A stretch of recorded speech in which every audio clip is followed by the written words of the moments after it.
Hi, welcome back guys. This is your friend, Lettuce Head Fanfics. Back with amazing fanfiction. This is the series of What If Deku Could Delete Quirks? Now before starting, please give this video a like and subscribe to the channel if you want more videos like this. Now let's get into the fanfic. It was early in the morning and the sun was just rising on July 15th. A small white chimera was walking toward his school in his tiny black suit when he noticed a little red basket at the doorstep of UA. Nezu rushed over to the basket and discovered a small infant inside. The baby, only about 3 months old, had green hair and what appeared to be glowing emerald eyes, staring up at him with confusion. Without hesitation, he picked up the basket and brought the child into UA. Once in his office, Nezu felt uncertain about what to do next. He carefully took the infant out of the basket and placed him on his desk while he searched for any clues about who had left the child. As he removed the blanket from the red basket, he found a note at the very bottom. He read it aloud. "Hello to whoever is reading this. I hope you are one of the heroes on the UA staff. If not, please hand my son over to them. I am the mother of this infant and I can no longer care for him. Villains are after him.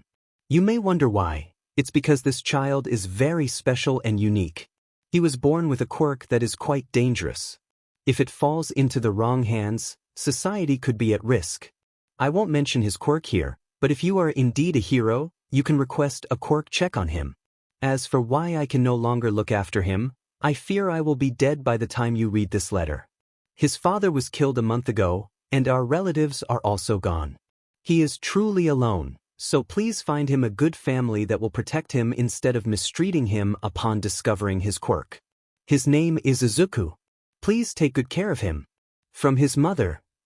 Nezu sighed, glancing at the baby named Izuku. "It seems we have a mystery on our hands. The wisest course of action would be to check your quirk, but Recovery Girl isn't here yet. What should we do in the meantime?" He picked up the infant, who looked up at him. The confusion on the child's face transformed into a pure smile, and Nezu returned the smile as they shared a moment of connection. Time passed, and soon it was 8 a.m. Teachers began arriving at the school, signaling that Recovery Girl would soon be in the infirmary. Nezu held the giggling baby in his arms and walked through the hallway until they reached the infirmary. He knocked on the door. "Knock knock, are you in there, Recovery Girl?" he called. "Yes, you can come in," she replied. Nezu opened the door, and Recovery Girl turned her chair to face him.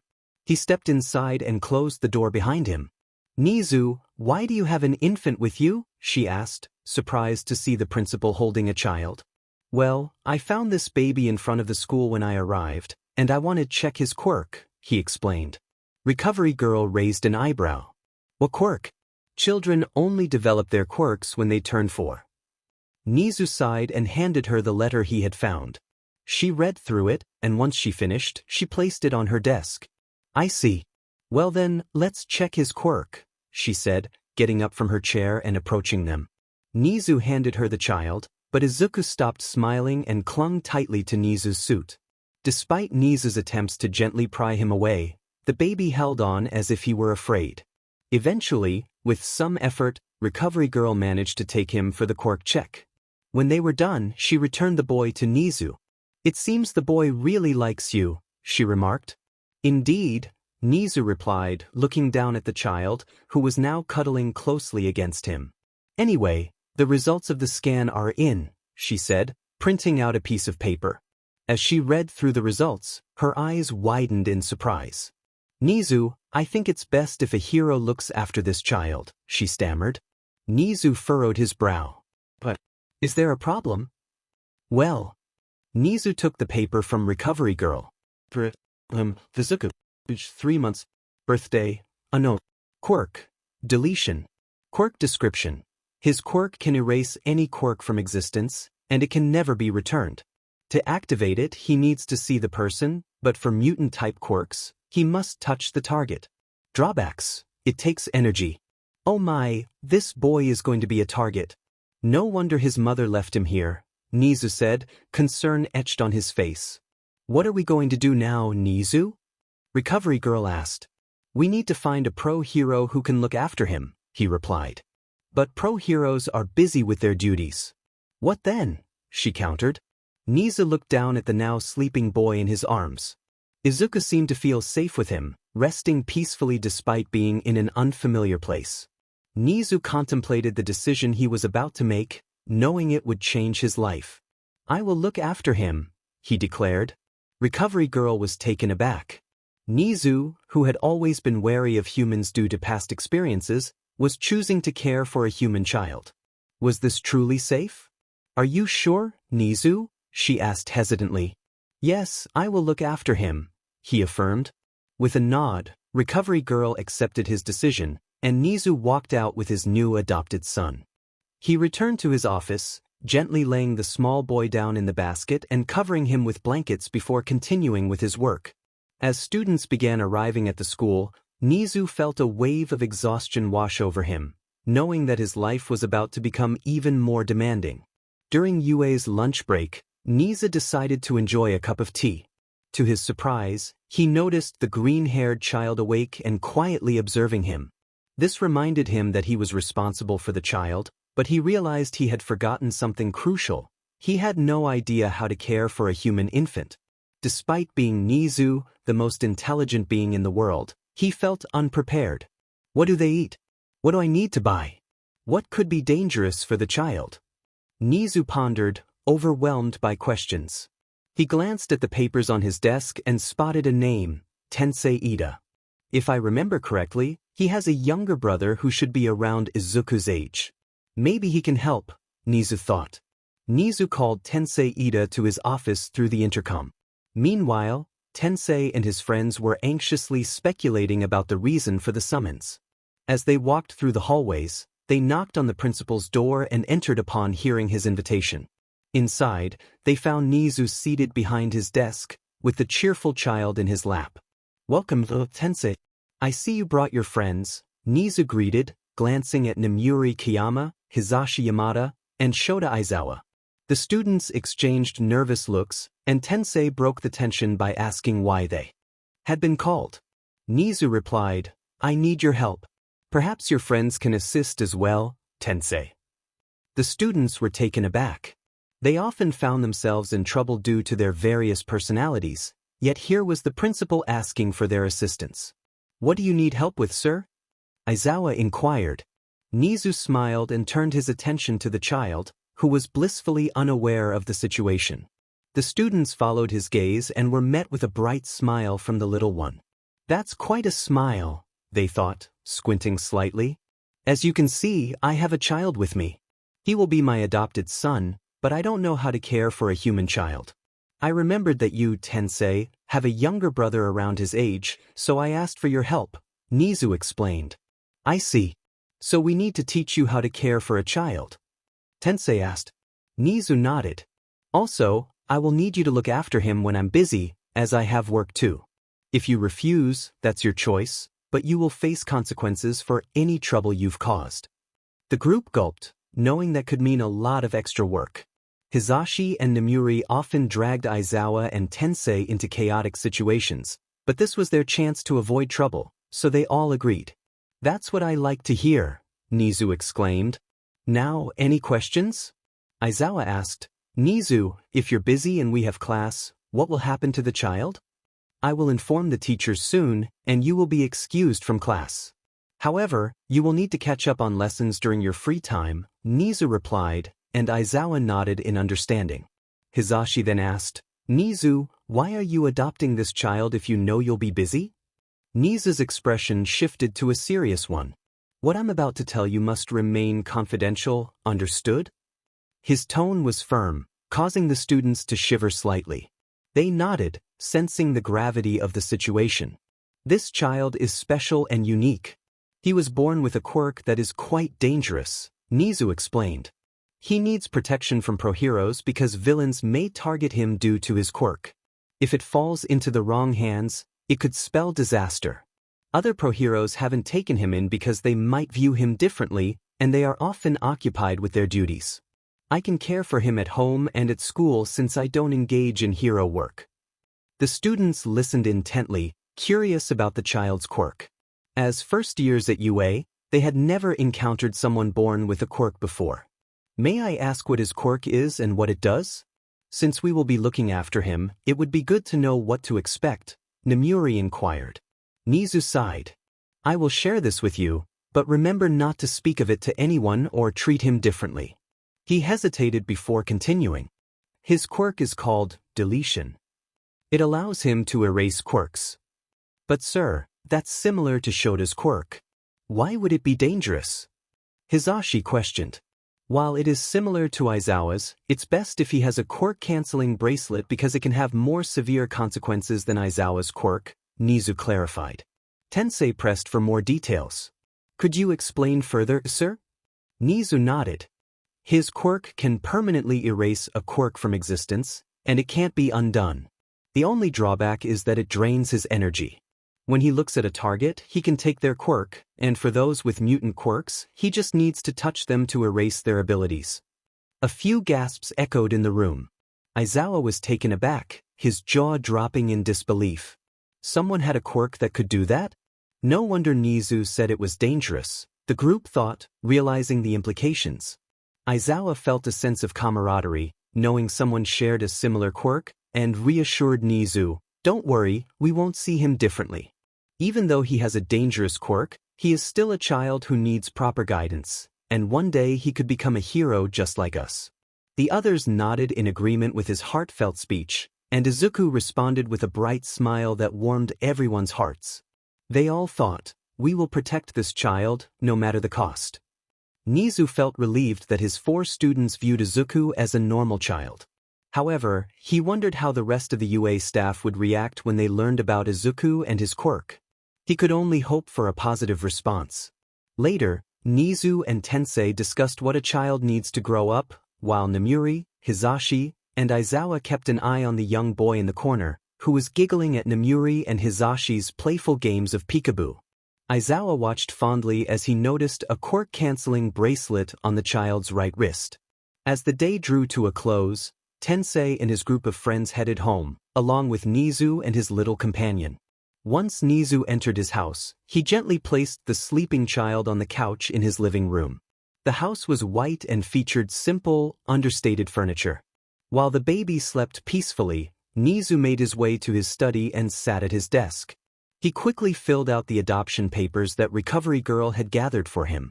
After his conversation with Tensei, he now understood what the little one needed in terms of food and care. He glanced at the notes he had taken during Tensei's explanation of what to do and buy. Once the paperwork was complete, Nezu returned to the sleeping child and noticed a small smile on the baby's face. He smiled back and carefully carried the child into his room to keep a watchful eye on him. The next day was fortunately the weekend, giving Nezu the time he needed to go shopping. He woke up to see the peaceful face beside him and quickly hopped out of bed to grab his phone. He decided to call Aizawa to look after the child, knowing it was early in the morning and the baby should be able to sleep in peace without the noise from Nemuri and Hisashi. Tensei was likely busy looking after his brother, as their parents were off being heroes. The phone rang once, then twice, before Aizawa answered in a hushed tone. Hello? Aizawa whispered. Hello, Aizawa. I need you to come over to my place and look after Izuku while I go shopping. Is it okay for you to come over? Nezu asked cheerfully. Aizawa groaned and replied, Why call me and not the others? Because Izuku is sleeping peacefully. I know how loud Nemuri and Hisashi can be, and I'm pretty sure Tensei is busy with his younger brother, Nezu explained. Fair point, Aizawa conceded. But can I sleep over there? Sure. Just make sure to keep an eye on him when he wakes up, so you can rest while he sleeps. Nezu confirmed. Fine, when do you want me over? Please send me the location, Aizawa said. Please come over right away, I've already sent you my address, Nezu replied. Aizawa sighed.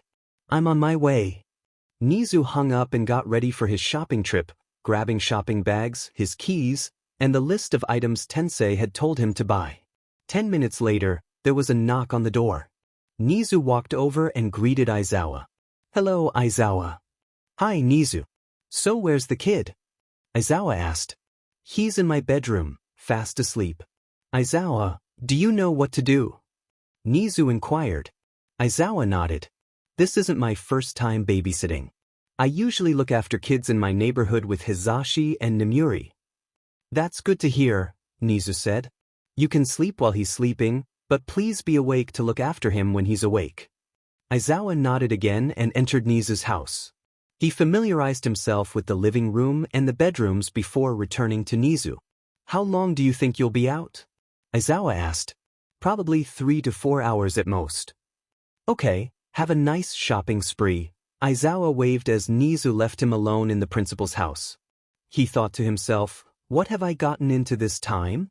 He strolled toward the bedroom where the child slept and saw Izuku curled up into a little ball, trying to keep warm. Aizawa smiled to himself when his phone rang. He picked it up and answered, What? Hey Shota. How's everything at school going? Asked a familiar voice. Fine. How's your internship going, Oboro? Aizawa replied. Everything's going great. I saw some villains, and the heroes I'm interning with fought them, but I had to watch from the sidelines. It was amazing. After the battle, I was determined to work harder.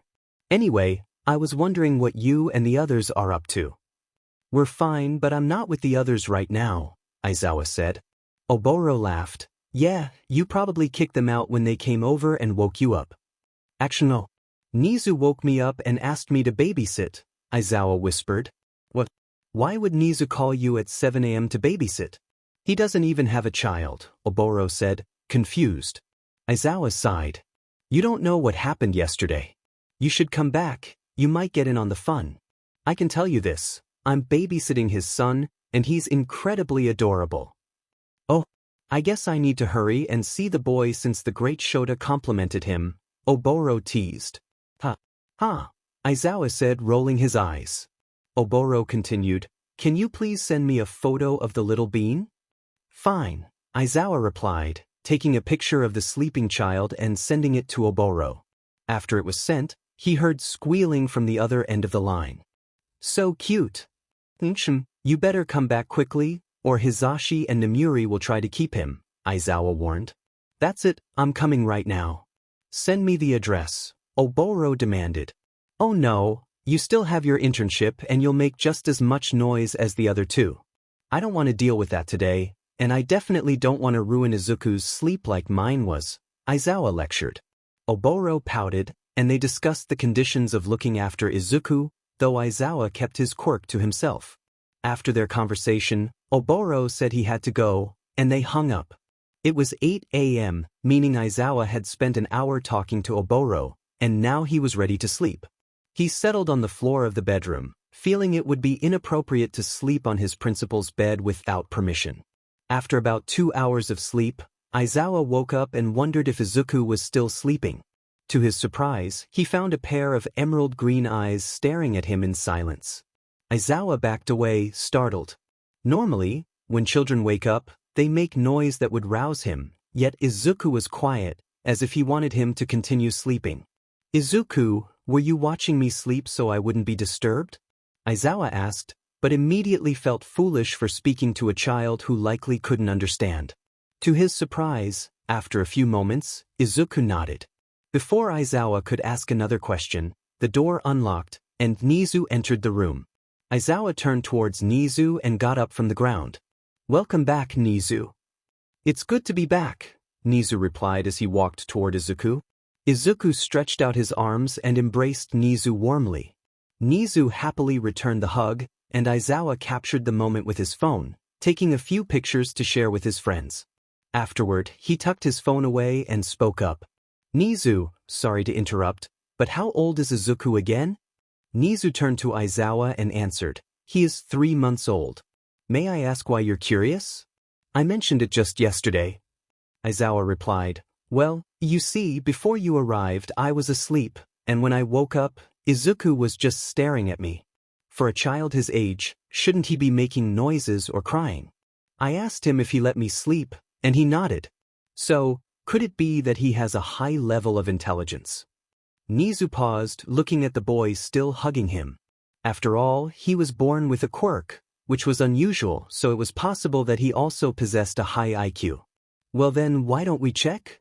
Nezu suggested. The three of them headed towards the living room, where Nezu took a seat on a high chair while Aizawa stood nearby, holding Izuku. They knew that Izuku couldn't talk yet, but he could respond by nodding or shaking his head. Nezu pulled some papers from the drawers of his desk and found a range of questions. Okay, Izuku.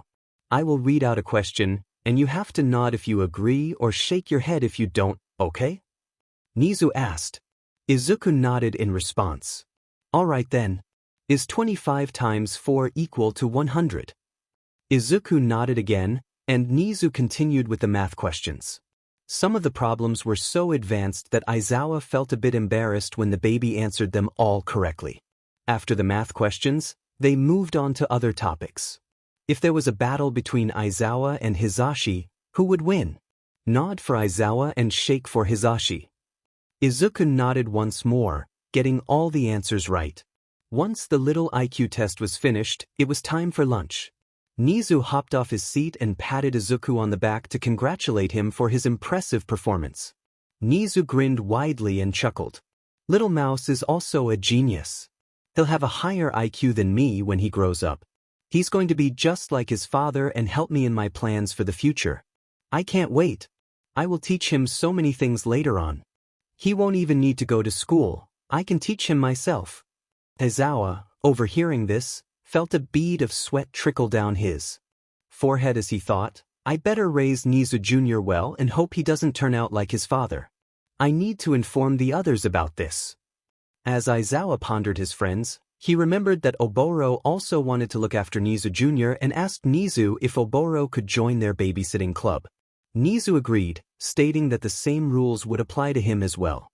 Now, all that was left was to inform Oboro about the little guy's quirk when he returned from his internship. Nezu invited Aizawa to lunch, and he happily accepted. They all sat at the dining table, with Izuku in his new baby chair that Nezu had bought on his recent trip, positioned to Nezu's left, while Aizawa sat across from him. Nezu had prepared fried noodles for lunch, which Aizawa was grateful for, as he hadn't eaten anything yet. He watched as Nezu fed Izuku, occasionally glancing at his notes to ensure he was doing it correctly. Aizawa recorded videos and sent them to his friends. They quickly responded, filling the chat with playful banter. Cockatoo, hey! You didn't tell us you were looking after Izuku. Sleeping Gas, no fair, Shota. Cloud, I would be there if you told me where Nezu's house is. Cockatoo, Nezu's house? Sleeping Gas, Nezu's house? Engine, are you there because Nezu had to go shopping for supplies? Hobo, yes. Sleeping Gas, what? Why didn't he call US? Cockatoo, yeah, why? Hobo, maybe because it was 7 a.m. and the child was still asleep, and he didn't want loud idiots waking him up. Also, Oboro, Nezu said you can join us in looking after Izuku. Cloud, absolutely. Cockatoo, we're not that loud. Right, Namuri? Sleeping Gas, yeah, that's right. Engine, says the ones who would squeal over the child and might make him cry. Hobo, also, we found out that Izuku is a genius and can understand us, but he doesn't comprehend some words. Cockatoo, what? How did you find that out? Hobo, I fell asleep while watching him, and when I woke up, he was staring at me silently. I found it strange, so I asked him a question and he nodded. After that, Nezu returned and tested Izuku, and he got all the answers right. Some questions were even above high school level. Sleeping Gas, that's impressive. Hobo, if you think that's impressive, you should hear what Nezu plans to teach him when he gets older. Cloud, what is he going to do? Hobo, he's going to raise a Nezu Jr. Engine. Sleeping Gas. Cloud. Cockatoo. Engine, hopefully, we can prevent that while we look after him. Cockatoo, yes, we need to stop that at any cost. Sleeping Gas, he's going to taint the innocent bean. Cloud, says you. Sleeping Gas, shut up. Hobo, be careful. Nezu even admitted that Izuku will be smarter than him when he grows older. Engine, maybe once he grows up, having friends his age will help him not become Nezu Jr. I could bring my brother over when they're older. Cockatoo, that's a great idea, Tensei. Sleeping gas. It truly is. He can make friends at school as well. Hobo. He's not going to school. Cloud. What? Why? Hobo. Have you forgotten? He is smarter than us. Why would he need to go to school? Cloud. Right? Engine. I think one friend should be fine for now. Cockatoo. We can help him make friends later on. Hobo. What happens when we become pro-heroes? We would be too busy with hero work. That's one of the reasons Nezu decided to adopt him. Also, having too many friends isn't good. What if they turn on him when they find out about his quirk? Engine. Cockatoo. Sleeping gas. Cloud. You don't have to worry about that. He will get his quirk once he turns 4. Hobo. Right, you don't know. Cloud. Don't know what? Sleeping gas. Come back from your internship and Nezu will explain it to you. Cloud. Then soon. Right after the weekend, I should be finished with it. Engine. Alright, we will see you then. I have to go now, I'm looking after Tenya. Cloud. Okay, see you later. Hobo. I'm heading off as well, I want to spend time with Izuku. Sleeping gas. Hey, since he is awake, can't you send us the address? Hobo. Fine, but Oboro, you better not come over. Cloud. Okay, Mom. Cockatoo. Hurry and send us the location. Hobo, whatever. Hobo has sent location. Aizawa looked back at the family of 2 and offered a small smile. After lunch, he had Izuku in his lap, playing cat videos on his phone in the living room, while Nezu prepared to share the news about Izuku with the other teachers at the school. Suddenly, there was a knock on the door. Aizawa gently set Izuku aside and resumed the video, but Izuku lost interest, curious about what his comfortable seat was doing. He followed Aizawa with his gaze and saw 2 familiar faces at the door. Hizashi, Namuri. Remember that you are at your principal's house, so please be respectful, Aizawa reminded them. Yeah. Now, where's the little one? Namuri asked eagerly. Aizawa sighed. He's in the living room watching cat videos. With that, Hizashi and Namuri dashed into the living room, greeted by a pair of bright emerald eyes staring back at them. They felt a shiver run down their spines, as if they were being thoroughly examined by the child. Both Namuri and Hizashi froze, and Aizawa, curious about their sudden stillness, turned to see what had caught their attention. He sighed and walked over to Izuku, picking him up and handing him to the now frozen pair. Namuri accepted the child, cradling him protectively, her eyes sparkling as Izuku smiled at them. He's mine now, Namuri declared, taking off around the house. Hizashi quickly followed. Hey, that's not fair. Give me the little one. Aizawa, regretting his decision, chased after them. Be careful. Remember, he's Nezu's junior. After a playful game of chase, Nezu emerged from his office and requested they return the child. They complied, handing Izuku back to his loving father. Izuku giggled at the chaos, clapping his hands in delight. The 4 of them then settled down to watch some family-friendly shows together. As dusk approached, it was nearly time for dinner, and the 3 visitors had to head home, knowing their parents would be worried. Once they left, Nezu began preparing dinner while Izuku watched him intently. They enjoyed their meal together before heading back to their bedroom. Nezu pulled out a book he wanted to read to Izuku as a bedtime story. The book was titled The Terrors of Humans. To Nezu's surprise, Izuku listened intently and fell asleep without a single nightmare, clearly fascinated by the story. Nezu realized he was going to enjoy many more moments with his little mouse, both now and in the future. It was Monday morning, and Nezu completed his usual routine, making sure to gather items for Izuku, just in case he needed them. Nezu made his way to UA with Izuku in his arms. He walked through the quiet halls of the high school and entered his office. He gently placed the child on the couch and took his seat. As Nezu focused on his paperwork, Izuku observed him from a distance. Meanwhile, the babysitters were on their way to school and met each other at the gates of UA. They arrived earlier than usual, as someone needed an explanation about Izuku's quirk, which was to remain confidential. Oboro, it's great to see you back after a week, Tensei said, giving Oboro a friendly pat on the back. Oboro winced slightly. Yeah, it's nice to see you too.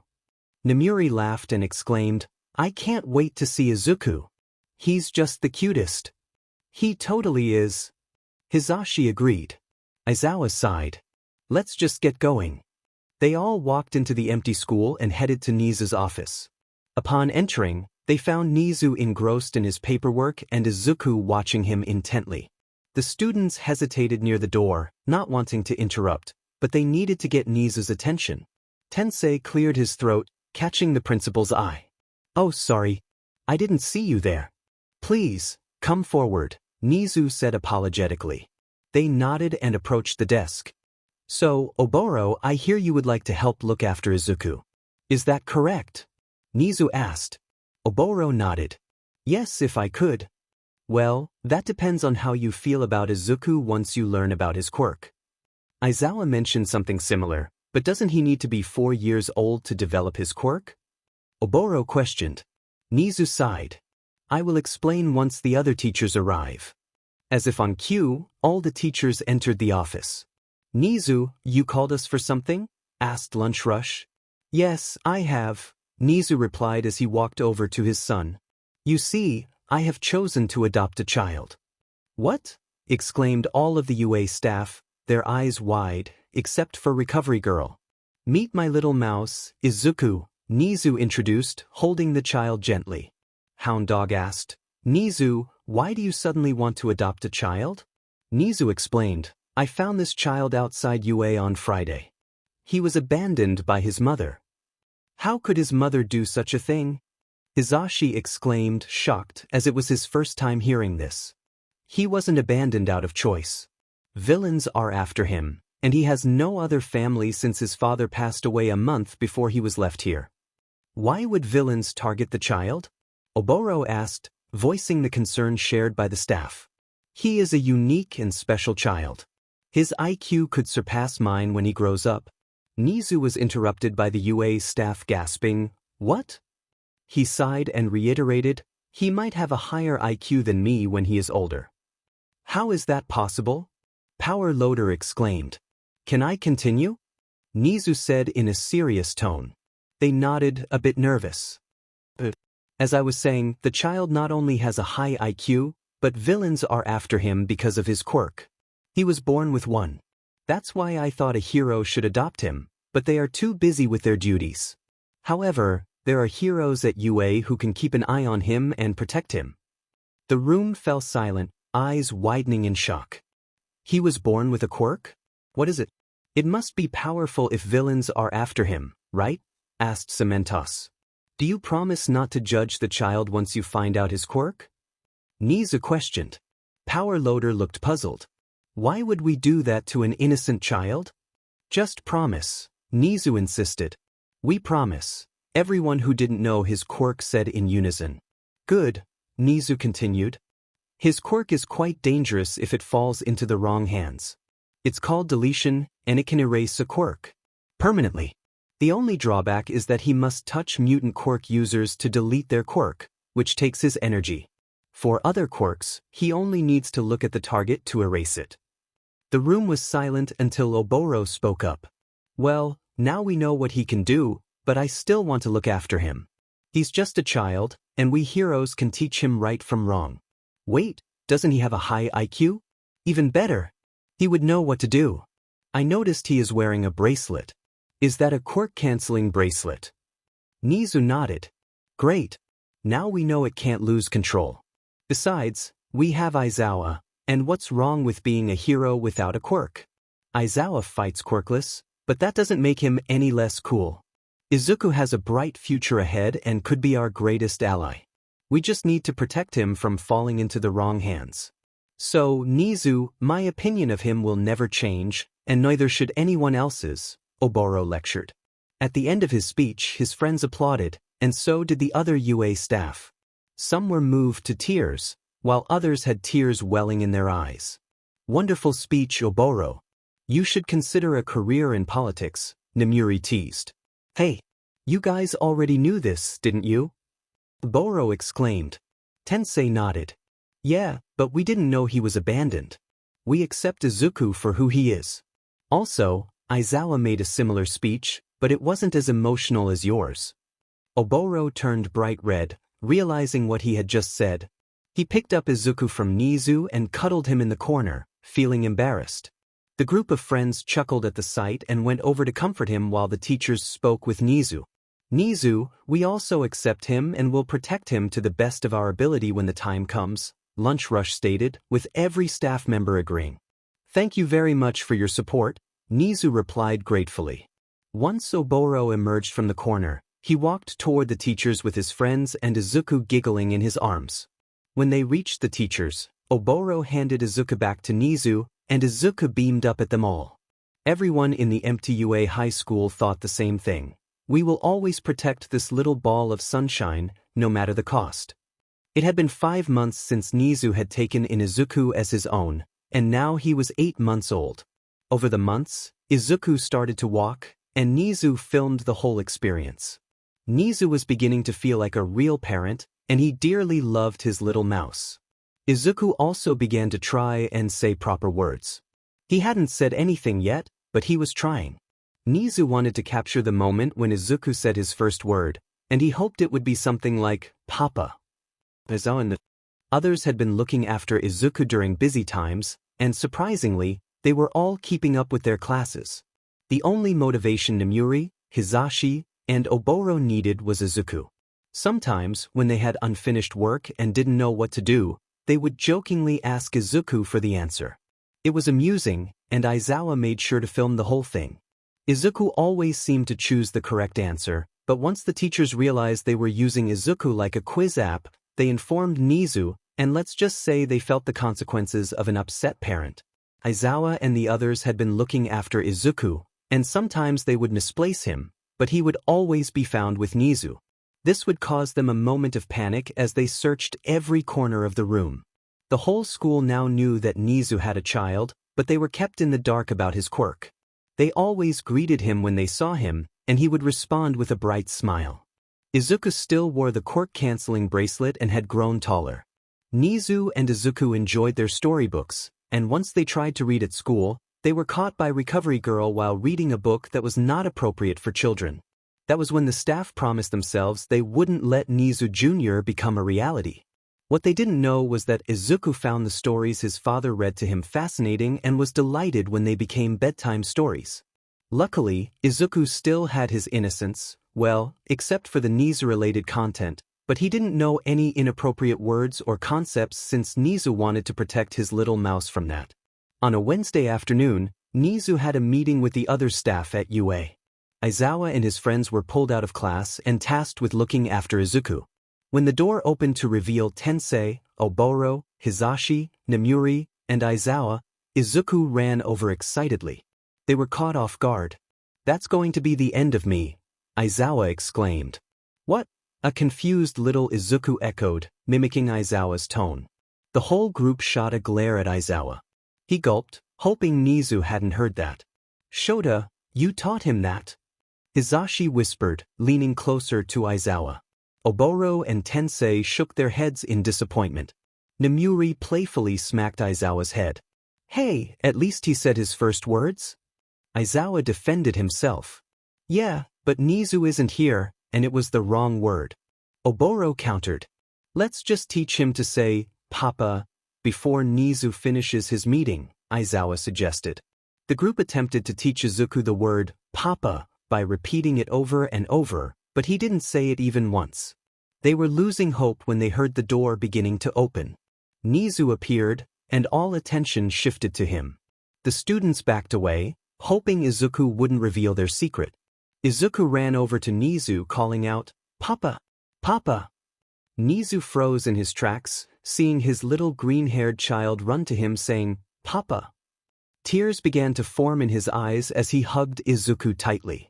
They shared a heartwarming moment while the group of students in the back sighed in relief that Izuku had said, "Papa," as his first word in front of his father. Nemuri and Hizashi were filming the moment. "I'm so glad I set up cameras around the school.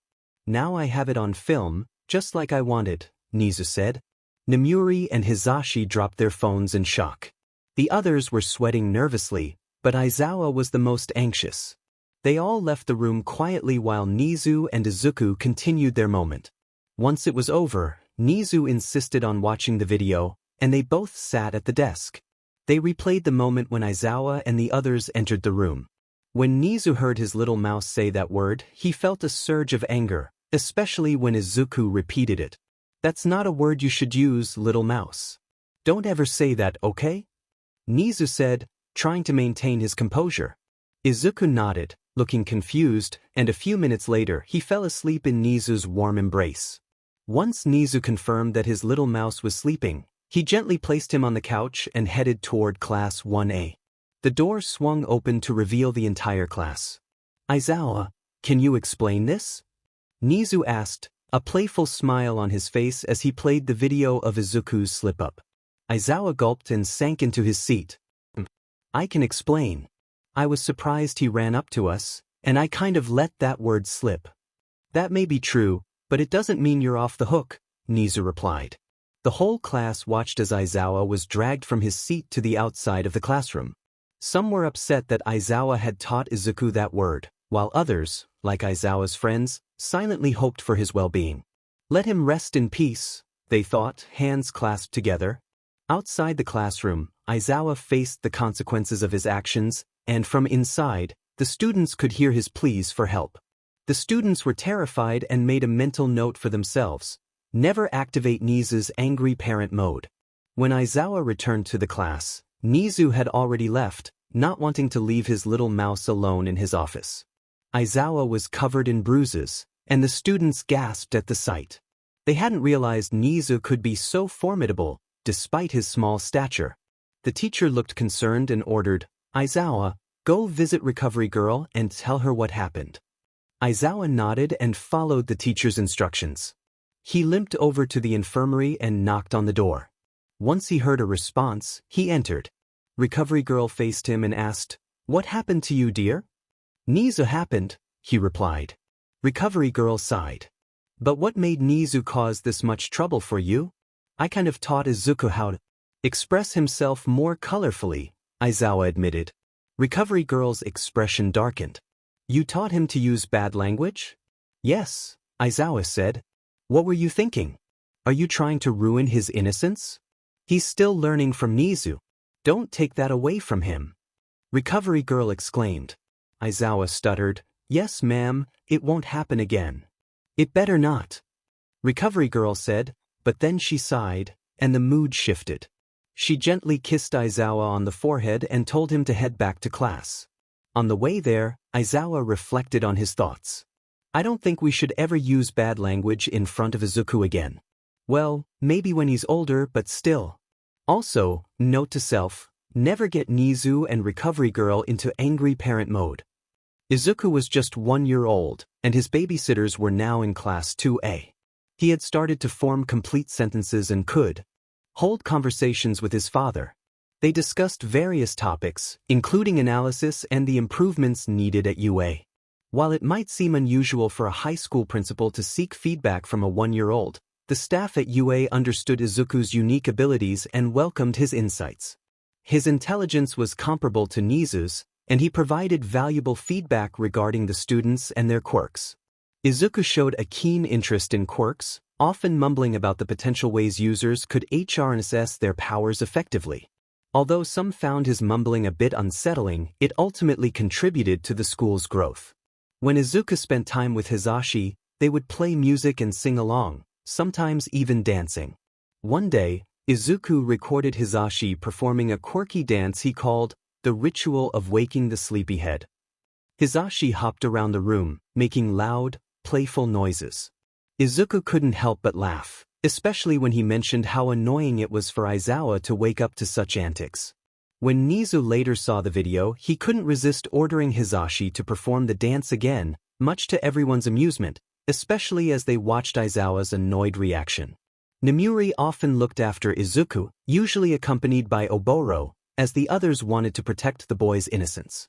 They played games together, always smiling and having fun. Tensei, the calmest of the group, knew how to care for Izuku well. He treated him like a child most of the time but occasionally engaged him in discussions about fairness and heroism, treating him as an equal. When Izuku was alone with Aizawa, he would smile, warming Aizawa's heart. Sometimes, he would playfully follow his father's advice and tease Aizawa a bit. Once, he hid in a closet, startling Aizawa when he realized Izuku was missing. Aizawa's expression was priceless, and Izuku recorded the moment, which delighted Nezu when he watched it repeatedly, laughing at Aizawa's reaction. Izuku cherished the happiness of those around him, especially his father, Nezu, who had adopted him. Although they didn't resemble each other, and Izuku's high intelligence made it clear they weren't biologically related, he felt immense gratitude for Nezu's love and care. However, he was unaware that he possessed a quirk and that villains were after him. Whenever he was outside his home or UA, he was never alone, which he assumed was due to his young age. He loved seeing smiles, but he also caught glimpses of the darker side of society, where people suffered and faced bullying because of their quirks. This fueled his desire to become a hero, to help those in need and to stand as a role model for the weak and quirkless. He believed that if he could face the challenges that others encountered, he could inspire them to do the same. Izuku wanted to go outside every day, driven by his experiences. Nezu appreciated his enthusiasm but was concerned about the dangers he might face, especially with villains lurking around. One day, Oboro and Aizawa needed to go grocery shopping, and Izuku eagerly wanted to join them. They were in Nezu's office seeking permission. "Papa, can I go with Uncle Aizawa and Oboro to go shopping?" he asked excitedly. Nezu hesitated, glancing at Aizawa and Oboro, who understood his concerns. He had grown attached to Izuku and wanted to keep him safe. With the serious nods from his two students, he knew they would protect the boy at all costs. He sighed. "Fine, but Izuku." "Yes, Papa?" Izuku replied, tilting his head. "Please be careful and always stay close to Aizawa and Oboro, understood?" Nezu asked seriously. Izuku's eyes sparkled. "Yes, I understand, Papa." He hugged Nezu goodbye and waved as the trio left the office. Nezu felt a twinge of worry but tried to dismiss it, trusting that Izuku would be safe with Aizawa and Oboro. After shopping, Izuku insisted on getting a long stick of bread. When Aizawa and Oboro asked why he wanted it, he simply said he wanted to keep it a secret. Being kind-hearted, Oboro bought the bread for him. As Izuku was about to rush out of the store, he remembered his promise to his father. He grabbed Oboro's hand and led him to an alleyway, with Aizawa trailing behind. "What are you doing, Izuku?" Aizawa asked, stopping short when he noticed a group of homeless individuals huddled together in the alley. Izuku released Oboro's hand and approached the group, holding the long stick of bread. There were 5 people in ragged clothing, including an older woman in her 30s and 4 children who looked to be between 6 and 10 years old. They flinched as Izuku approached. "Hello, I'm Izuku," he introduced himself. "These are Aizawa and Oboro." The group relaxed slightly, allowing Izuku to come closer. "I noticed you didn't have any food and it made me sad, so I want you to have this bread," Izuku said, extending the bread toward them. The eyes of everyone in the alley widened in surprise. The 2 caretakers thought, so that's why he wanted that long breadstick. How thoughtful. They smiled warmly at the end of their thoughts, feeling grateful that the child had such a kind heart. "Can we really have the bread?" whispered a boy. "Yes, please take it," Izuku said as he handed the bread to the older woman. As Izuku walked away toward the exit of the alleyway, where Aizawa and Oboro were waiting, the family of 5 bowed their heads and said, "Thank you, thank you. May the Lord and his servants bless you, our young hero." Izuku smiled back at them, and they returned his smile. After leaving the alleyway, they headed towards UA, chatting along the way. "Izuku, that was very kind," Oboro said. Izuku shook his head. "No, it was Uncle Oboro who bought the bread. I'm sorry for running off, Uncle Aizawa." "It's okay, problem child. Just tell us next time, alright?" Aizawa replied. "Yes." Izuku answered. They continued walking peacefully until they heard screams. Aizawa and Oboro turned toward the direction from which the screams came. "Shota, stay here with Izuku while I go check it out," Oboro ordered. Aizawa nodded and picked up Izuku into his arms. Oboro dashed toward the scene at a rapid pace. After 10 minutes, Aizawa grew uncertain about what was happening, and since Oboro hadn't returned yet, he began to worry. He decided to head in the direction Oboro had gone. He reached a mall and saw that the heroes were down for the count. As he continued searching for Oboro, he found him injured in front of a villain. Aizawa quickly set Izuku down, and he landed safely on his feet. Izuku pushed through the crowd, trying to reach his caretaker, but something slipped off his wrist. He ignored it, focusing instead on the fact that someone important was hurt right in front of him. Aizawa stood frozen, his expression pale. Once Izuku reached the front, he could clearly see the villain. The villain's name was Crusher. His quirk was pressure, allowing him to apply force to a target's body, pushing them toward the ground. It could seriously injure or even kill them.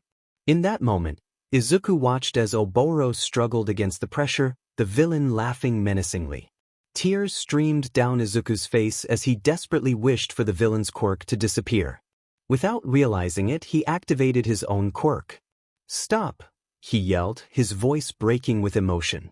Everyone turned to the boy, who was crying profusely and glowing. As he used his quirk for the first time, a bright green aura surrounded him, and his eyes sparkled like emeralds in the sunlight. People instinctively backed away from the glowing child, their attention shifting to him. The pressure that had been crushing the pro-heroes and Oboro vanished, allowing them to rise. Oboro, realizing what Izuku had done, quickly instructed the heroes to secure Crusher and rush toward Izuku. "Hey, you can stop now," he whispered urgently. "See? I'm okay. Everything's okay, so please stop. Can you do that for me?" Aizawa hurried to join them, trying to comfort Izuku along with Oboro. It didn't help. Izuku continued to cry, and his glow intensified. In a panic, he cried out, "I don't know how to stop. Please tell me how to stop." The babysitters exchanged glances, and Aizawa's hair began to float. His eyes turned red as he focused on Izuku. Gradually, the glow subsided, and Izuku fell forward. Oboro caught him, his expression filled with concern, but it seemed Izuku had simply fallen asleep. They sighed in relief and carried him back to UA, where they needed to report the incident to Nezu. On their way back, the police apprehended Crusher, who made no attempt to escape. He merely mumbled, "It's gone. It's really gone. My quirk." The police were puzzled by his words but paid it no mind. As they made their way to Nezu's office, Oboro smiled and whispered, "Thank you, Izuku. You're my savior. Without you and your quirk, I would have been in serious trouble." Aizawa overheard and lowered his head, apologizing, "I'm sorry, Oboro. Even though you were in danger, I was frozen in place. I should have acted." "It's okay, Shota," Oboro replied with a smile. "If I were in your shoes, I would have done the same. But now that you've experienced it, you can learn and become a better hero just like Izuku here." Aizawa grinned and said, "No, I will surpass him." "Let's see about that," Oboro responded playfully. Once they arrived at Nezu's office, they found the entire staff and other babysitters present. It was the perfect time to report the incident. Aizawa and Oboro captured everyone's attention, especially since one of them was injured and they were holding Izuku. Aizawa detailed the entire incident, and by the end of the report, the atmosphere in the room was tense. "We have to keep a closer eye on him now," declared Recovery Girl.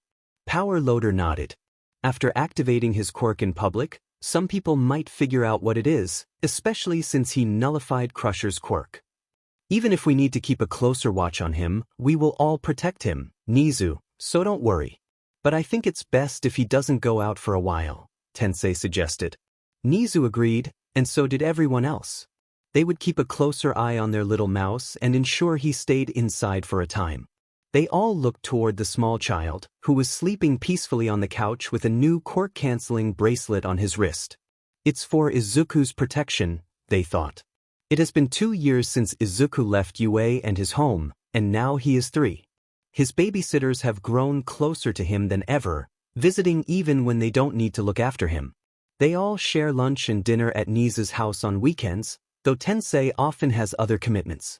They have become like a small family, with even the staff at UA included, but Izuku can't help but feel a bit lonely. To avoid worrying anyone, He continues to smile and act normally, and no one suspects a thing. Izuku understands the potential of his quirk and how to use it, but it terrifies him. He constantly wonders, what would happen if I accidentally erased my family's quirk? Would they abandon me? Would they hurt me? Would they be sad and never speak to me again? While playing with Narumi, Hizashi, and Oboro, the other two in the group approached Nezu, who was busy filing documents and preparing for the weekend. Nezu, we need to talk, Aizawa said firmly. Nezu turned to face them. All right, he replied as they stepped out of the office where Izuku was playing. It has been 2 years since you allowed him to go outside, and he hasn't made any friends his age. Isn't it time for him to get out? Tensei asked. Nezu sighed, knowing this conversation was coming. I understand, but I still don't want him to go outside. I know he needs friends his age, but it's still dangerous for him. Aizawa sighed in response. We understand your concerns, but at this rate, Izuku will become lonely. Even as he grows older, it will still be risky for him. Nezu lowered his head, and the two teens exchanged knowing glances. Since you want Izuku to stay within the walls but also want him to have friends, why not have my younger brother as his first friend? They should be old enough, Tensei suggested. Nezu looked up and agreed. It seemed like the best option. Izuku would gain a friend his age while still being safe inside. The three of them arranged a time and place for the children to meet, deciding on Nezu's house the following day. On Saturday, Izuku was reading one of Nezu's books while his father waited for the doorbell to ring. When it finally did, Nezu hurried to answer it. Izuku watched with curiosity as Nezu opened the door to reveal his babysitters and a child with dark navy blue hair. The boy wore rectangular glasses and hid shyly behind Tensei's leg. Izuku closed his book and walked over to the door. Welcome. Nezu greeted. Please come in. Everyone entered the house, including the shy boy. They made their way to the living room, where a closed book lay, but Izuku was nowhere to be seen. Nezu glanced around and spotted Izuku staring curiously at the newcomer. He tilted his head slightly in intrigue. Izuku, come here. Nezu called. Izuku walked over and stood in front of him. Izuku, this is Tenya. He's Tensei's younger brother and is the same age as you.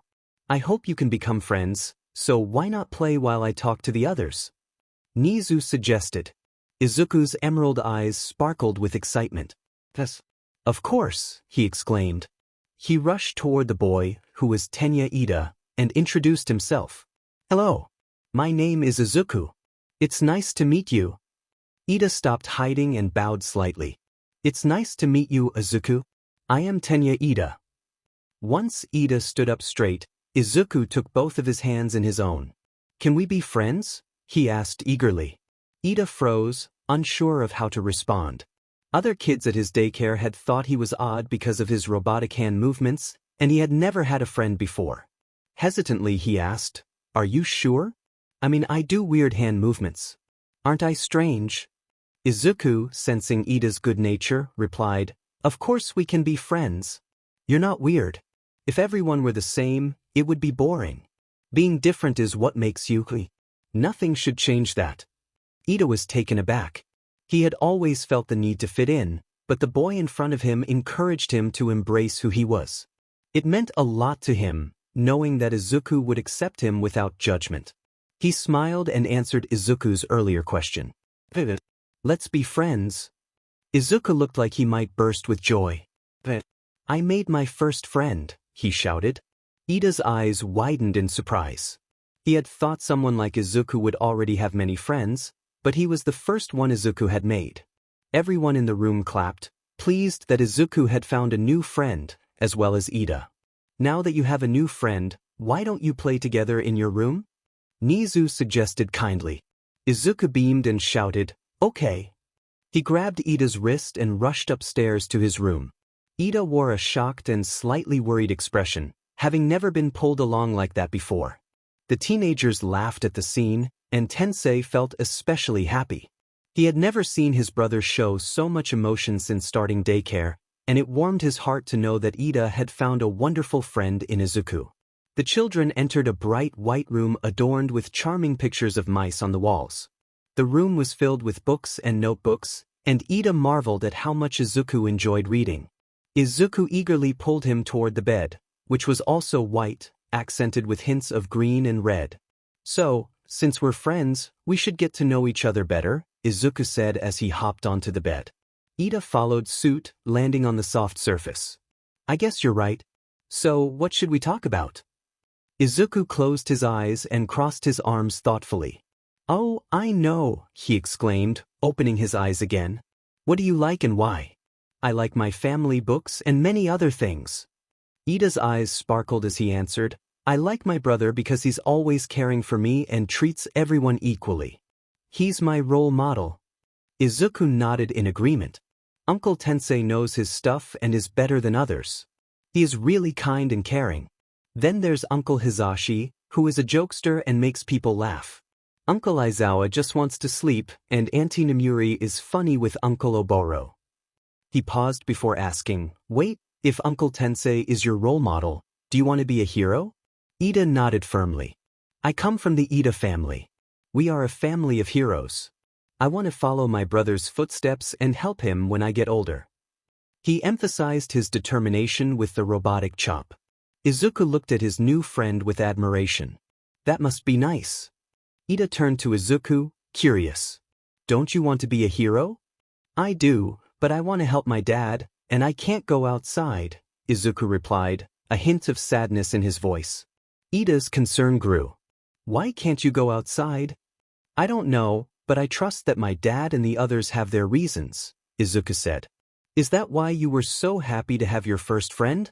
"Yeah, but before, why did you ask if I was sure I wanted to be your friend?" "Well, you see, I don't have any other friends but you, so you're my first friend. Other people don't want to be my friend because they think I'm different." "Don't say that. Being unique makes you who you are. If people don't accept you, then come to me, and we'll show them that you're not weird. Together, we can become great heroes," Izuku declared, standing proudly on the bed. Ida looked up, grateful to his brother for bringing him along. At first, he had been reluctant to go, but now he was happy to have made a friend who was willing to support him. After spending hours together, they shared lunch and dinner, but soon it was time for Ida and everyone else to leave. Izuku hugged his new friend goodbye, sharing a few last words while Nezu spoke with the teenagers. "Tennen, please come over again," Izuku said with a hint of sadness.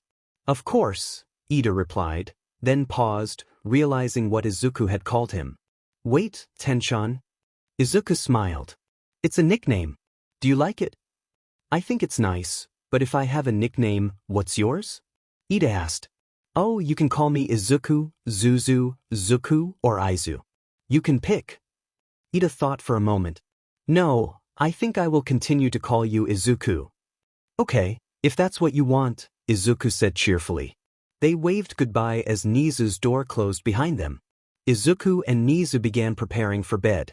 Meanwhile, as they walked home, Tensei asked, "Tenya, how was your day?" "It was great, brother. Can we go there again?" Ida asked, eliciting giggles from the others, pleased to see the usually serious Tenya Ida wanting to spend time with a friend. "Of course. We can go there every weekend, but we have to tell our parents, okay?" "Of course, brother. And thank you for bringing me today. If you hadn't, I would have never made my first friend." "No problem, Tenya," Tensei replied with a warm smile. On the way home, Tenya thought to himself, "I will protect my first friend and his smile. I hope we continue to be good friends." Since making a new friend, Ida and the others visited Izuku every Sunday so the children could play together. The teenagers engaged in conversations with Nezu or received tutoring from him as they were falling behind in their studies. Izuku and Ida spent their time talking and playing, sharing stories like kids their age do. Ida even filled Izuku in on what had been happening outside for the past 2 years, sharing his life story. Izuku was delighted to hear all the tales Ida recounted, but he wished he could experience the outside world too. As a year passed, they both turned 4. Ida was about to receive his quirk, and Izuku pondered how to explain his own quirk to Ida. Ida had been with Izuku for the past year and had never seen him leave UA or his house. As a way to thank him for being such a wonderful friend, Ida decided it was time to help Izuku experience freedom. One Sunday, Ida arrived with his brother and the other caretakers for what the teenagers called a tutoring session. Everything proceeded as usual. Izuku pulled Ida into his bedroom and closed the door, but once it was shut, Ida suggested something unexpected. "Izuku, we should sneak out," he proposed. Izuku was taken aback. Ida had always been the rule follower, yet here he was suggesting something that could upset the others. "Why?" Izuku asked. Ida sighed. "You said you haven't been outside since you were 1, so why not go out now after 3 years? But what if we make the others angry or, worse, sad?" Izuku complained. "We can explain it to them later, and I'll take all the blame if they find out," Ida assured him. "No. Then Tenchan would be in trouble. I don't want that." Ida sighed again. "But don't you want to go outside?" Izuku hesitated, then made up his mind. "I'll go, but we have to be back before they realize we're gone." Ida smiled, and they quietly made their way downstairs. They checked to see that everyone was busy. Nezu was sipping tea while the others studied. Ida approached the window and opened it. Once it was ajar, he hopped out, with Izuku following closely behind. As they stepped outside, Izuku looked around and spotted people in the distance. He turned to Ida with gleaming eyes, and Ida smiled as they ran off, with Ida acting as their tour guide. Soon they reached a forest. "Hey Tenchan, can we go in there?" Izuku asked.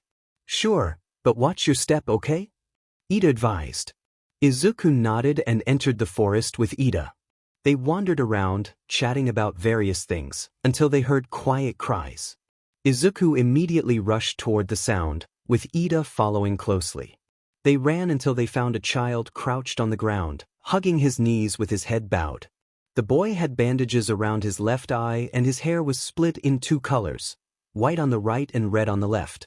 Ida was cautious and didn't approach the child, but Izuku felt a surge of concern. He slowly walked toward the boy, and Ida tried to grab his arm but couldn't. "Hey, are you okay?" Izuku asked gently. The boy looked up, and the sunlight behind Izuku made him appear almost radiant. The child thought it looked cool. "No, I'm not okay. My father hurt me because I didn't use my quirk well during training," he replied.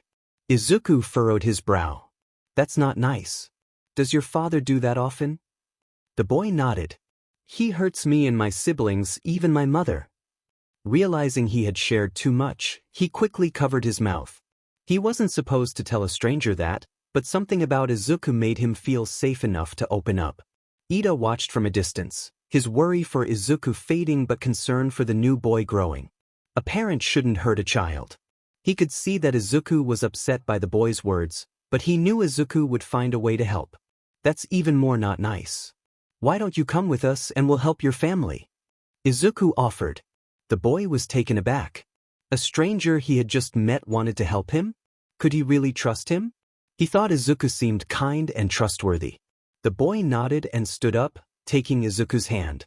"I'm Shoto Todoroki, thank you for helping me," he said. Ida approached and Todoroki turned to him. Ida bowed slightly and extended his hand. "Nice to meet you, Todoroki. I am Tenya Ida." Todoroki shook his hand and nodded. They both turned to Izuku as he introduced himself. "Hi Shochan, I'm Izuku. You can call me Izuku, Zuzu, Zuku, or Aizu," he said with a bright smile. Todoroki squinted and leaned toward Ida. "What is Shochan? Is this normal?" Ida, also squinting, replied, "Yes, this is normal and you're Shochan now. He calls me Tenchan, so I guess he thinks of you as a friend." Todoroki smiled slightly, realizing he had made his first friend. They all walked toward Nezu's house, getting to know each other along the way. Todoroki felt safe sharing his life story and feelings with Ida and Izuku. Ida was concerned and felt anger toward the number 2 hero, Endeavor, but he knew there was little he could do. He glanced at the green-haired boy, who was unusually quiet.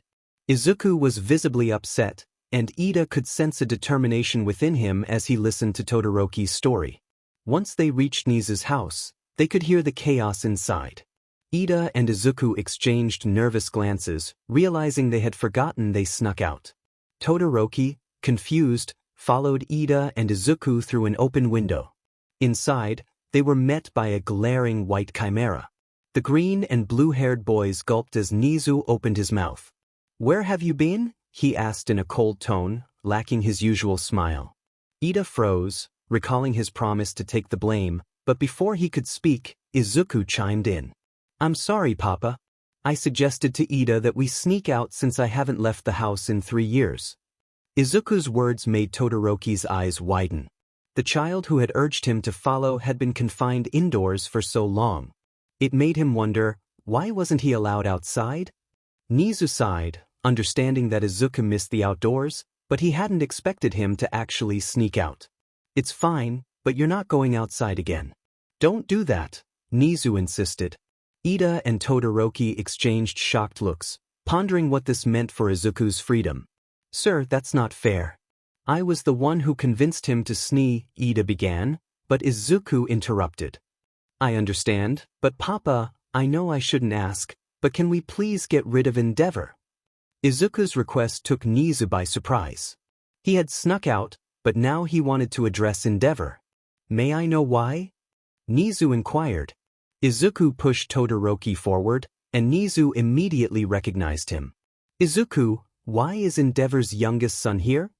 "Papa, Endeavor has committed abuse and has harmed many citizens while fighting villains. I believe he is no longer needed in society," Izuku stated, his eyes devoid of emotion. Nezu was taken aback. He was aware of Endeavor's actions during battles but hadn't known about the abuse. He glanced at Todoroki, noticing his injuries and bandages. With a heavy sigh, he asked Todoroki about his past. All moved to Nezu's study, and the teenagers joined in. As Todoroki recounted Endeavor's treatment of his family, disgust filled the room toward the so-called number 2 hero. "You must have endured so much, little one," Oboro said gently, patting Todoroki's head. Hisashi nodded in agreement. "To think the number 2 hero would act this way." Aizawa grunted. "Well, he's always trying to take the number 1 hero's place and is nothing but a flaming trash can. He should just disappear." At this comment, Todoroki's eyes lit up and he nodded vigorously. The teenagers exchanged glances, realizing the depth of Endeavor's mistreatment had left a profound impact on his children. As darkness fell, the group knew they had much to discuss. Of evidence against Endeavor, thanks to the expertise of Izuku. They planned to submit the report to the court the following day. When Todoroki heard the news, he felt a wave of happiness wash over him, grateful for the friends who were helping him escape the household he despised. Todoroki stayed over at Nezu's house, accompanied by Ida, who didn't want to be left out. They all settled in Izuku's room for the night, but before drifting off to sleep, they discussed Todoroki's quirk, believing he was unique in that regard.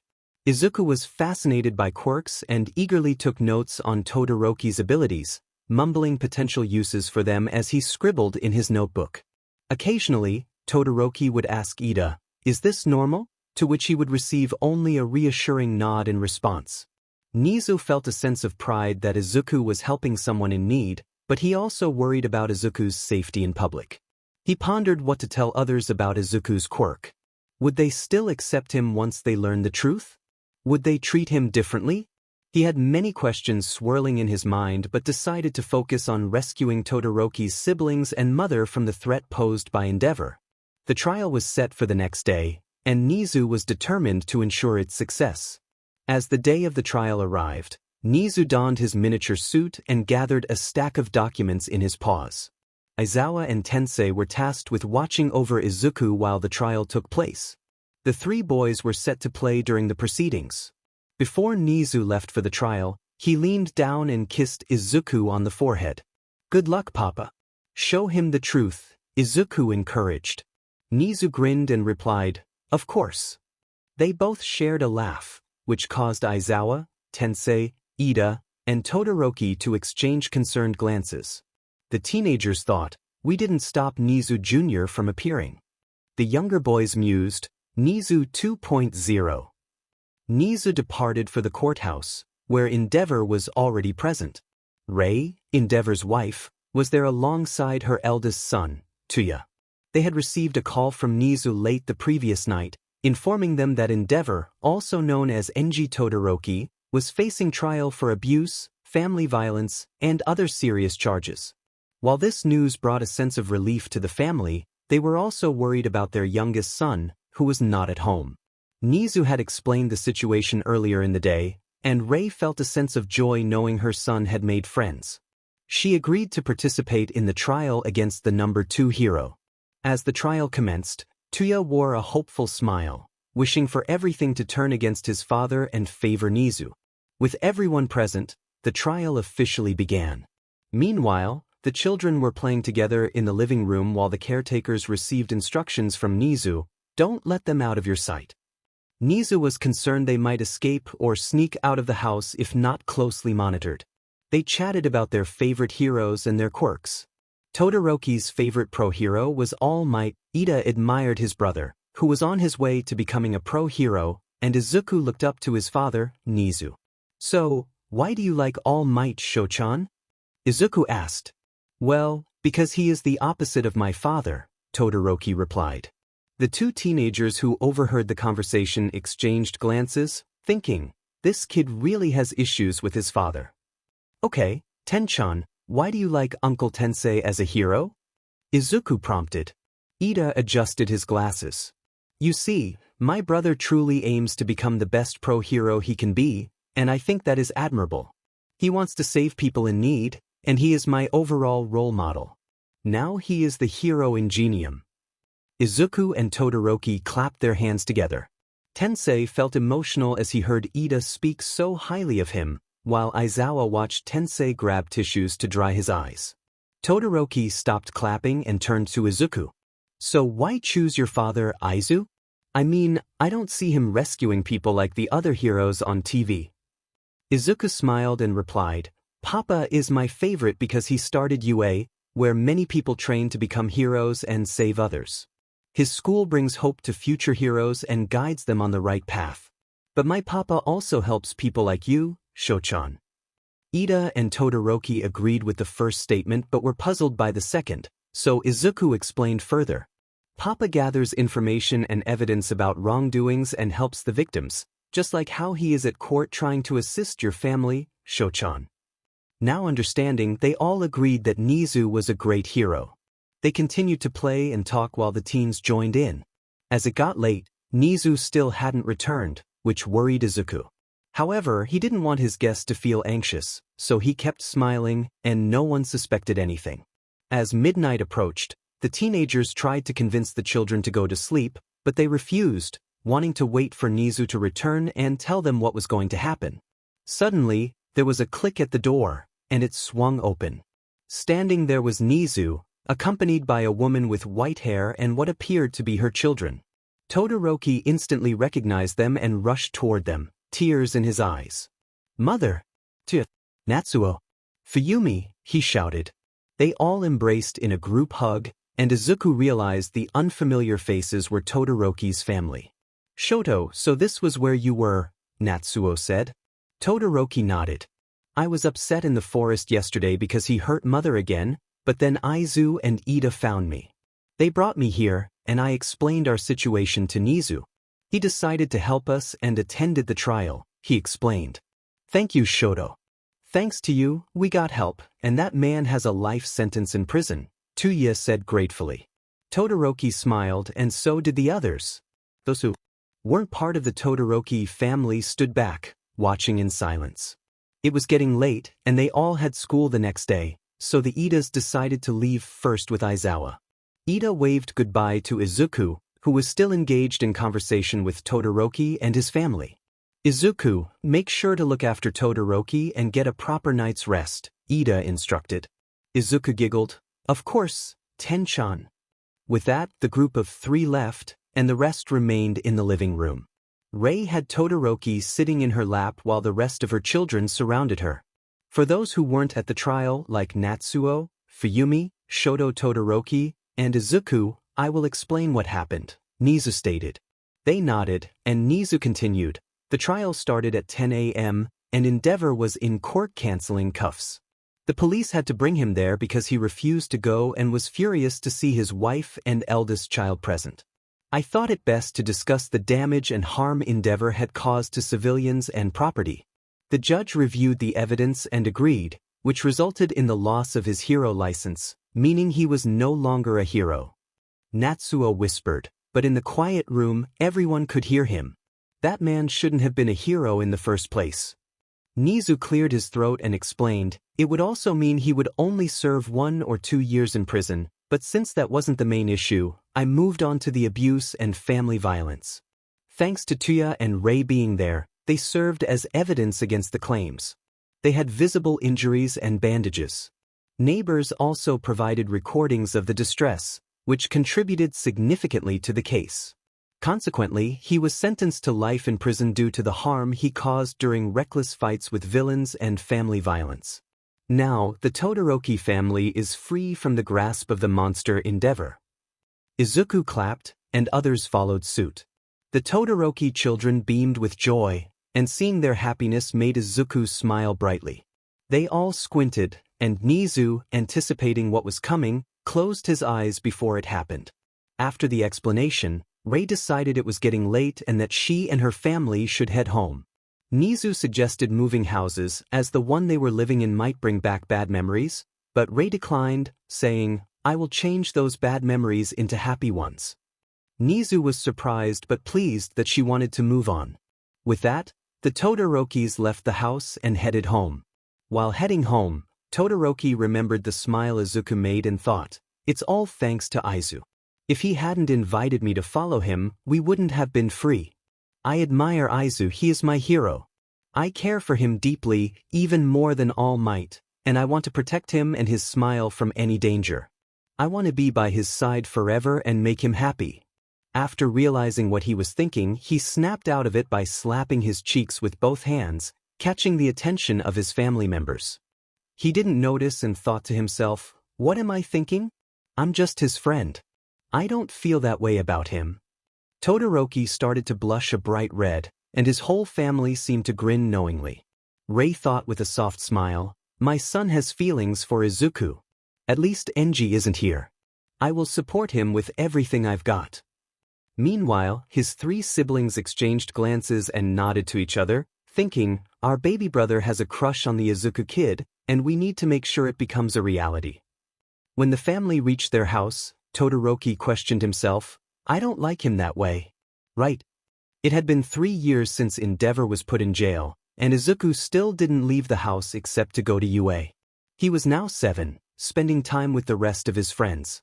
Todoroki and Ida visited Izuku every weekend, enjoying their time together. The caretakers watched over them less frequently, as they had become real pro-heroes, with some choosing to become teachers at UA. All of them became teachers except for Tensei, who helped his parents with hero work, and Oboro, who wanted to assist those in need. Todoroki and Ida attended the same school, while Tuya became a first-year student at UA. Izuku also helped out the teachers there. One day, he assisted Aizawa in carrying stacks of books to his classroom, and the students mistakenly thought he was Aizawa's child except for Tuya. Izuku had to explain the whole Nezu's child situation to the students, leaving them in shock. They wondered, how did the strict Nezu raise such a sweet kid? As word of Izuku's existence spread from Aizawa's class to the other classes, the seniors already knew about him.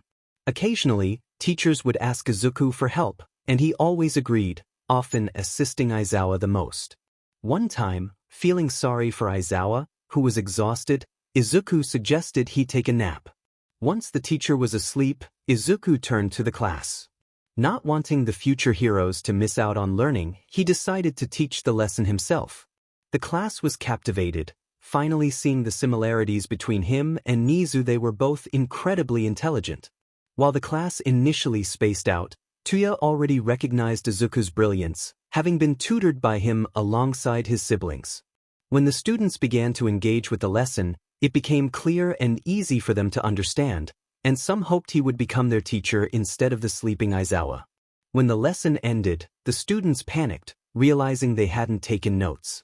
Just then, they heard the sound of a book closing.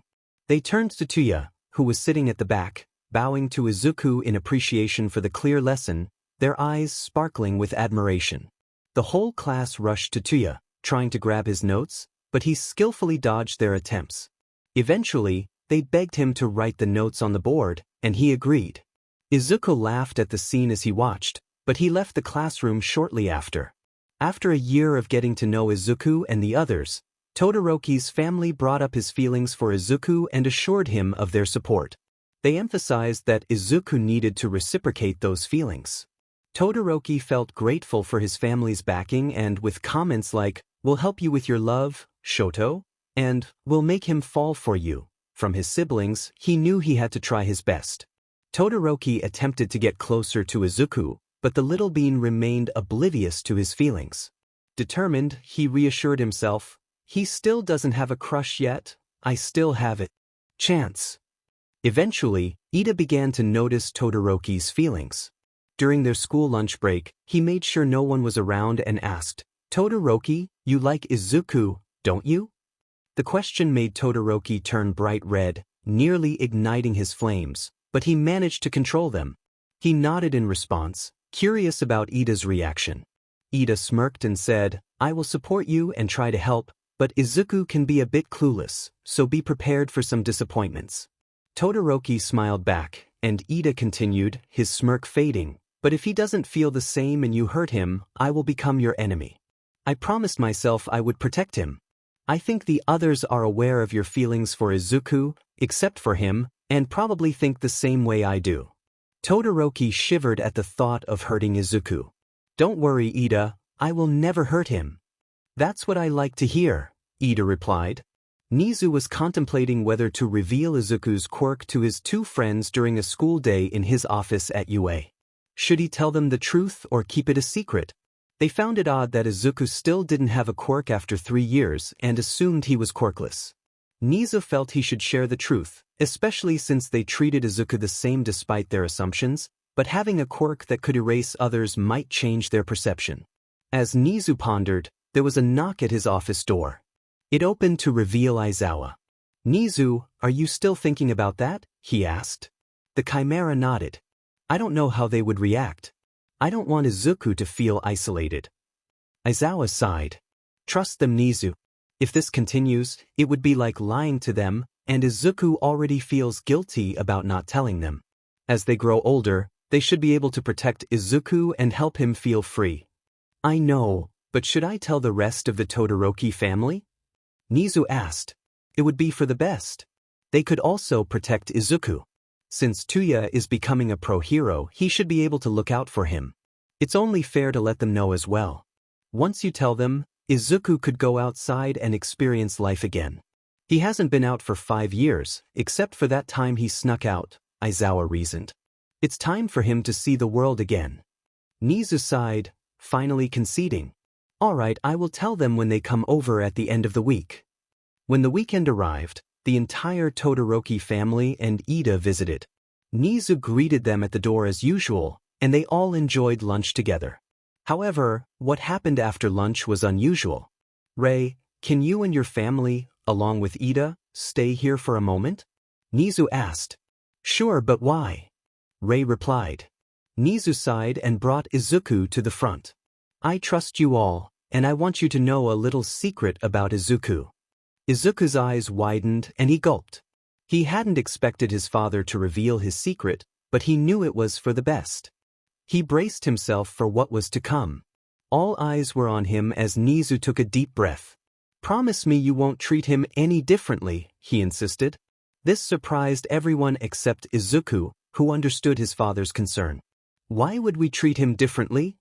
Natsuo asked. "Just promise me," Nezu repeated. Rei responded, "It seems important, so of course."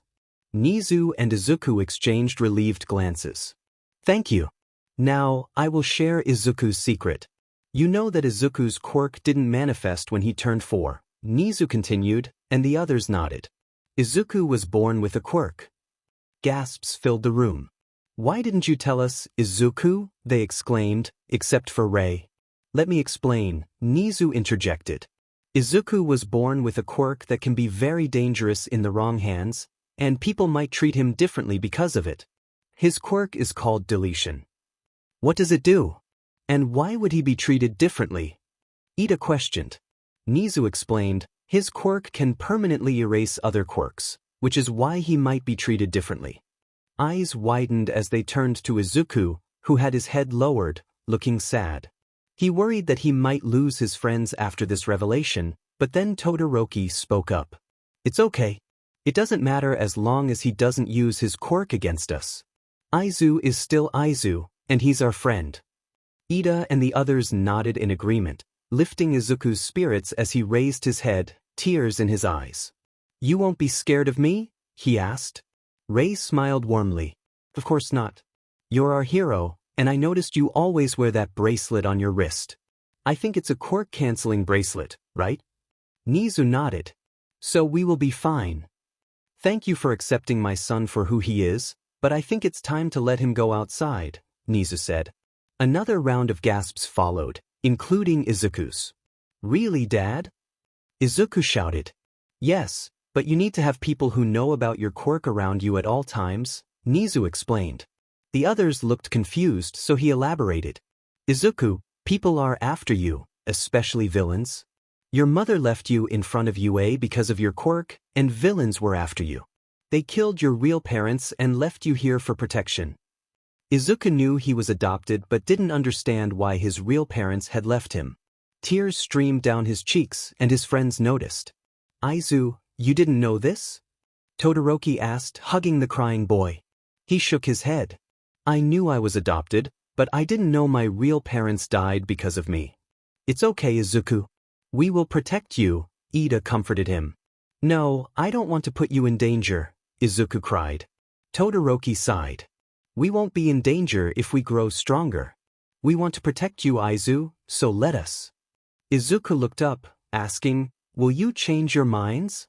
"Nope," they exclaimed in unison. Izuku turned to the rest of the Todoroki family, and they nodded, showing their commitment to help. "Thank you," Izuku said, smiling through his tears.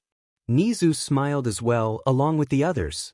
"But remember, to the outside world, Izuku is still quirkless, okay? And since Shoto and Tenya are still young, someone else should be there too."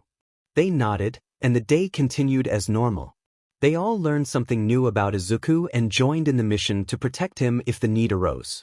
They were determined to ensure he was safe and happy, especially Todoroki and Ida. After gathering more people for the mission to protect Izuku, he was finally allowed to go outside.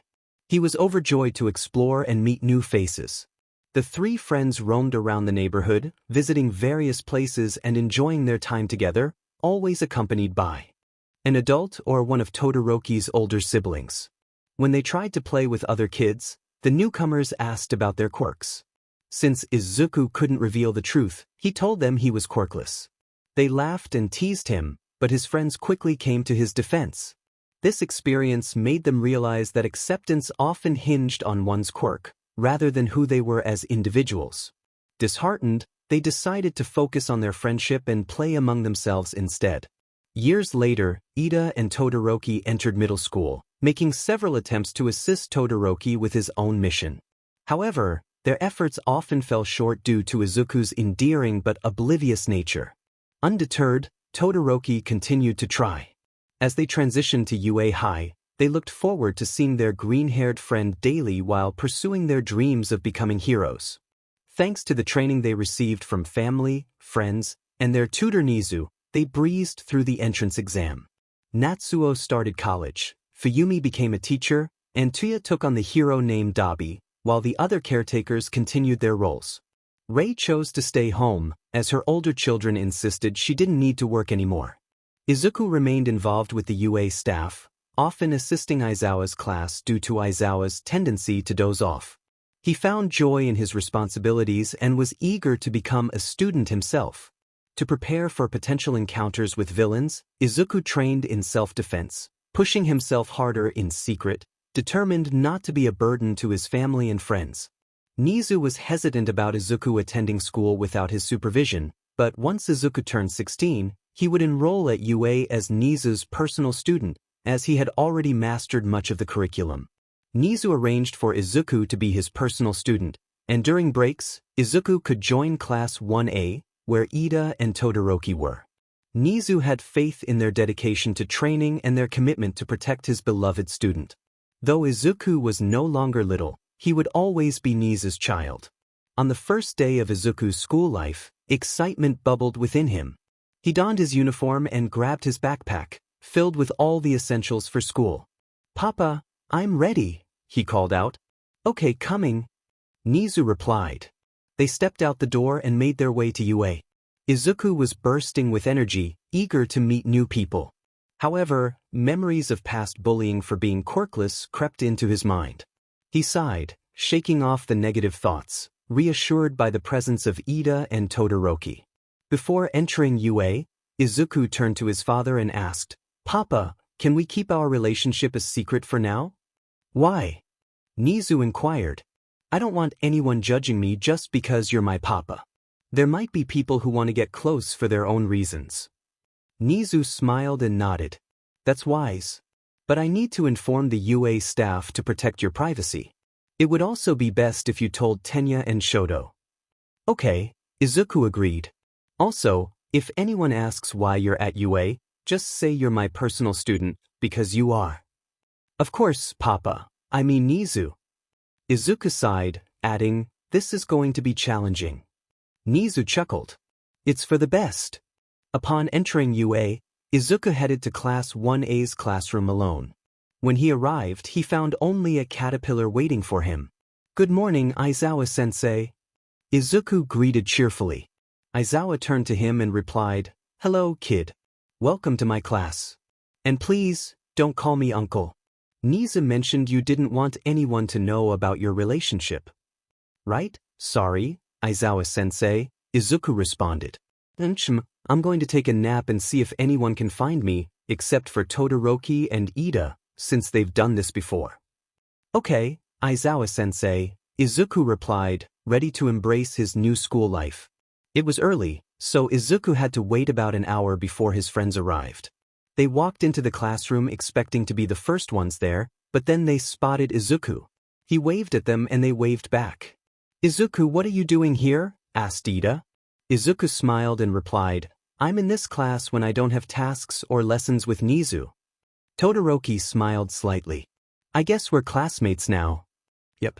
You guys are stuck with me," Izuku said. They continued chatting as more people entered the classroom. As the time for class approached, Izuku realized he needed to leave. "I need to meet with Nezu. I will see you later." "Izuku, why aren't you calling him your father?" asked Todoroki. Izuku whispered so that no one else could hear him. "I don't want people to judge me for my father and connections to pro heroes, so I'm pretending that I don't know them personally." "Okay, we understand. We'll see you later," Todoroki questioned. Izuku smiled as he walked out the large door and nodded. The door closed behind him, and students began to gather around the duo. "Hey, who was that person? Is he in this class?" a brunette girl asked. "Yes," Ida answered. "He looks so cute," a girl with pink hair exclaimed. "I wonder if he's in a relationship." Todoroki shot a glare at the pink girl, causing her to shiver. Ida quickly patted Todoroki on the shoulder. "Calm down," Ida instructed. Todoroki took a few deep breaths, relaxing his expression. "Wow, scary," a blonde-haired boy remarked, as the whole class sweat dropped at the sight of the glare. "Sorry about that. We're protective of him, and he's our only friend," Ida explained. Todoroki's face returned to neutrality just as the bell rang. Everyone went to their seats, but the chatter continued. There was one empty seat, and students whispered about what might have happened to Izuku. "Shut up," a voice ordered. The class froze and quieted down. "That's better. You guys are too loud." A peculiar creature resembling a yellow caterpillar appeared out of nowhere, causing students to scream. "What is that?" "I don't know." "What do we do?" The caterpillar made an unzipping noise and revealed a disheveled-looking man. The screams ceased at the sight of him. He sighed. "I am your homeroom teacher, Shota Aizawa. Get into your P uniforms and meet me outside." He walked out of the classroom, and the students followed his instructions. After changing, they met Aizawa outside, where he complained about how slow they were. He announced that they would be doing a test, which elicited a lot of whining, but he also mentioned a condition. "The person who comes last will be expelled," he said. Students protested that it was unfair, but Aizawa delivered a speech about how the world was not fair, and they proceeded with the test. After the test, he explained that he wasn't going to expel anyone. Following the test, students approached Aizawa with questions. "Aizawa-sensei, will the green-haired boy do the test as well?" asked a girl with black hair. Aizawa turned to her and replied, "No." Students were surprised and exclaimed, "Why?" "Simple. It's because he isn't really a hero course student. He's only in this class when he doesn't have his main lessons, and he needs classmates since he is the only student in his class," Aizawa explained. "Then what's his main class?" asked a redhead. Ida answered, "His main class is Class 1Z, also known as Nezu's personal class." Gasps filled the room. "What? Nezu's personal student?" they shouted in unison. Todoroki nodded. Meanwhile, Izuku was observing the entire test. The test was for Aizawa to assess their potential, but it also served as an opportunity for Izuku to analyze their quirks. Earlier, when Izuku had to visit Nezu's office, Nezu had tasked him with analyzing the quirks of the first years. Aizawa was assisting Izuku by conducting the test. Izuku watched from a tree branch, hidden from view, but Aizawa was aware of his presence. They did this every year, and Aizawa could sense the boy, given his experience as an underground hero. Izuku quietly jotted down notes about the quirks he observed in his notebook. When he finished and Class 1A was returning to their classroom, Class 1B was heading out for their test. Izuku analyzed their quirks as well, and when he was done, he handed the notebook to his father and made his way to Class 1A. Once he entered the classroom, all eyes were on him. His classmates were in the middle of introductions, and he arrived just in time for his turn. "Hi," he waved. "It's the broccoli boy," the girls exclaimed. "Broccoli?" he questioned, turning to his friends, who smiled and shook their heads. He bowed to the class. "Hello. I am Izuku. I will be a part of the class sometimes." "Hi Izuku, I'm Mina," the pink-haired girl said excitedly. "I know. It's a pleasure to meet you in person," Izuku replied. Mina and the others were quite surprised. "You knew?" she asked. "Yes, I was watching the test. It was a task my teacher gave me," Izuku explained. "Oh, we've heard you were Nezu's personal student. I guess he asked you to do that," Uraraka commented. Izuku smiled brightly. "Correct." The whole class squinted at his enthusiasm. Too bright, they thought. The girls internally declared, "Precious cinnamon roll, must protect." "Anyway, what's your quirk?" asked Kirishima. The mood in the room immediately turned tense. Ida and Todoroki stepped in front of Izuku, as if anticipating something. With his friends standing protectively in front of him, Izuku felt reassured, so he lied, "I'm quirkless." Silence fell over the room. Izuku kept his head down, but a comment made him look up. "That's so manly. You became Nezu's student without a quirk," Kirishima exclaimed. Bakugo added, "I guess someone like you is smarter than these losers." "Echai," shouted the rest of the class. Izuku smiled. "Thank you.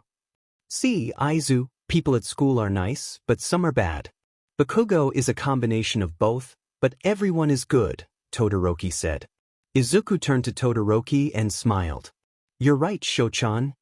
Todoroki's face turned slightly red, and everyone but Izuku noticed his reaction. The girls were fangirling in their minds, while the boys smirked, thinking, someone has a crush. It's been a month since Izuku started his high school life, and he has made friends with all his classmates. There was also a little group called the Aizu Protection Squad, which the entire Class 1A joined.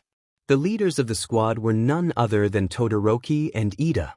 Other groups formed as well, such as the Baku Squad and the Zu Squad. Baku Squad included Bakugo, Kirishima, Kaminari, Mina, and Siro, while the Zu Squad consisted of Izuku, Uraraka, Azui, Shinso, Ida, and Todoroki. They often mingled within these groups and created smaller circles. Izuku would jump between classes and participate in hero training.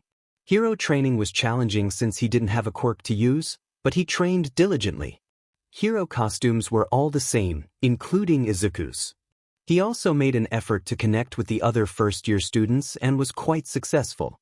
One day, there was an incident in the cafeteria. Izuku and his friends were heading to the cafeteria for lunch when they were intercepted by the notorious blonde from Class 1B. "Hey, if it isn't the so-called Class 1A, he greeted. Izuku replied, "Yes, it is Nito Minoma. Nice to meet you." Minoma's smug expression faltered. "How do you know my name? I never introduced myself." Izuku's eyes sparkled. "It's because your quirk is so cool. You can copy other people's quirks for 5 minutes. That would be a huge advantage for heroes. But I suggest you do some combat training. Just in case you copy a close combat quirk, you'll know how to fight. Or maybe practice with some weapons just in case." Izuku continued to voice his thoughts and suddenly pulled out a notebook from seemingly nowhere.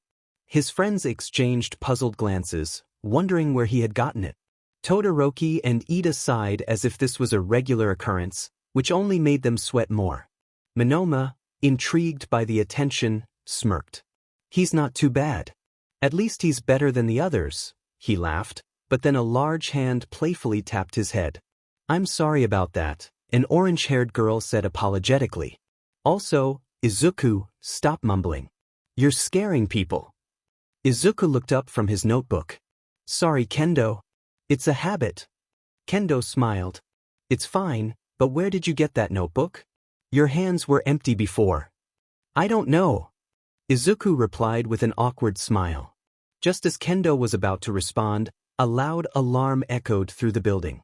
Seniors began to panic, and chaos erupted as students rushed for the exits. Izuku caught a senior's wrist and asked, "What's going on?" The third year shouted, "The alarm is for when UA has an intruder. I've never experienced this in all my years here." Izuku thanked him for the explanation and released his grip. He turned to his friends and looked out the window, only to see a crowd of reporters outside. "Tension. It's the press. We need to calm everyone down," he shouted. Ida called back, "What do you suggest we do?" "Uraraka. Make Tenchan float so he can yell for everyone to calm down." Izuku instructed. Understanding the plan, they quickly followed his orders, and the commotion began to settle. Ida took charge and informed everyone that the press was the cause of the alarm. However, even after the chaos calmed, the alarm continued to ring, and Izuku found it odd. He thought, the press wouldn't just barge into UA and cause a scene. There must be something else going on. Determined to investigate, Izuku pushed through the crowd.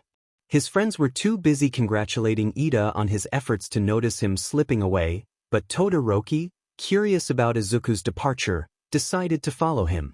They arrived at a room where a hooded figure with gloves was emerging. Sensing something suspicious, Izuku discreetly took out his phone and began recording from behind a wall. "What are you doing, Aizu?" Todoroki whispered. Startled, Izuku almost gasped but quickly covered his mouth. Once he recognized the figure, he relaxed and continued recording. "Someone suspicious has entered UA, and I'm gathering evidence. Even though we have cameras in the school, they might be hacked, so I want to document this," he explained. Todoroki nodded in agreement. "That makes sense." They continued to record and follow the hooded figure. As they reached the entrance of UA, they watched as the person blended into the crowd outside. Unable to follow any further, they decided to head to Nezu's office to report their findings. They knocked twice and entered the office. Nezu was there, sipping his tea while scanning through documents.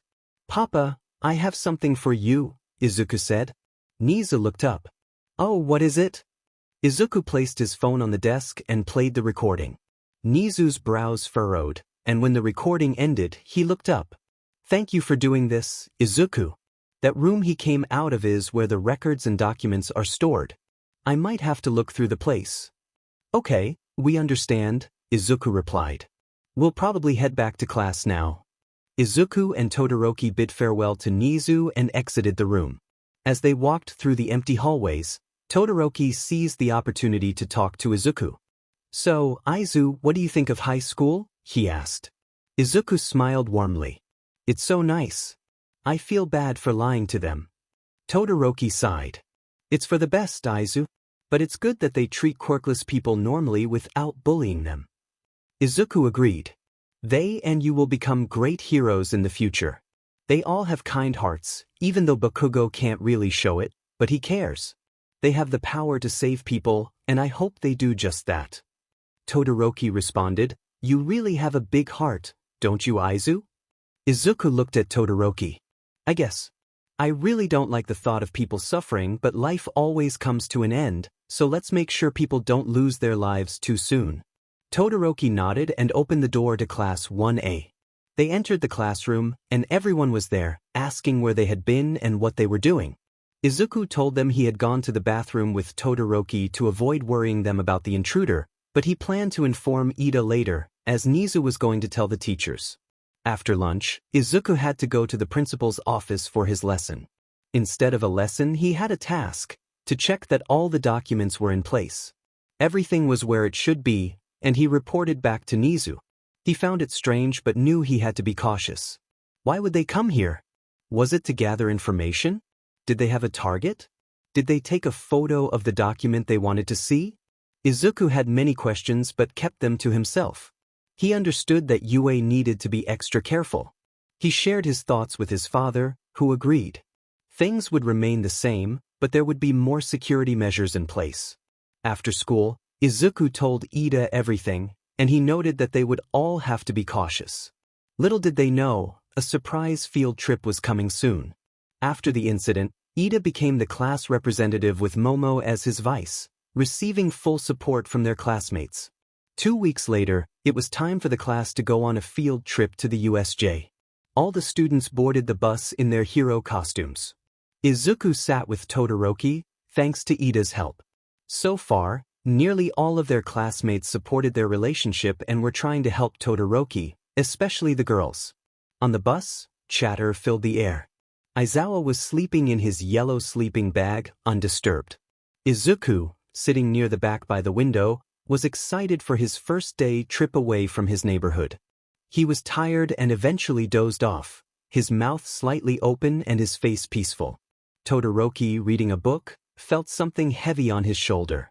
He looked over and saw Izuku sleeping. His heart raced and he fought to keep his cool. He marked his page, closed the book, and placed it in his lap. As he stared at the sleeping boy, sunlight illuminated Izuku's face. He gently brushed some hair away, captivated by the moment. Other classmates noticed, some girls smirking and the guys smiling. While some felt sorry for Todoroki, others were frustrated by Izuku's obliviousness, but they couldn't stay mad for long. When the bus came to a stop, Aizawa woke up immediately and instructed everyone to get off. Izuku, still asleep on Todoroki's shoulder, was gently roused by a light shake. He opened his eyes slowly, and upon realizing where he was, shot up, his face turning bright red. "I'm so sorry," he exclaimed. Todoroki smiled. "It's fine, Aizu, but Aizawa said we all need to get off the bus." Izuku nodded, and they hopped off to join the rest of the class. Aizawa explained their activities for the day, and as they entered, the girls surrounded Todoroki. "So, did you make any progress?" whispered Mina. Todoroki shook his head. "Darn, how have you not given up yet?" Todoroki replied, "It's because I know I still have a chance. Izuku doesn't have a crush yet." Uraraka sighed. "Well, keep trying. Everyone in the class is rooting for you, Todoroki-kun." Todoroki nodded. They reached the entrance of the USJ, where 13 greeted them with a wave and an introduction. Izuku's eyes sparkled with excitement, and he began to mumble. Todoroki smiled but remained focused on 13's instructions. As the students listened, a purple mist began to form in front of the fountain at the center of the USA. Aizawa noticed and went on high alert. The students in 13 were unaware until Kirishima, feeling bored, yelled out, "Wow, you guys even have fake villains too." "What?" 13 questioned, turning to see multiple villains emerging from the purple mist. They introduced themselves as the League of Villains, led by Shigaraki. Aizawa shouted as he leaped toward the villains, "They're real." 13, protect the students. "Wait, where's All Might?" Izuku asked, recalling his childhood meeting with the hero. He knew about One for All but hadn't shared that with his friends. 13 placed a hand on Izuku's shoulder, answering for Aizawa. 3 hours have passed. Izuku's eyes widened. Not good. He turned to his classmates, trying to contact his father, but only managed to send a single letter before the connection cut off. Frowning, he looked around. Bakugo was furious, with Kirishima holding him back, while the girls huddled together, and everyone else was in a panic. Ida was attempting to calm everyone down, while Todoroki observed Aizawa's fight. Izuku shouted orders, "Tenchan, get out of here and find the heroes." Ida opened his mouth to protest, but Izuku cut him off. "Go. If you do this, you can save everyone, including me. I know the promise you made back then, but I have Shochan. He can protect me. I haven't used it in years. Go, Tenchan." Ida closed his mouth and dashed out the door with newfound determination. The class stared at the door for a moment before the purple mist engulfed the exit. A figure emerged, introducing himself as Kurojiri. He mentally cursed for letting Ida escape, but 13 was about to attack him with her quirk. Izuku stopped her. "Don't. The mist can teleport things, including our attacks. He could use that against us," Izuku explained. As he spoke, Bakugo and Kirishima rushed to attack. Kurojiri seized the opportunity and teleported them somewhere in the USJ. Students shouted in panic about their missing classmates. Izuku tried to calm them, but only a few heard him. Noticing some were listening, he shouted at the top of his lungs. "Try to calm everyone down and hold on to each other. The enemy might want to separate us, but if you hold on, you'll stay together. Now quickly." Shinso, Todoroki, Azui, Ojiro, Momo, Jiro, Shoji, Tokoyami, and 13 immediately followed his instructions, but Kurojiri was about to send them away. They didn't have much time, and Todoroki, holding on to Hagakure, panicked because he wasn't holding Izuku. He had to protect him, but he didn't make it in time and was sent to a frozen part of the USJ. Once teleported, Hagakure stopped screaming but froze in place. They were surrounded by villains, but Todoroki quickly froze them in an instant. He exhaled in frustration. He couldn't grab Izuku in time, so he had to get back to protect him. He swiftly froze all the villains in the area and ran with Hagakure in his arms, ensuring she wasn't alone for safety reasons, heading toward the entrance of the building. Meanwhile, Izuku was falling from the sky and landed in the water. He found himself surrounded by water-type villains. As he considered various ways to escape unharmed, he realized it would be impossible unless he resorted to a certain tactic. Outnumbered by those with water-based quirks, he felt at a disadvantage. Just as he began to think of a plan, something wrapped around his waist and pulled him out of the water, placing him onto a boat. There, he was greeted by Azui and Shinso.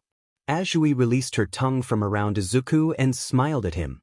"Hello, Izuku," she said cheerfully. Izuku responded, "Hello to you too, Azui. And you as well, Shinso." Shinso nodded. "So it's just the three of us?" "Yes. I didn't see anyone else down there, just villains," Izuku replied. "Great, then I'll use my quirk." "If Azui was sent here, they must have underestimated her abilities," Shinso stated. Azui tilted her head slightly, but Izuku understood what Shinso meant. Shinso approached the edge of the boat and shouted insults at the villains. It didn't take long for them to respond, falling under Shinso's brainwashing. He commanded them to tie themselves up, and the three of them safely made their way back to shore. Meanwhile, the other students were engaged in battles against villains in various locations, all with a single goal in mind: to regroup at the entrance. The students from the water zone rushed toward 13, who was with some classmates that hadn't been teleported to different areas of the USJ. As they ran, Izuku spotted Aizawa in a fierce struggle against a monstrous foe. He halted, an intense aura of determination radiating from him. Azui and Shinso sensed the change in him and shivered. They turned to see Izuku, his eyes locked on the fight, tears beginning to form. Meanwhile, Ida was sprinting as fast as he could toward UA when he encountered a bus blocking his path. The bus came to a stop, and teachers from UA stepped out. Nezu quickly inquired about the situation. Ida explained that the USJ was under attack by the League of Villains and that he needed help from UA. "I suspected as much," Nezu murmured. Ida, puzzled, asked, "You suspected it?" Nezu explained, Before I received a message with the letter H from Izuku, I knew he wouldn't send a letter without good reason. I tried to contact Aizawa but couldn't reach him, which felt unusual. I immediately sent all students home and ordered the UA staff to head over. All Might should arrive soon, and if we need backup, we have the rest of the UA faculty. Now, let's hurry to the USJ. Ida climbed onto the bus with the other heroes, and they sped off toward the USJ, where the battle was already underway. Back to Izuku and the heroes in the UA. Izuku rushed over to Aizawa, tears streaming down his face as he held him tightly. Azui and Shinso followed closely, but Izuku stopped them, insisting they regroup with the others. Shinso hesitated, unwilling to leave their teacher alone, but Azui nodded and pulled Shinso along, urging him to move. "What are you doing, Azui?" he yelled. "I'm getting us back to the entrance," she replied. "What about Izuku? We can't leave him by himself." Shinso protested. "I know that, but we have to," Azui said firmly. They continued to run, guilt etched on their faces. Meanwhile, Izuku carefully placed Aizawa away from the ongoing battle, where Ojiro was also making his way back to the entrance. Ojiro urged Izuku to come with him and Aizawa, but Izuku refused, determined to buy them time to regroup. Ojiro hesitated, sensing Izuku's resolve, but ultimately complied. Once Ojiro left, Izuku faced the monstrous creature before him. He realized it was no ordinary being. It possessed multiple quirks. Knowing he couldn't fight it directly, Izuku decided to take a. He carefully removed his quirk-canceling bracelet and focused on the creature, named Nomu. He managed to disable its regeneration and super strength just as it lunged at him. Izuku dodged its punch and retreated, determined to stall until help arrived. Tenshan should have reached the heroes by now. "I just need to keep dodging," he thought, but using his quirk drained his energy, making it increasingly difficult to stay on his feet. He paused to put his bracelet back on, but as soon as he did, he was sent crashing against the wall. He coughed, feeling the sting of blood in his mouth, and noticed the warmth trickling down his forehead. Shigaraki, watching from a distance, was pleased with the outcome of that blow.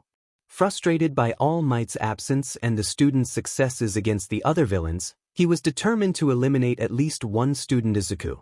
Izuku struggled to his feet, continuing to distract the Nomu.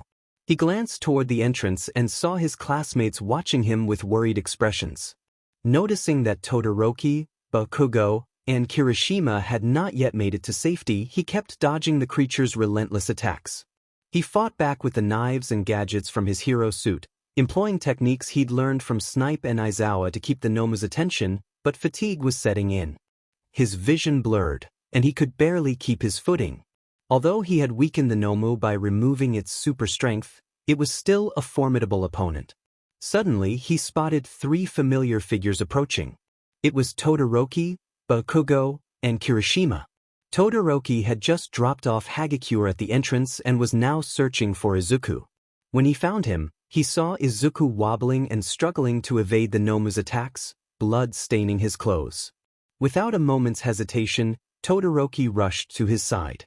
Bakugo and Kirishima had finished their battles in the fire zone, but Bakugo was eager for more action, so they headed toward the center of the US.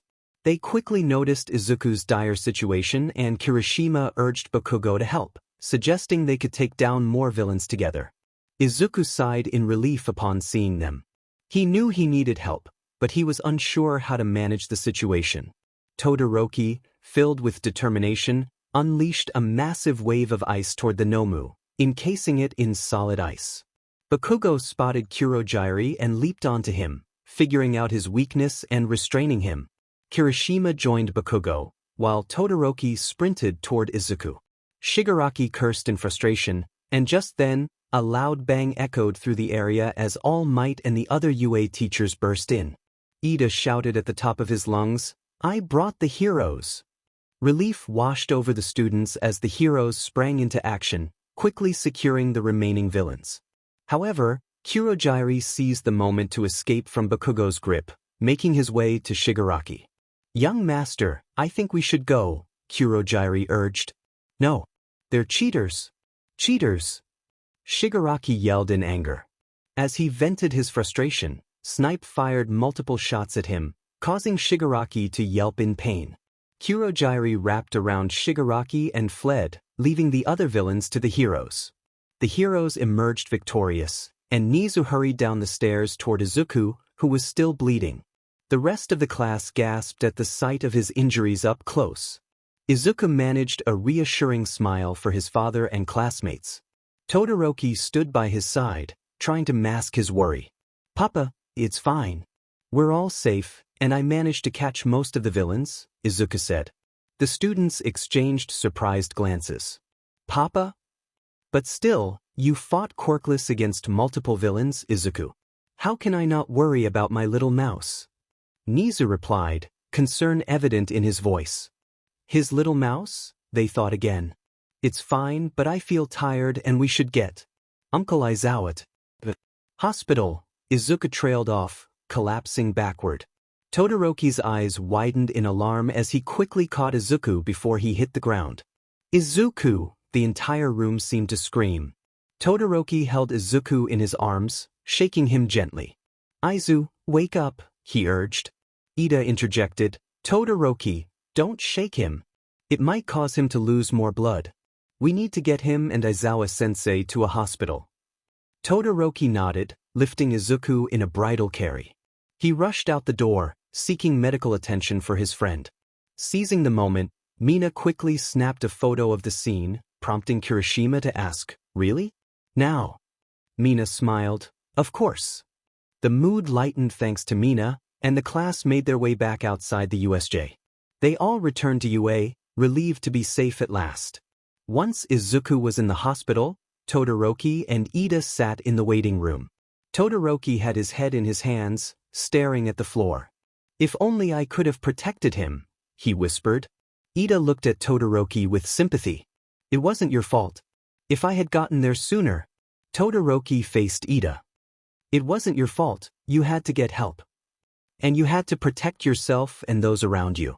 "It isn't your fault," Ida replied. "But," Todoroki started, but was interrupted by Nezu. "It's none of our faults. Izuku was there because I asked him to go, and I should have figured out the message faster. I don't think he wants any of us to blame ourselves. So we shouldn't. Instead, we should train harder to be stronger and better," Nezu stated as he entered the hospital. The boys nodded, knowing that Nezu was right. They promised themselves they would get stronger once more to protect their friend. After the USJ attack, Izuku woke up in the hospital, with Todoroki sleeping beside his bed. Todoroki's face was turned toward Izuku, his arms crossed beneath his head. Izuku looked around the room, taking in his surroundings, and noticed he was alone with the sleeping boy. He smiled softly at Todoroki, unaware that their classmates were outside taking photos and watching. The girls were quietly squealing, but after a few moments, Bakugo decided to join them and entered quietly. He opened the door, revealing the whole class, and Izuku turned to face them. He smiled and placed a finger over his lips. They nodded and entered silently. "So, how is everyone and what happened after I collapsed?" Izuku whispered. Kirishima answered quietly, "Everyone's fine or has minor injuries, but the most serious injuries were you and Aizawa-sensei. After you collapsed, Todoroki and Ida sought medical attention for you, and everyone else went back to UA and headed home." Izuku nodded. "I see. I'm glad you guys weren't hurt, but how is Uncle Aizawa's condition?" Momo replied. "Aizawa-sensei is awake, but he looks pretty rough." Izuku sighed. "That's good. When will we go back to UA?" "We resume school in a week because of the commotion the League of Villains caused. They said it was also for us to have a break," Jiro responded. "Okay, but when can I get out of the hospital?" "You should be discharged today," Shinso replied. Izuku smiled.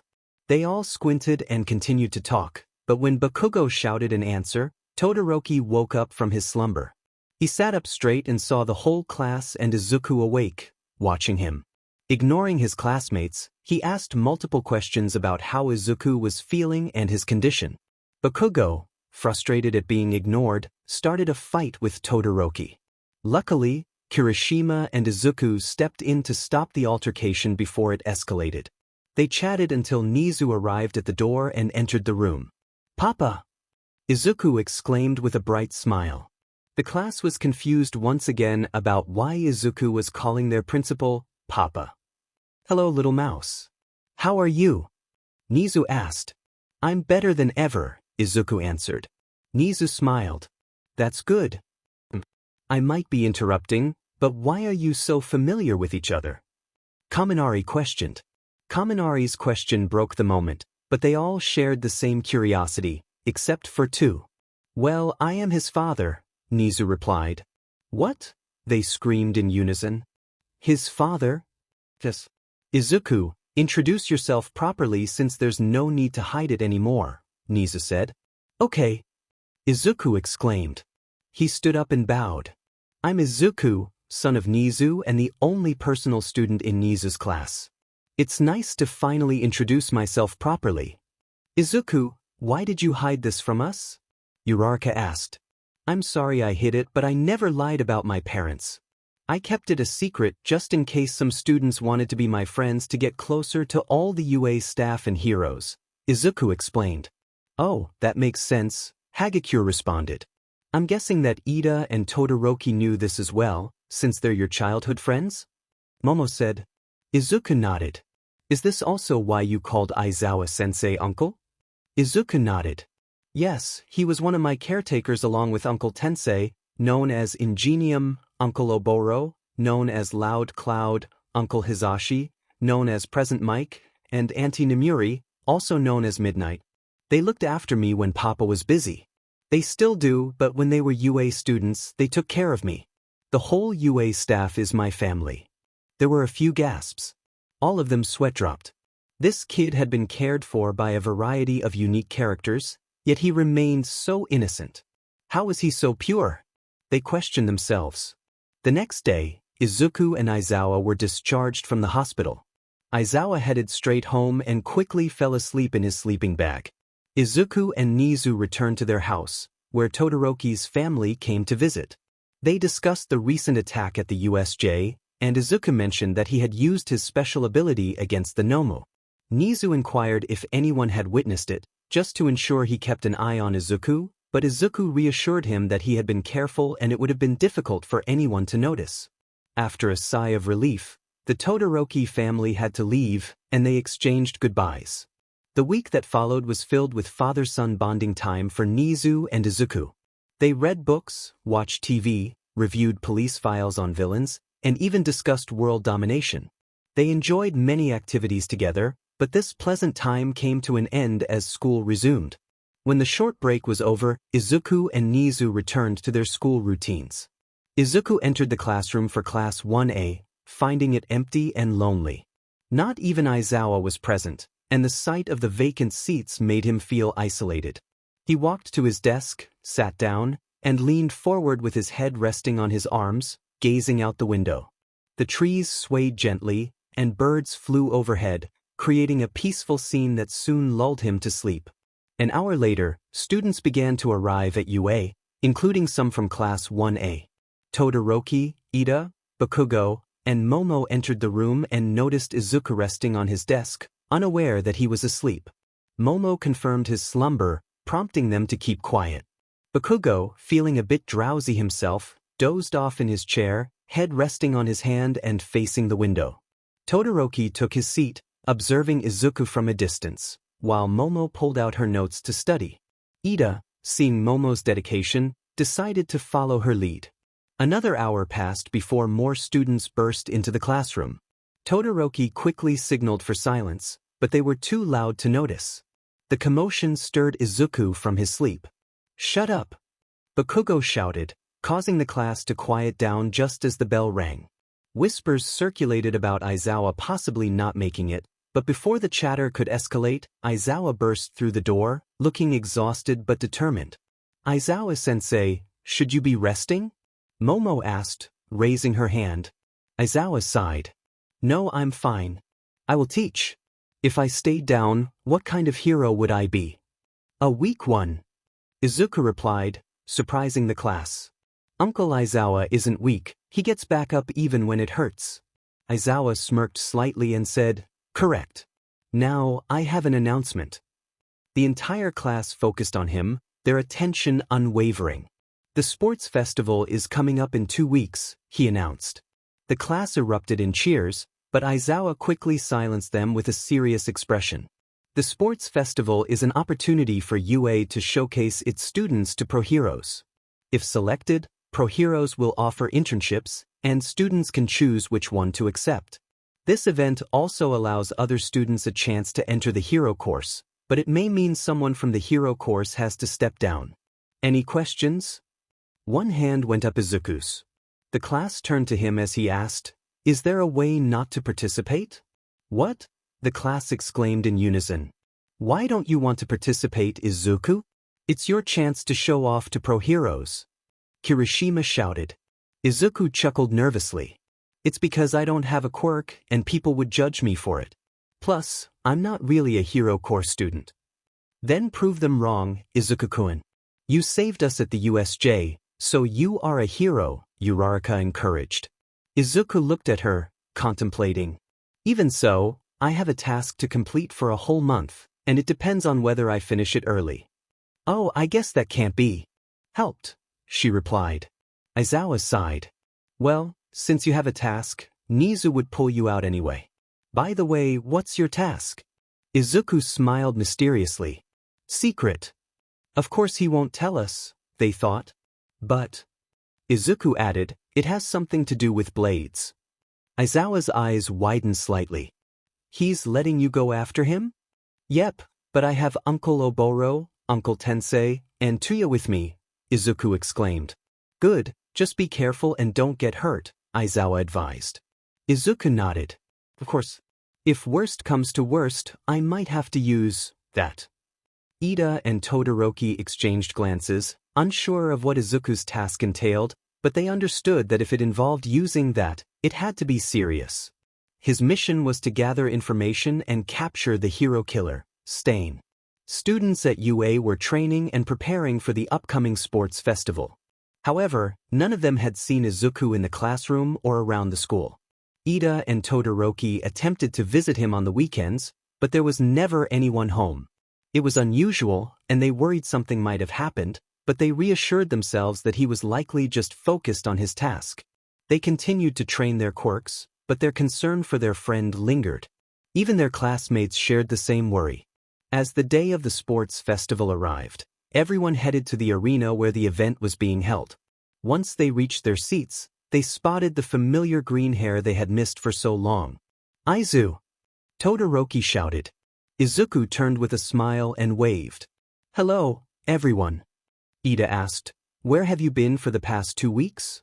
Izuku chuckled softly, placing his hands in his lap. "About that, I was preparing for my task." "Sorry." They all sighed in relief, glad to see their classmates safe and sound. "Please let us know next time, okay, Izuku?" Mina said. Izuku sighed. "I'm sorry, but I might not be able to share details until after I finish." Ida replied, "That's all right, but at least give us signs that you're okay." Izuku nodded and stood up. "Well, I better go now." "What, already?" Kaminari exclaimed. "Yeah.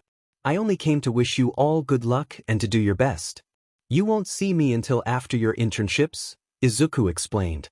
"It's part of my task." "See you later." Todoroki smiled sadly and said, "Okay, but stay safe." "Alright, Shochin. Do your best." Izuku called as he walked backward toward the exit. He smiled and shouted, "Good luck to everyone," before disappearing from sight.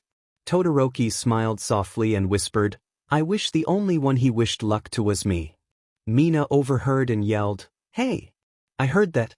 Everyone needs luck from our cinnamon roll, but don't worry.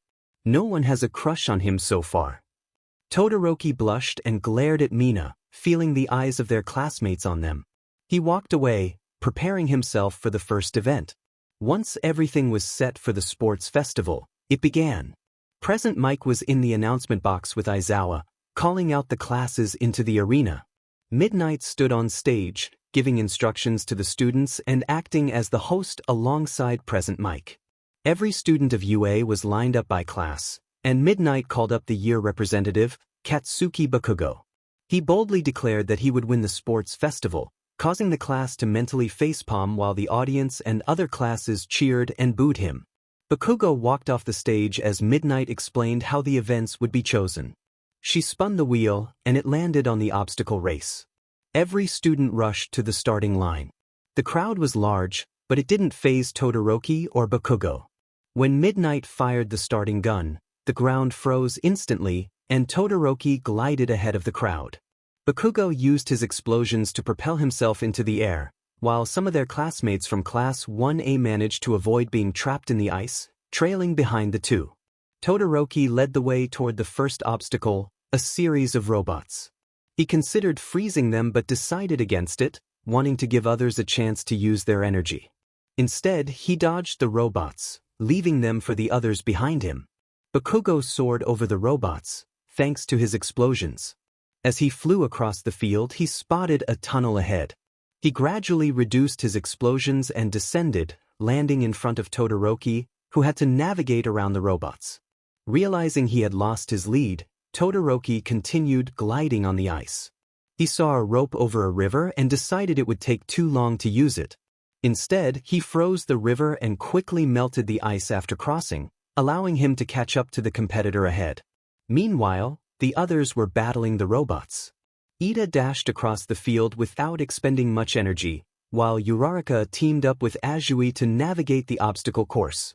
Uraraka used her quirk to lift herself, and Azui utilized her tongue to propel her away from the robots. Once Uraraka reached a clearing, she deactivated her quirk on herself and used it to assist Azui, pulling her frog friend closer. They repeated this strategy when they reached the river, while Ida sprinted across the rope. The two leaders reached the minefield, where Todoroki and Bakugo were locked in a fierce competition, unaware of the dust cloud approaching them. Ida was at the front of the dust, using his Recipro Burst, which he could only perform twice a day. He dashed past the minefield and the two competitors, reaching the finish line first, panting heavily afterward. The two, surprised by Ida's sudden speed, quickly made their way to the finish line, finding him breathless on the ground. "I'm happy to finally see you here," Ida panted. Bakugo frowned and stormed away, fuming. Todoroki remarked, "Yeah, but I wish I could have been the one to say that." Ida got up and chuckled. "Well, I am the one with the speed quirk." "I guess," Todoroki replied. After all the students crossed the finish line, only 44 were able to advance to the next round, which featured a cavalry battle. The teams remained the same as in the original story, but instead of Izuku, a random support corps student, like Hatsum, took his place. Once everyone had chosen their teams and taken their positions, Todoroki, wearing Ida's 1,000,000 point band, prepared for battle. The game began and lasted 6 minutes. All the teams focused on Todoroki's team, but he quickly surrounded them with spiky ice. Ice walls formed on all sides, allowing his team to relax, though he warned them to stay alert. Some teams thought it would take too long to break through the ice, but Bakugo relentlessly blasted his explosions at the thick barrier while his team defended him from the other teams. Kirishima also helped to break the ice, and eventually, they managed to break through. However, as they entered, they were met with a barrage of incoming ice, which they skillfully dodged. Todoroki clicked his tongue in frustration and quickly sealed the hole in the wall. With only 2 teams inside the ice wall, he knew he had to focus on defense for the next 2 minutes while formulating a plan. His strategy was to defend but also to seize the headbands from the opposing team if possible. When he saw Bakugo charging toward them, he instructed Momo to create a shield and blanket. She complied, handing it to him just in time. Todoroki used the shield to block Bakugo's explosive advance and pushed him back. Kaminari touched Kirishima, and Todoroki covered the whole team with the blanket. Kaminari unleashed his quirk on the enemy, and after they were momentarily stunned, Ida prepared for another Recipro Burst, allowing Todoroki to grab some headbands. Just then the alarm sounded, signaling the end of the game. Todoroki's team retained their 1,000,000 points, successfully defending their position and advancing to the next round. Recovering from the shock he had received, Bakugo simmered with frustration. He had focused solely on obtaining the 1,000,000 headband and hadn't managed to take a single one. After the second event, the students were given a break, and Todoroki and Ida seized the opportunity to grab something to eat. They walked to the room where they had left their belongings and entered to find everything as they had left it, except for 19 lunch boxes neatly arranged on a table.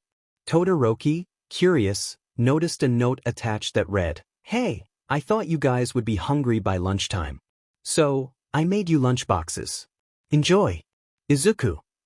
"How thoughtful of him," Ida commented. Todoroki nodded, picking up a plastic bag he found in the corner of the room. He carefully placed all the lunch boxes inside and once finished, lifted the bag. "What are you doing?" Ida asked. "I'm taking it to our classmates since they are also hungry and to avoid wasting the food Izuku prepared for us," Todoroki replied. "All right. Then let's get going," Ida responded. They exited the room and headed toward their seats, where their classmates were gathered, most of them complaining about their hunger. When Todoroki and Ida caught their attention with a light cough, everyone turned to face them. "Izuku made lunch for us," Todoroki announced in his usual calm tone. "Really?" Jiro exclaimed. They nodded, and the entire class erupted in cheers. Other classes watched from a distance, puzzled by the commotion, while some audience members were also curious. Once the excitement settled, Todoroki gently placed the bag on a seat and opened it to reveal 19 lunchboxes. Everyone grabbed one at random, and Kirishima handed one to Bakugo. He snatched it away, though he never admitted that he was hungry too. As they opened their boxes, they discovered beautifully packed meals featuring rice, vegetables, and various meats, each with its own unique presentation. Mina squealed, "It looks so cute," as she admired the rice shaped like a bear, with vegetables and meat detailing its features. "I agree," Hakigure nodded, gazing at her cat-shaped meal while snapping photos with the other girls. Kaminari took a bite and exclaimed, "So good." Kirishima had already devoured half of his shark-themed lunch and nodded enthusiastically as he continued to eat. "I wonder how he made such a delicious meal. I also wonder how much time he spent practicing," Sato mused. He practiced every day while preparing meals for himself and his father, even when Ida and I visited his house, Todoroki replied, continuing to enjoy his food without looking up. "He must have a lot of time," Ojiro added. "Of course, if you didn't attend school and were stuck at home your whole life, you would too," Todoroki remarked, unaware of the implications. "What?" Ida smacked Todoroki lightly on the head. "Idiot. You're not supposed to tell them that." "Why not, Ida-kun?" Uraraka asked, pausing her meal. "I'm sorry, but this is not your business. Nezu had his reasons for this, and I believe Izuku is enjoying his school life," Ida explained. "Is this his first time going to school?" Tokoyami inquired. Todoroki nodded. "This is his first experience with classmates and friends beyond us." "Wait, if he didn't go out, how did he meet you too?" Momo asked. Ida replied, "I met him through my brother, who was one of Izuku's caretakers. We met Todoroki because I suggested he sneak out of the house." "You suggested what?" Ida reiterated, "I suggested he sneak out, and we did. During our trip around the neighborhood, we met Todoroki. Not to mention, he fell for Izuku at first sight." "Ida!" Todoroki exclaimed, flustered as he shot up from his seat. "Wait, really?" Mina asked, intrigued. "For that long?" Ida nodded. As the girls surrounded Todoroki for more details, everyone finished their lunches, and Present Mike announced that the sports festival would start in 5 minutes. The students who made it to the final round began preparing for the one-on-one battles. The events unfolded similarly to the original story, with Todoroki still utilizing his fire powers. In the end, Bakugo won the sports festival, with Todoroki placing second and Ida third. Todoroki maintained his usual expression, but inside he felt disappointed for not securing first place. He just hoped that Izuku was safe after his mission. With that, the sports festival concluded, and everyone returned home shortly thereafter. After the sports festival, all the students returned to school the next day. Izuku didn't join the class, leaving one seat empty, which made Todoroki feel a bit lonely. He stared at the vacant seat from his desk until class started. "All right, quiet down," Aizawa ordered. "Everyone has received invitations from pro heroes who want you to intern with them, but you can only choose one from the many offers. There were outbursts of questions about how many internships everyone received. Aizawa had to glare at them to silence the chatter. He began handing out the papers, revealing that some students had received fewer than 10 invitations, while others had over 1,000. Todoroki had the most invitations but noticed one was from his brother. He planned to go there, although he knew his brother wouldn't be present, as Izuku mentioned that Tuya and others would be there with him. He would be working alongside his brother's comrades. Ida made a similar choice, and everyone ultimately selected their original internships. A week later, all of them gathered at the train station, ready to depart for their internships. They carried their bags and suitcases, which contained their hero costumes. Todoroki said his goodbyes to his classmates along with Ida and headed to his train. Upon arriving at his destination, he made his way to his brother's headquarters. It was a tall building in the heart of the city. Inside, the walls were gray, and there were many chairs and pieces of furniture. Todoroki glanced around and noticed that the building seemed quite ordinary. At the entrance, he was greeted by several pro-heroes, most of whom had fire-related quirks, but there were others as well. He chose pro-hero Dabi because he wanted to learn various fire techniques that could benefit him in the future. Ida was at his brother's headquarters, which actually belonged to his parents. He met up with them at the train station, and they walked together to the HQ. The building was spacious, with about 3 stories. Inside, there were many heroes who welcomed Ida. The interior resembled a typical business office. Ida chose this internship to learn his family's fighting techniques and to better understand how to use his quirk, as everyone in his family possessed the engine quirk. While all his classmates safely embarked on their internships, Izuku was busy hacking cameras, trying to gather enough evidence to predict the whereabouts of the hero killer. Tuya, Tensei, and Oboro were with him throughout the process. Their mission was to capture the hero killer, while Izuku focused on locating him. He worked in a dimly lit room filled with laptops and computers. Once he finally predicted where Stain would appear, he rushed out of the room and into Nezu's office. "Papa, I think I know where Stain is going to show up," he declared. Nezu looked up from the documents he was reviewing. "Really? Where might he be?" "I believe he's headed to Hosu City next," Izuku replied. "Alright, it's best for Tensei, Oboro, and Tuya to go there," Nezu responded. "What about me?" Izuku asked. Nezu sighed. "I would prefer you to stay here, but they might need your information on Stain along the way. They could find themselves in a tight situation, so your guidance will be essential. You must go, but please be careful." "Of course," Izuku replied. "We'll start preparing as soon as possible." He left the room, leaving his father staring at the door. Nezu sighed again, then returned to his documents. Izuku headed back to his workspace and grabbed a laptop. He emailed ProHeroes Ingenium, Dabi, and Loud Cloud, instructing them to come to UA without providing further details. After sending the email, he waited in silence until he heard a knock at the door. "Hello, Uncle Tensei, Uncle Oboro, and Tuya," Izuku greeted as he opened the door. "Hello to you too, Izuku," Tuya replied. "What did you need us for?" Izuku ushered them inside and closed the door behind them. "I have excellent news. I think I know where Stain is going to appear." "Really? Good job, Izuku," Oboro said. "Thanks, Uncle Oboro," he responded. "I believe he is headed toward Hosu City." Tensei's expression darkened. "That's where Tenya is having his internship." "Same with Shoto, but he's near Hosu," Tuya added. "It's not safe. We should capture him as soon as possible." "I understand. I worry for Tenchan and Shochan too, but we need to prepare. I suspect Stain will show up there in 2 or 3 days," Izuku stated. Oboro nodded, crossing his arms. "I see. We'll prepare now and capture him when he arrives in Hosu. It would be best to discuss Stain's information here, but I want to ensure that you all are in good condition and ready to fight," Izuku commented. "You don't have to worry about that. We're all ready to fight," Tuya grinned.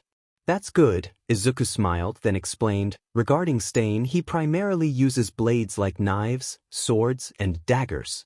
He doesn't use guns, but he also employs his quirk, Blood Curdle.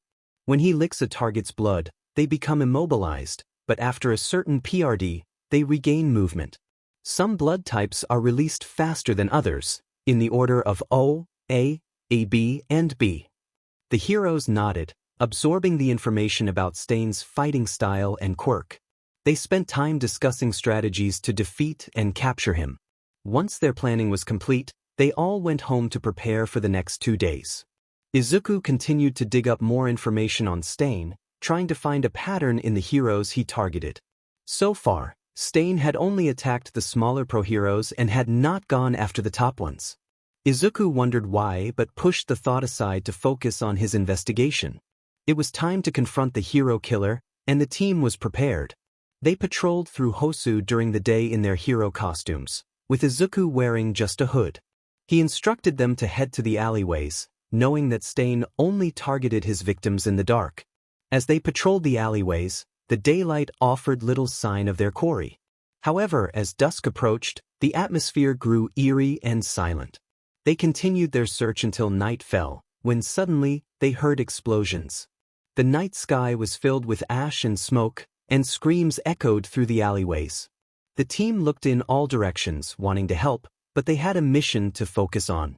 Other heroes would handle the chaos while they searched for Stain. As they ran through the alleyways, Tensei caught a glint of a blade out of the corner of his eye. His heart raced as he activated his quirk, speeding up to kick the blade away from the attacker. The figure before him was ragged, adorned with multiple blades and a torn mask, exuding a villainous aura. His tongue flicked out, and his eyes gleamed with menace. In that moment, Tensei recognized he was face to face with the infamous hero killer. Just before he intervened, Stain had been poised to strike the pro-hero Naive, who was now sitting on the ground injured. Tensei quickly defended Naive, and the others rushed to catch up. Tensei, Oboro, and Tuya stood protectively in front of Naive, while Izuku knelt beside him, wrapping cloth around the wound to staunch the bleeding. They were all in fighting stances, ready for Stain's next move, with Izuku positioned at the back for safety. "Go!" Tensei commanded. Naive stammered, "Can't move." Izuku translated, "He's affected by Stain's quirk. He must have come into contact with his blood." Stain was taken aback. A kid he had never met had already figured out his ability. "Well, kid, you sure know your stuff, huh?" Izuku nodded. "Of course. My task was to gather information about the infamous hero killer." "You must be skilled. If only you weren't with those fake heroes," Stain retorted. Izuku frowned, defending, "Not all heroes are fake. Only All Might is a true hero. Hero society is corrupt, and the only light is All Might," Stain declared. "There's no place for fake heroes like you who stand in my way." In a flash, Stain lunged at the group, blades in hand. Tuya unleashed his blue flames toward the charging figure, but Stain deftly dodged. Oboro conjured clouds to create a barrier, but Stain sliced right through it. Realizing that Oboro's quirk was ineffective against Stain, Izuku urged him to help Naive escape the alleyway. Oboro complied, forming a large cloud to lift Naive into the air, and he created another cloud for himself to float toward the hospital for proper treatment. This left Izuku to face Stain alongside Tuya and Tensei. Positioned at the back, Izuku observed the fight, occasionally directing the heroes with strategic commands. Stain was bewildered by why they were following a teenager's orders, but with each instruction, their attacks became more intricate and harder to evade. Tensei and Tuya bore scratches from Stain's blades, and fatigue was setting in. Their stamina couldn't match Stain's relentless energy. When Stain targeted Izuku, Tensei and Tuya rushed to intervene but were too late. Stain was upon Izuku, ready to strike, but the training he received at UA kicked in, allowing him to defend himself against the hero killer. He pushed Stain back, and Tensei and Tuya seized the opportunity to attack with their quirks. Stain, caught off guard, took the hit and fell unconscious. The heroes remained vigilant until they confirmed Stain was down. They sighed in relief and checked on Izuku, who assured them he was fine. They quickly tied up the hero killer, removing all his blades to ensure he had no weapons left. As they exited the alleyway, they encountered other pro-heroes who had heard about the hero killer's presence. They were surprised to see 3 of them emerging with Stain's unconscious body secured. Oboro embraced Izuku, relieved that he was safe. The earlier chaos had been resolved, stemming from the League of Villains and their Nomus. All the heroes in the city had collaborated to defeat the Nomus, but none of the League members were captured. After handing Stain over to the police, the team made their way back to the train station to report on their mission. Suddenly, they were called out. "Tuya! Tensei!" They turned to see two teenagers running toward them. "Hello, Shoto," Tuya greeted. "Hi, Tenya," Tensei replied. They reached the group, panting. "We thought you were with Izuku for his task," they said in unison. They parted to reveal Izuku in his hoodie, the navy blue fabric obscuring his face. As he pulled down his hood, his friends exclaimed, "Izuku!" "Hi," he responded. "What are you doing here?" Ida asked. Izuku smiled weakly. "I'm here because of my task? Is that a question or a statement?" Todoroki inquired. "Both," Izuku answered. "Are you done with your task?" Todoroki pressed. Izuku beamed. "All done." Ida sighed. "That's good, but can you tell us what your task was?" Izuku hesitated, but Oboro chimed in. "We took down Stain." Well, they did, but Izuku gathered all the information. Their eyes widened in disbelief. The hero killer? Seriously? "Shoo," Izuku urged, placing a finger to his lips as he closed his eyes. "You can't go looking for danger, Izuku," Todoroki stated firmly. Izuku looked down. "I know, but Dad needed me to do it. I couldn't just turn him down." They all sighed. The reason behind Izuku's agreement was clear. He had taken on the task at his father's request. While it wasn't surprising, some wished there was a different motivation behind it. "Well, it can't be helped," they concluded. "What are you going to do now?" Ida asked. "We're going back to report to Dad, and then I'll probably study more things with him. Maybe he could read my favorite book to me, like he used to. How to handle difficult situations." "I can't wait," Izuku exclaimed. They all exchanged glances, thinking, "Nezu, what have you been teaching him?" With that, they said their goodbyes, and the team that captured Stain headed back to UA to report. Nezu was pleased with their efforts and encouraged them to rest. At the end of the day, Nezu fulfilled Izuku's wish and read the book to him until he drifted off to sleep. He looked at Izuku's peaceful face and thought to himself, "It really has been 16 years. I wish things could stay like this forever." After the mission, Izuku did an internship with his father. They went through documents and assisted the police with some unsolved cases. They spent time sitting at the desks in Nezu's office at UA and enjoyed tea outside when the weather was lovely. Tensei and Tuya returned to their headquarters to continue their internships with their younger brothers, while Oboro patrolled his area for any villain activity. The students continued their internships without any issues, and by the end of the week, some were disappointed to return. They went back to UA with new knowledge and resumed their classes as usual.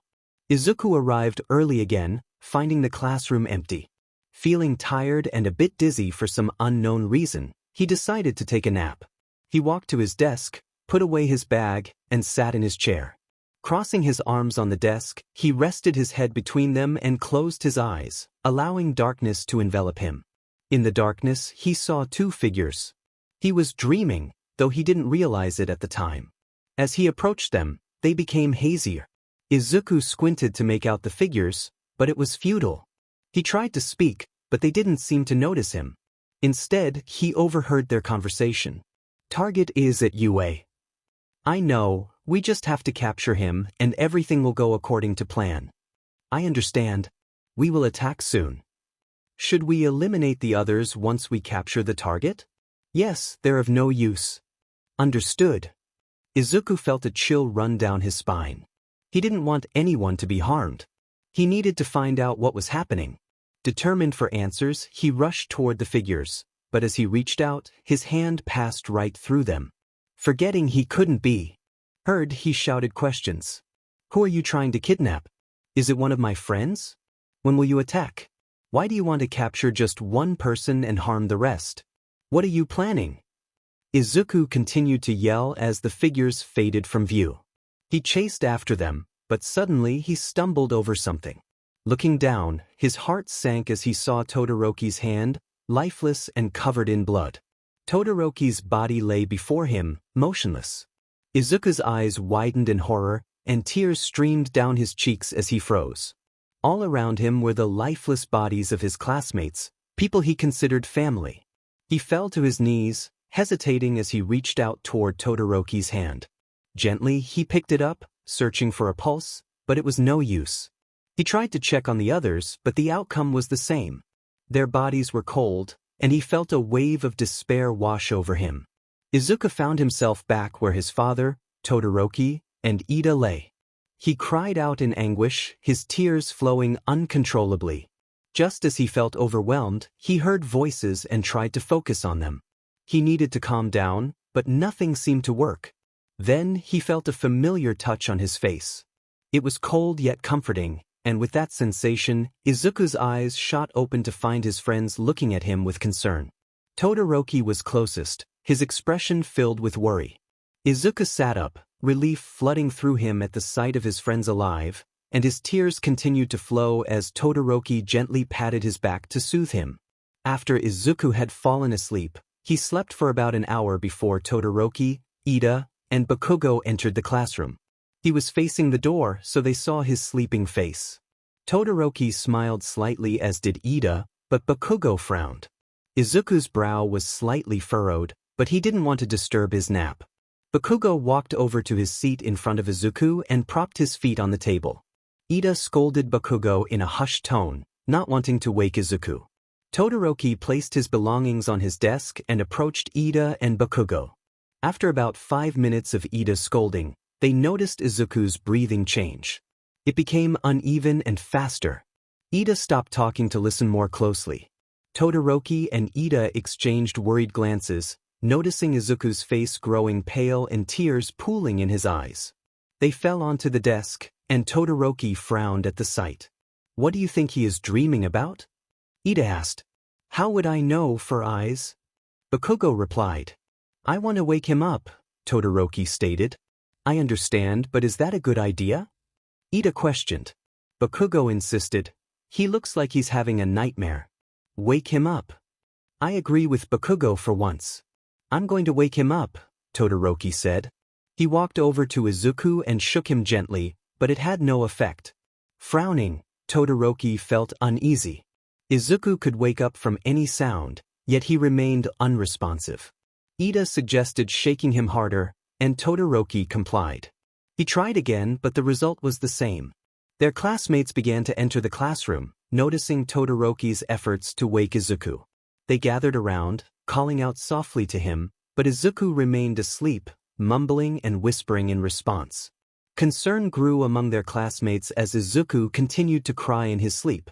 They decided to try waking him by calling his name, while Todoroki shook him more vigorously. When that didn't work, Todoroki decided to use his ice quirk. He placed his hands on Izuku's face and activated it. After a few moments of shouting and ice, Izuku finally opened his eyes and sat up. All eyes were on him, filled with concern. As he tried to wipe away his tears, Todoroki patted his back gently, offering comfort. Izuku finally stopped crying, and everyone was staring at him. Todoroki stepped back, giving him some space. "Aizu, what were you dreaming about?" Todoroki asked. Izuku looked down. "Something scary. Sho-chan, promise you won't die." The question startled Todoroki and the rest of the class. Some were more worried. Why would he think that Todoroki is going to die? They all wondered. "Why?" Todoroki questioned. "Just promise. Please." Izuku replied, looking up at Todoroki with fear in his eyes. Todoroki sighed. "I promise." "Thank you." Izuku responded, turning to face the class. "You guys too." "Okay," they agreed. Izuku smiled, and Todoroki took the opportunity to ask about the nightmare he had. "I saw bodies, lifeless bodies. They were cold, and the worst part was that they were all people I cared about. It felt like they had been attacked with quirks. It was terrifying. I wanted to use my power to confront whoever did that to them. But at the same time, I felt despair and wanted to use it against everyone in the world, so that there would be no more." Izuku explained, his eyes devoid of their usual shine. No need to tell us more, Todoroki said, embracing Izuku. Don't worry, Aizu, we won't die, and we're stronger than before. We'll defend ourselves and you if needed. Thank you, Sho-chan, Izuku whispered, returning the hug. The girls squealed quietly, and Mina took another picture. The moment was interrupted by the bell, signaling the start of class. Izuku headed to the principal's office for his lessons with Nezu, but after the lesson, Nezu had something to share. Little mouse, I have something to tell you. What is it, Papa? In a month's time, the first-year hero course will be heading to a forest for a training camp. They will be practicing and training their quirks. You will be with them, helping Aizawa and Vlad give advice to the students. Do you understand? Nezu explained. Izuku nodded. Of course. That's good. That's all I have for now, so you can head back to Aizawa, Nezu replied. See you later, Papa. Izuku waved goodbye and walked out of the room. I can't wait for the training camp, he thought as he made his way to Class 1A. School returned to normal, and there were no problems, yet Izuku continued to dream about the lifeless bodies. He would wake up in the middle of the night, panting and covered in cold sweat, but he calmed himself down and forced himself to go back to bed. He put on a smile for his family and friends, so they wouldn't worry, and it worked. Izuku was still uneasy about the nightmare but dealt with it in his own way. Soon, a month passed and the term was coming to an end. They finished their exams, and luckily everyone passed. Some barely made it, but they did. Next was the summer training camp, which the students were excited about. After the announcement, the week was spent preparing for departure. They all packed their suitcases and got ready for the camp. When it was time to leave, the students stood outside with their suitcases. They carefully placed them in the bus and boarded. Todoroki offered Izuku a seat next to him, and the clueless boy accepted. The bus ride was filled with the chatter of students.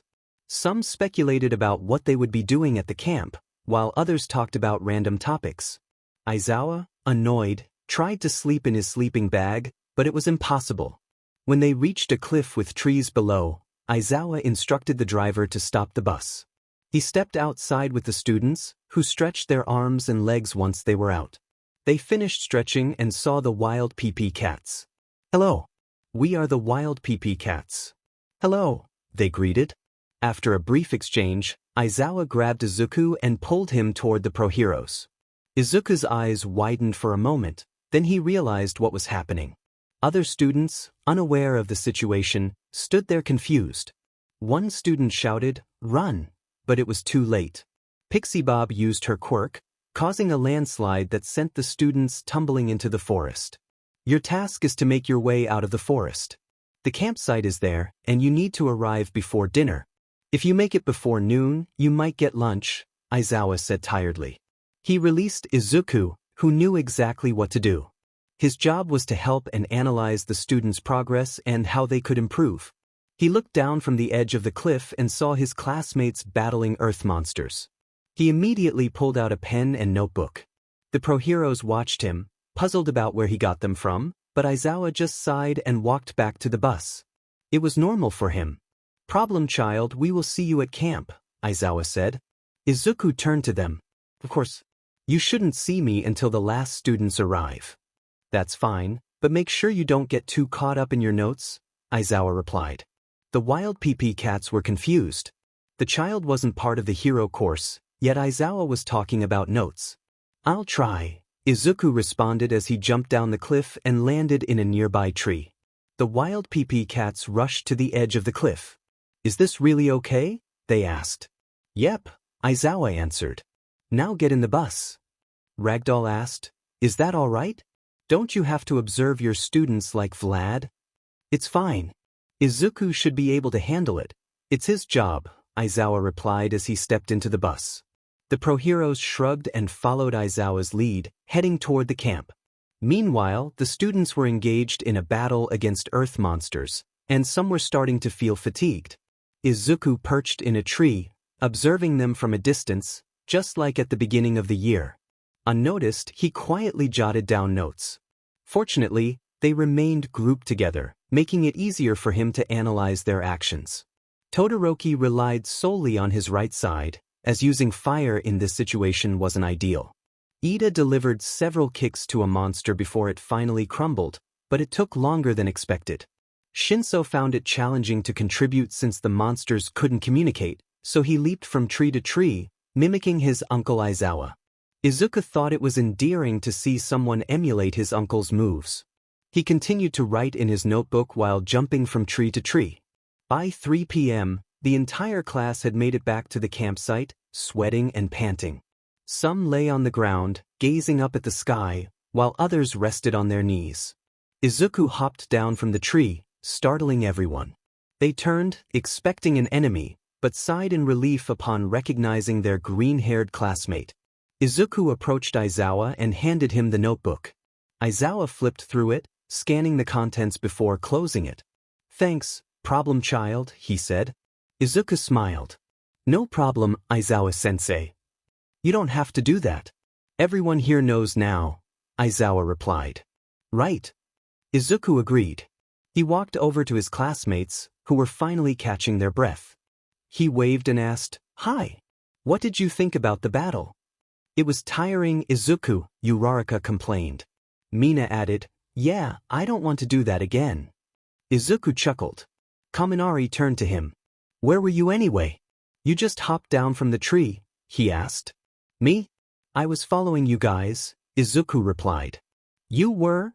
they exclaimed in unison. Izuku nodded. "I came here to analyze your quirks after all." "You're really good at this, Aizu," Todoroki remarked. "Thank you," Izuku responded. Aizawa shouted over the chatter, "Quiet! You're all making your own dinner for the rest of the week. That's how it is." Groans and complaints erupted, but Aizawa ignored them and walked into the building. Once he left, everyone gathered in the center. "Does anyone know how to cook?" Kaminari asked. "Are you serious?" Jiro replied. "Don't you remember that Izuku cooked for us during the sports festival? You know, the cute lunch." "Oh, I remember," Kaminari said. "Izuku, can you cook for us?" Ida interjected. "You can't just let him do all the cooking." "It's fine, Tenchon. You all are tired, and I'm not really participating in the training camp aside from analyzing and taking notes on the first years, so it's okay," Izuku assured them. "Are you sure, Aizu?" Todoroki asked. Izuku nodded. "I don't mind. You all should rest." "Thanks, Izuku," Mina shouted. The class made their way into the building and settled on the couch. Izuku watched them go before heading to the outdoor kitchen. He gathered pots and pans, along with ingredients for dinner. After washing and chopping the ingredients, he placed them on the table. He tried to light the stove but struggled. Just when he was about to give up, the wood beneath the stove suddenly ignited into a warm flame. Turning to his left, he saw a dual-colored-haired classmate who had used their left side to help ignite the fire. They smiled at him. "I thought you might need some help," they said. Izuku returned the smile. "Thank you." They continued cooking together, enjoying each other's company and sharing laughter. Unbeknownst to them, their classmates were watching from the building. Mina was filming the entire scene, and the girls were quietly squealing. The guys snapped pictures while Bakugo simply stared, but all of them wore smirks. Once dinner was ready, Izuku called out to the building that it was time to eat. Everyone rushed out and took their seats. As they began to eat, the atmosphere filled with jokes and laughter, creating a warm and happy environment. Dinner finished, and everyone headed to the showers. The girls were showering, and none of the boys tried to peek, which made them feel relieved. Izuku finished his bath first, so he decided to explore the area. He noticed a young boy sitting on the couch and approached him. "Hello, I'm Izuku. May I ask why you're here alone?" he inquired. The boy looked up at him. "None of your business, you hero wannabe." Izuku was taken aback. This kid didn't seem to like heroes. He pondered the reasons behind the boy's disdain. Many possibilities crossed his mind, but he was at a hero training camp, so he couldn't assume the worst. Perhaps it was because his parents were heroes who had fallen in battle. "Who said I'm a hero?" Izuku replied. This piqued the boy's interest. "What do you mean? You're at a hero training camp. How can you not be a hero?" "Oh, but it's true. I'm not a hero. I'm just someone who analyzes quirks and fighting styles, he explained. Then you're not a hero? Nope. But I do help them so they won't get hurt during missions or when facing villains. The boy's eyes lit up. Really? That's so cool. Izuku grinned. But heroes save people. Don't you think that's cool? I guess, but my parents. They died because they were heroes, leaving me behind, the boy said, tears welling in his eyes. Izuku looked at him with warmth. I understand. You do? The boy asked, surprised. Yeah, I do. He leaned in closer. I have a secret. Promise not to tell anyone? The boy nodded, and Izuku continued, lowering his voice. I'm the adopted son of Nezu, but my real parents died trying to protect me. Really? Yeah. They left me at UA when I was an infant because villains were after us. Why would villains be after you? That's another secret, but what I want to say is to move on. Live life to the fullest and make them proud, Izuku encouraged. I think I understand, the boy replied. Izuku smiled. That's good. Thank you, Izuku. I'm Koda, by the way, the boy introduced himself. Koda? You must be Mandalay's nephew, Izuku said. Yep, that's me. That's nice. But what were you saying before? What do you want to do when you grow up? Izuku asked. Koda grinned. I'm going to be a hero. What? Didn't you hate heroes? Izuku questioned. I did. But I want to work with you, and you help heroes, so I have to become one. Koda declared. Izuku laughed. Okay, I understand. Once you get older, I will help you become the best hero you can be. The two continued to chat, and Mandalay watched them from a distance, smiling. She felt happy seeing her nephew moving on from his parents' deaths and finally smiling as if nothing weighed on him. The other students finished their showers and entered the living room. They saw two boys talking and smiling. Kirishima approached them, greeted by one smiling face and another that was less welcoming. Izuku introduced Koda to Kirishima, but it was clear that Koda was wary of the other students. He tugged on Izuku's shirt and hugged him. Izuku had noticed that Koda seemed to have a special bond with him, especially when he glanced toward Todoroki, who was glaring at the boy. Koda simply stuck his tongue out at him. Izuku was oblivious, but others noticed. Todoroki looked ready to confront Koda, but students like Ida and Kirishima held him back, leaving him to glare at the boy instead. The day ended with everyone going to bed, unaware that the next day would bring new challenges. In the morning, Aizawa and Izuku woke all the students at 5 a.m. Izuku had already prepared breakfast, leaving no room for excuses about being lazy or slow. Wake up! He shouted in the hallway, causing all the doors to slam open.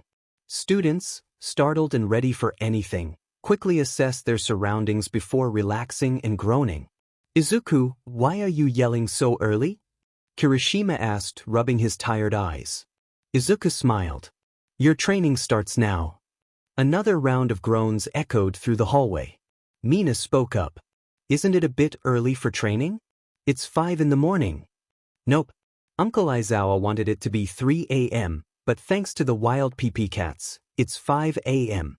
Even Koda woke up earlier than you, Izuku replied, just as Koda ran up to him from behind. Koda hugged Izuku's leg and glared at the other students. They stared back, but this action fully awakened Todoroki, who stomped over to the boy. Ida and Shinso quickly grabbed his arm, stopping him, while Todoroki continued to glare at Koda. I'll be waiting in the dining room. Breakfast is ready, so hurry up. You have 5 minutes to get down, or there will be consequences, Izuku said as he walked away with Koda. Todoroki and Ida dashed into their rooms to change. Others were puzzled by their sudden urgency. Once they emerged in their workout outfits, they headed to the dining room, but Uraraka stopped them. Hey, why are you in such a rush? She asked. Ida replied, it's because the punishment could be no food for dinner, lunch, or even both, or more intense training. Izuku wouldn't do that, Siro stated. Todoroki responded as he and Ida continued toward the dining room. Well, believe what you want. I'm not taking any chances. Izuku is relentless when it comes to training. After all, he is Nezu's son. You still have 3 minutes. Good luck. Bakugo and a few others finished changing and made their way to the dining room just before the 5 minutes were up, while some were still lagging behind. Izuku wore a smile that was different from his usual one. His eyes were closed, arms crossed, and a shadow seemed to veil his expression, hinting at his disappointment. The students who arrived on time were already eating, casting glances at the latecomers, who stood before Izuku, beads of cold sweat forming on their brows. Kaminari, Shiro, Kirishima, Mina, Uraraka, Aoyama, and Hagakure. Why were you late? Izuku asked, maintaining his forced smile. I couldn't find my clothes. Shiro replied sheepishly. That's not good enough. This training is for your own good and to help you become better heroes. As punishment, you will have to do extra training. If anyone finds out that you didn't complete your tasks properly or at all, you will face another punishment. No food for the day, Izuku stated firmly. He then turned his gaze to the students who were eating. This applies to all of you. If you're not completing your tasks properly, you won't be eating either. They gulped in unison. Yes, sir. As soon as they spoke, Izuku's expression shifted dramatically. Good. Now let's eat. You have 25 minutes to finish, he announced. What a mood swing, they all thought. They hurried through their breakfasts within the 25 minutes, anxious about the potential consequences of not finishing. Once they were done, Izuku collected the dishes, and they all headed outside. Aizawa was already awake and waiting for them, a notebook in hand as he faced the students. Listen up, he called out. I have your training schedules, and it seems some of you will be doing extra. You must complete all tasks properly, or you will face punishment from our problem child. Aizawa continued explaining each student's tasks, and the students listened intently, hoping for something lighter, but it never came. The training was intense, but it was meant to push their limits. For instance, Uraraka had to make herself and at least 30 other objects float in the air for an hour. Todoroki needed to practice controlling his flames in the forest without causing any damage. If he lost control, he would have to extinguish the fire with his ice and try again. He also had to practice shaping his ice, stopping it before it hit its target, among other challenges. The latecomers faced the daunting task of running 50 laps around the building. As all the students began their tasks, Izuku took the opportunity to play with Koda. After an hour had passed, Izuku stood up to check on his classmates. Koda tugged at his shirt. Where are you going, Izuku? I need to do my job. Remember? I told you yesterday that I'm here to analyze and take notes on their quirks and progress, Izuku replied. I remember. Can I come too? Koda asked eagerly. Sure, but you have to promise to stay quiet. I need to observe them without being noticed, Izuku said. Koda nodded. I can do that. Great. You might learn something new too. Izuku exclaimed. Now let's go. Izuku lifted Koda onto his back, handing him a notebook and pen, instructing him to hold them tightly. He then jumped into a tree, heading toward the training grounds. Wow! Koda exclaimed. I didn't know you could do this. Izuku chuckled. Do you like the view? But all I can see are leaves, Koda replied. Izuku continued to giggle. I guess so, but if you're not scared, look down and see how high we are. Koda looked down and gasped, so high. Shoo, Izuku whispered. Sorry, Koda said, a bit embarrassed. Izuku smiled. It's fine. Do you want to see a real view? Koda nodded eagerly. Okay, here we go. Izuku leaped to higher branches, making his way to the top of the trees. Once they reached the summit, Koda's eyes sparkled as they took in the breathtaking view. The sun shone brightly in the blue sky, illuminating the treetops and distant mountains. After a moment of admiration, Izuku hopped down and continued toward the training ground. When they arrived, they settled in a tree to observe the students pushing their limits.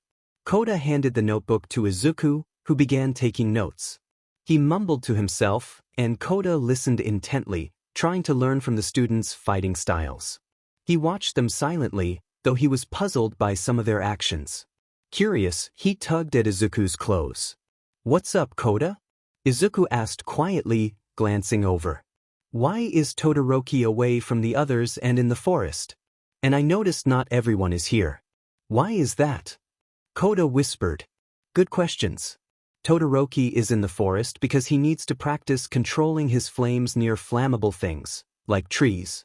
The others are in different locations because they need more space for their training. For example, Tokoyami has to control dark shadow, and he can only do that in the dark, so we sent him into a cave, Izuku explained. Does that make sense? Koda nodded, continuing to watch the training unfold. Izuku resumed taking notes, and when he finished, he told Koda it was time to change spots.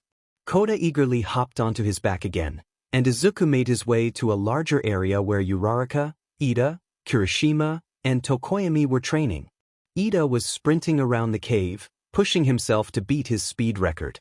Kirishima was further away, hardening his body and delivering powerful punches to large rocks, aiming to break them with a single hit while maintaining his hardening for 3 hours straight.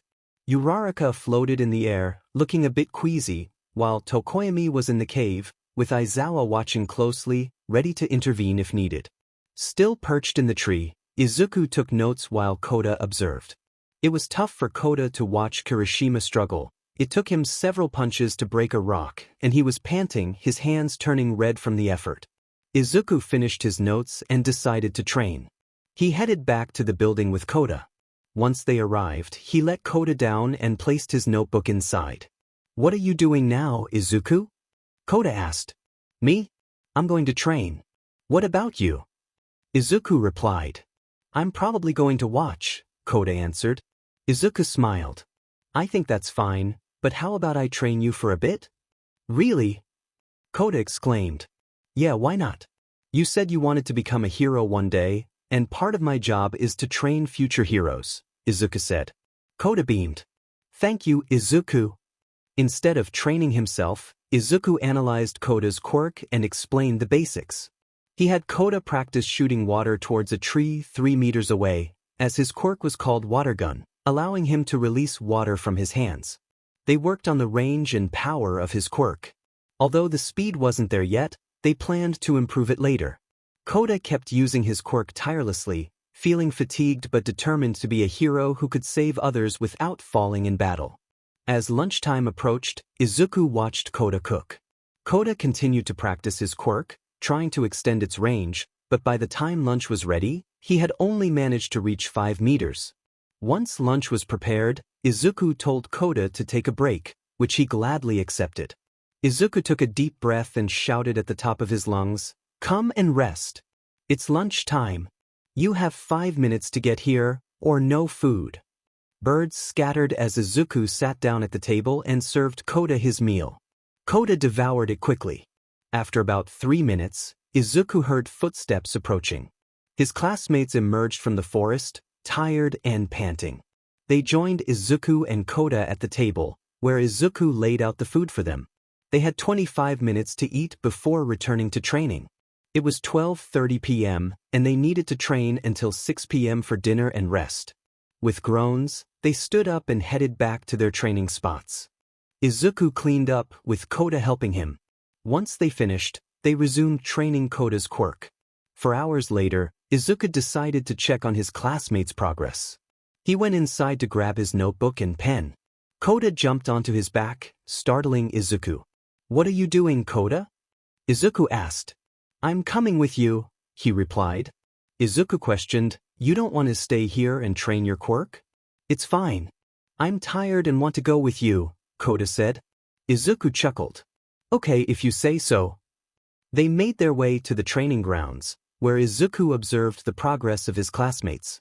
Koda noticed the improvements the future heroes were making as well. Izuku took notes and hopped from place to place with Koda on his back. After about an hour, they returned to start dinner. Koda helped Izuku with the cooking, finding it enjoyable. Once dinner was ready, Izuku looked at Koda and asked, "Do you want to do the honors?" "Can I?" Koda asked excitedly. Izuku nodded. "You can." Koda grinned and shouted, "Dinner's ready.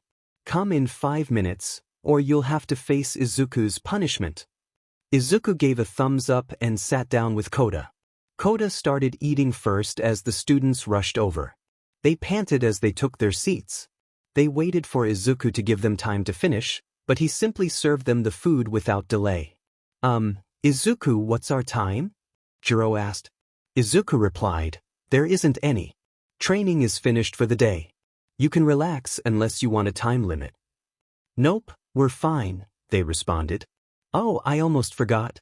Latecomers from breakfast, you have to run 40 laps around the building before you can eat. That means no dinner until you finish, Izuku said. Kirishima, Kaminari, Siro, Uraraka, Mina, Aoyama, and Hagakure groaned and got up from their seats.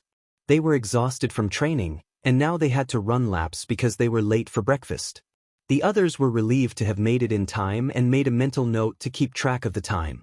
They enjoyed their dinner in peace, while the 7 returned after 40 minutes of running. They started to eat, while others finished.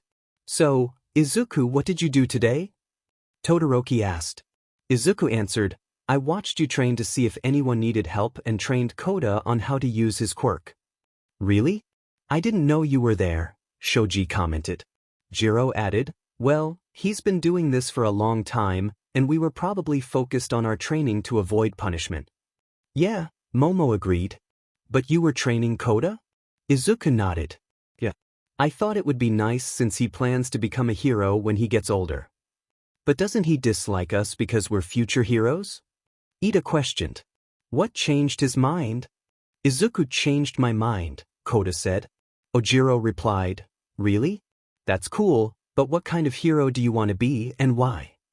Easy, Koda responded as Izuku headed inside to clean the dishes. I want to be a hero who saves people and doesn't die. Plus, if I become a hero, I can have Izuku train me every day and see him more. Hearing this, Todoroki glared. Feeling the intensity of the gaze, Koda turned to him and stuck out his tongue. He's mine, Todoroki declared. Koda retorted, no, he's not. You just have a crush on Izuku. Todoroki took a step toward the kid. Well, I'll make him mine soon. Ida interjected, stop, Todoroki. He's just a kid. A kid who wants to get in my way, Todoroki replied. Don't worry, Todoroki. We'll help you, so please don't hurt a kid, Momo pleaded. Todoroki continued to glare at Koda and whispered, fine. Todoroki smiled and began washing the dishes. Izuku walked away and headed toward the couch. He glanced at the clock on the left wall. It read 7:40 p.m. There were still an hour and 20 minutes until the little event Aizawa had planned would start. Everyone was busy with their own activities, and Koda was taking a bath, so Izuku decided to take a nap. He lay down and closed his eyes, still haunted by the nightmare he had experienced earlier, filled with unsettling images that frightened him, though he continued to act as if it didn't affect him. As soon as he closed his eyes, all he could see was darkness. He felt as if he were standing in the middle of it all, looking around. There was nothing to see, but he could hear whispers echoing around him. It's going to happen.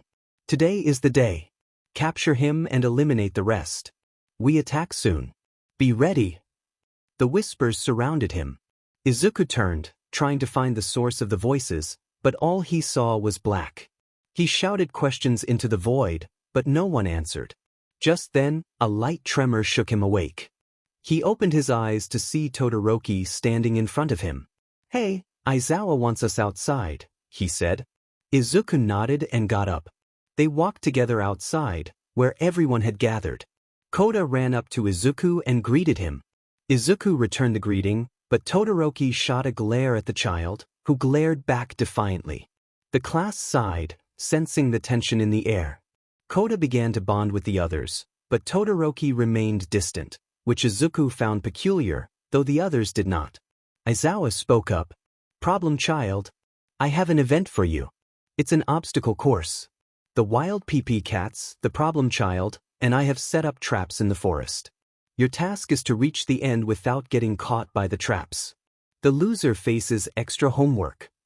What do we get when we win? Asked Siro. Whoever wins just gets the title of winner, Aizawa replied. Mina translated, so there is no prize. Aizawa confirmed, pretty much. As the students positioned themselves to start the race, Izuku suddenly noticed knives flying toward the class. Duck, he shouted. Confused, the others looked up just in time to see the glint of knives in the moonlight. They ducked down, and Izuku quickly pulled Koda away. They turned to face the direction from which the knives had come and got into defensive stances, with Izuku staying at the back to protect Koda.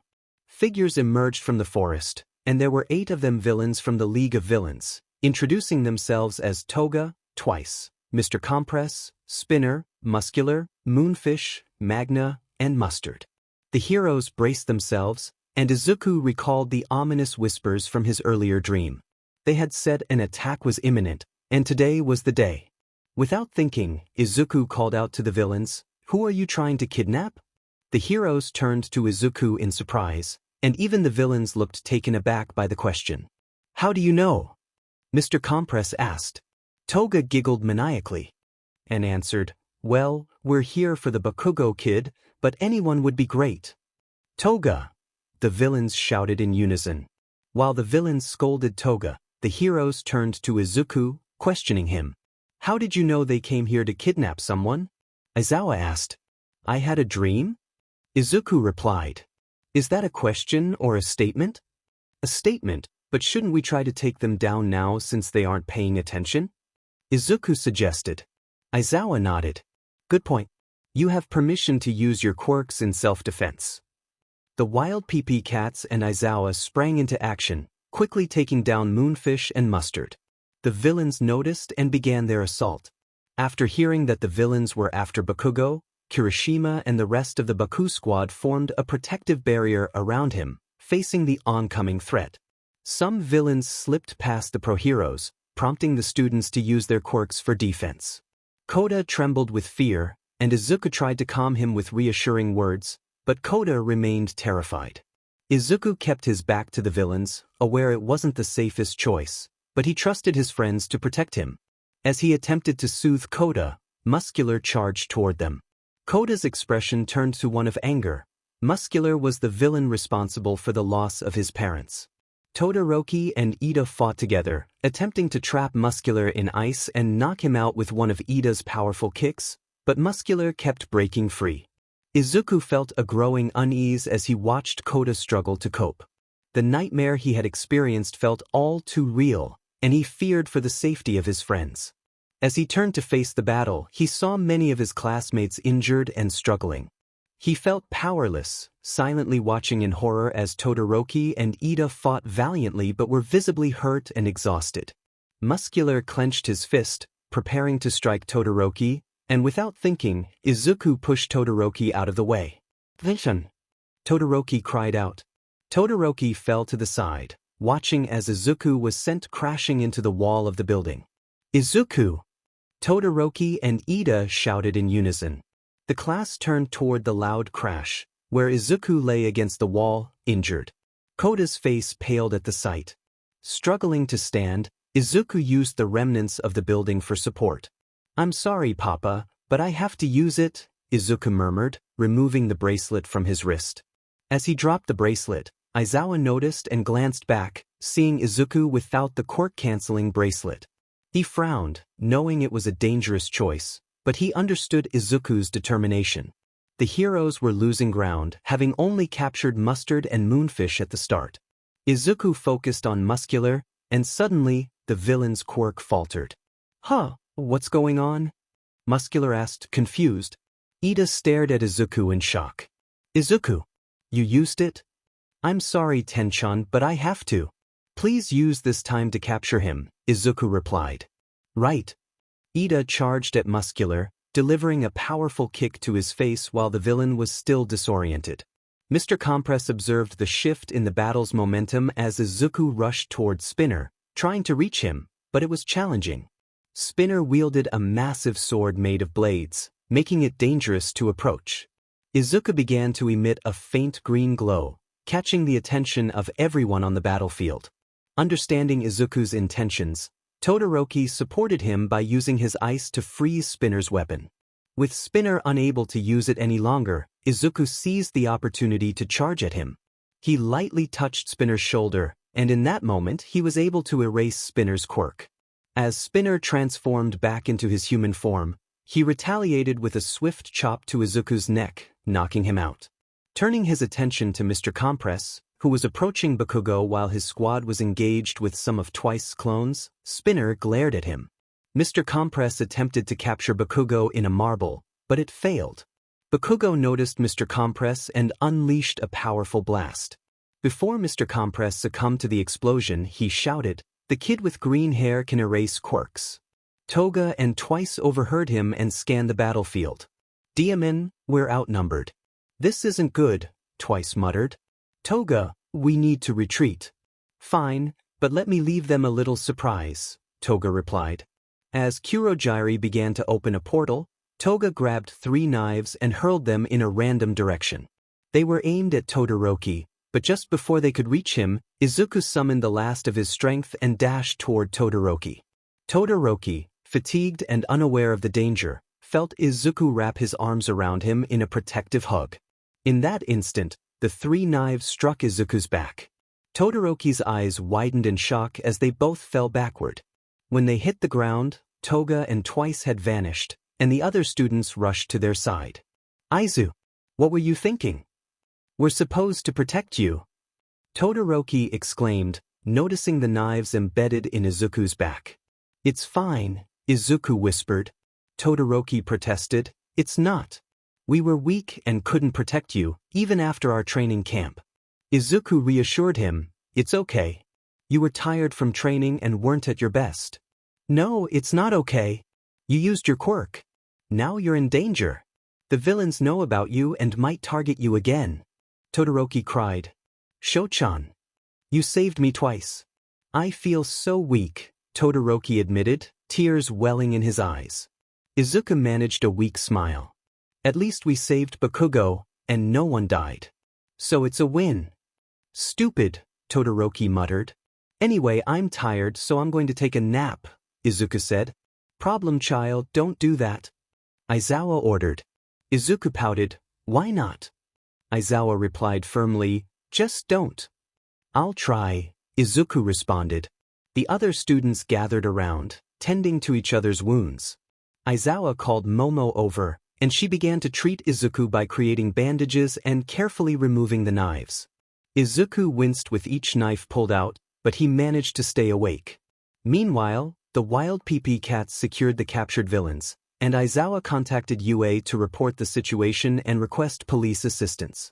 Throughout the ordeal, Todoroki and Ida remained by Izuku's side, listening to his painful cries and blaming themselves for not being stronger. Yet, they lifted their heads high, setting the same goal they had during the USJ incident, to become stronger. They stayed close to Izuku as he slept, ready for any new threat that might arise. They took showers and headed to bed to rest for the night. For the rest of the week, their routine remained the same, training, eating, and resting, but they were more punctual, allowing Izuku to gradually reduce the time limits. They managed to keep up, and their skills grew stronger. It was a grueling experience for the students, but they persevered. Finally, their last day of intense training arrived. On the final day of the training camp, some students felt relieved. They heard a shout in the hallway and opened the door to find a smiling green-haired boy and a black-haired boy standing beside him. Todoroki shot a glare at the boy, and Koda glared back. This tension had been a constant throughout the week, but at least Todoroki had refrained from resorting to violence. "Last day of camp, so I'm going to make sure you don't get lazy," Izuku announced. "You have 2 minutes to get to the dining room and eat. I'll see you there." Izuku walked to the dining room with Koda, while the other students panicked and rushed back into their rooms to change. They made their way to the dining room together and were greeted by a spread of food laid out for them. After breakfast, they dove into their training, mastering the tasks without complaint.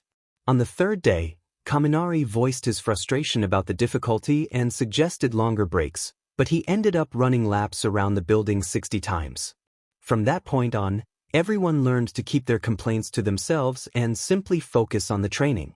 As dinner approached, the class gathered to eat, relieved that their grueling week was finally over. They had made significant improvements and achieved their goals, but it required immense willpower and determination. Koda had also improved, now able to shoot a blast of water with impressive accuracy, reaching a distance of 15 meters. They had worked on his speed on the 3rd day, and Izuku advised him to practice in the forest rather than the city for safety reasons. After dinner, Izuku spoke up. "Well done, everyone. You all managed to accomplish your tasks this week. I'm so proud of you." His classmates responded with nervous laughter and sweat drops. "Yeah, thanks, Izubro. It was all thanks to you for coming up with the training. I can tell you put a lot of thought into it, and it was really motivating," Kirishima replied. "I know we're stronger than before." "Thanks, Kirishima. Maybe we should do this again." "I'll ask Uncle Aizawa," suggested Izuku. They shouted in unison, "Enough." "Huh?" Izuku asked, surprised. "Why not?" Ida adjusted his glasses. "I think it should be the teacher's job to handle that, Izuku. You wouldn't want to take Aizawa-sensei's job, right?" Izuku nodded. "Of course not, but you make a good point." Yet, he couldn't help but think, "But I've always done this? I even taught Uncle Aizawa's class. I wonder how he still has this job." The students sighed in relief and began to clear the dishes. Just as Izuku was about to start washing them, Todoroki stopped him. "I'll do it, Aizu." "But you need to rest for what's coming later," Izuku replied. Todoroki glanced back. "What? Oh, oops. I'm not supposed to tell you since Uncle Aizawa has something planned for later." "Sorry," Izuku said. "It's fine, but let me handle the dishes. After all, you've been cooking for us, analyzing us, and cleaning up after us." "You look tired," Todoroki insisted. Izuku questioned, "Are you sure you want to wash the dishes? I can still do them." Todoroki nodded. "I'm sure." Izuku sighed. "If you say so." All the students returned to UA the next morning, but Izuku was still asleep and no one wanted to wake him. Todoroki carried him on his back as they boarded the bus. The whole class was silent during the ride to UA. Upon entering the classroom, Todoroki gently placed Izuku at his desk. Once everyone was settled, Bakugo broke the silence. "So, when did the nerd get a quirk?" he asked calmly, hands in his pockets. The room fell quiet, and all eyes turned to Ida and Todoroki. Ida sighed. "He's had it since he was born." "What do you mean?" "You mean when he was 4, right?" Kirishima questioned. Ida shook his head. "No, he has had a quirk since the day he was born." Gasps echoed around the room. Just then, Aizawa entered after reporting to Nezu and the UA staff. He closed the door behind him and noticed the serious expressions on his students' faces. He approached Izuku and placed another quirk-canceling bracelet on his left wrist. The students watched in silence. "You probably want answers, right?" Aizawa said, turning to face the group. They nodded eagerly. "Well, ask away." Mina raised her hand. "How did Izuku have a quirk when he was born?" "I don't know. No one does. All I can say is that he's a unique child," Aizawa replied. "Then what is his quirk, and why didn't he tell us?" Shinso asked. Aizawa sighed. "He didn't share his quirk because villains were after him when he was younger and might still be. Now that he has used it in public, he could be targeted again. His quirk is Deletion. It can erase someone's quirk permanently." Another round of gasps filled the room. "Permanently?" they exclaimed. "Yes, permanently," Izuku said, lifting his head from the desk. "What you saw when the villains' quirks didn't work anymore was my quirk. I deleted their quirks by looking at them, but if they have a mutant-type quirk like Spinner, I have to touch them. That's why I couldn't delete his quirk right away and why Shochan had to freeze his weapon." "So, it's possible to get rid of someone's quirk?" Momo asked. Izuku nodded. "Yeah, that's my quirk." "But you're not going to use it on us, right?" Kaminari questioned. "Why would I?" Izuku replied. "Good point," Siro added. "Anyway, Uncle Aizawa, you talked with Dad before? What will happen now?" Izuku asked. Aizawa looked at him seriously. "We don't know yet. Nezu is still figuring things out. Let's just hope he doesn't keep you cooped up at home in UA again." "That would be awful," Izuku pouted. Todoroki and Ida nodded. "Not going out for 7 years must have been tough. At least you got to go out after Endeavor went to jail." "Wait, why after Endeavor went to jail?" Jiro asked. Todoroki turned to her. "Because Izuku helped me get that flaming trash behind bars." Plus, Tuya and his caretakers would have to watch him when he went out. Wait, really? Mina exclaimed. Yeah, it's true. Well, at least Izuku is on our side. Kirishima grinned. Momo nodded, and the rest of the class followed suit. Izuku smiled, feeling the warmth of his friends. Aizawa smirked. Slightly. At least you always reveal your secret to nice people, problem child. Izuku giggled. I guess so. But is Bakugo really nice? Todoroki asked. Bakugo shouted, Eh? What's that supposed to mean? The class erupted in laughter, creating a peaceful atmosphere. Just then, Izuku received a message from Nezu. He glanced at his phone and read it. Izuku, come to my office. We need to discuss what we are going to do now. Izuku swallowed hard at the message and stood up. He informed Aizawa of where he needed to go, and his teacher nodded in agreement. The class overheard their exchange but continued chatting. Izuku left the room and walked through the empty hallways. It was the weekend, so Yue was quiet except for his class. When he reached his father's office, he paused and knocked on the door. A voice invited him in, and he entered. Nezu sat at his desk, paws together, looking unusually serious. Izuku, we need to talk about what will happen now that you used your quirk in public where villains were present, he said. Izuku looked down at the floor. Of course, Dad. It's important for you to understand the situation. I want you to avoid going outside for fun, but you can still participate in class activities. You will only be at UA. Understand? Nezu explained. I understand, but what about home?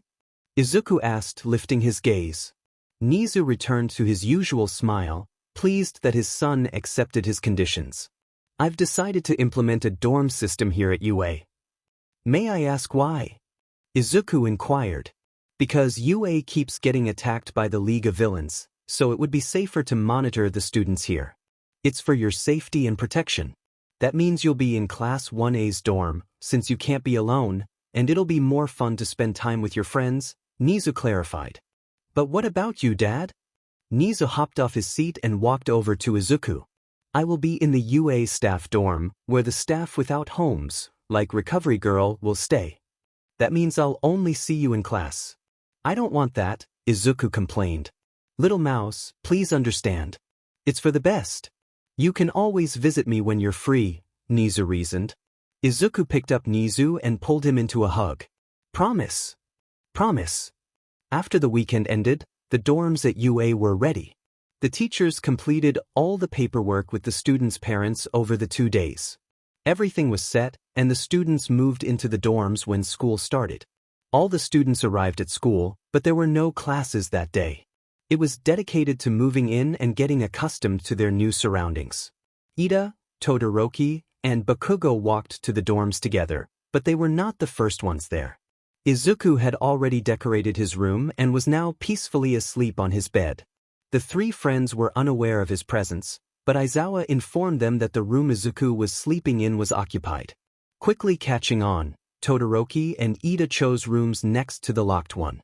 Izuku's room was in the middle, with Ida's on the left and Todoroki's on the right. Izuku's room resembled his bedroom at Nezu's house, bright and white, adorned with cute little pictures of mice on the walls. It was filled with books and notebooks, along with a desk and shelves overflowing with literature. Once they finished setting up their rooms, they peeked into Izuku's. They opened the door just a crack and saw him sleeping soundly in casual clothes. The room looked just like his at home. Ida sighed. It looks exactly like his room at home. How did he even fit the bookshelves in? And he has so many books, what does he do with all of them? On his desk are notebooks, so he was probably working on something for his father, school, or his hobbies. The bookshelves are a mystery, just like how he pulls out a notebook from nowhere, Todoroki replied. Probably, Ida said, sweat dropping. We should head down and not wake him up. He's likely still recovering. Todoroki nodded and quietly closed the door.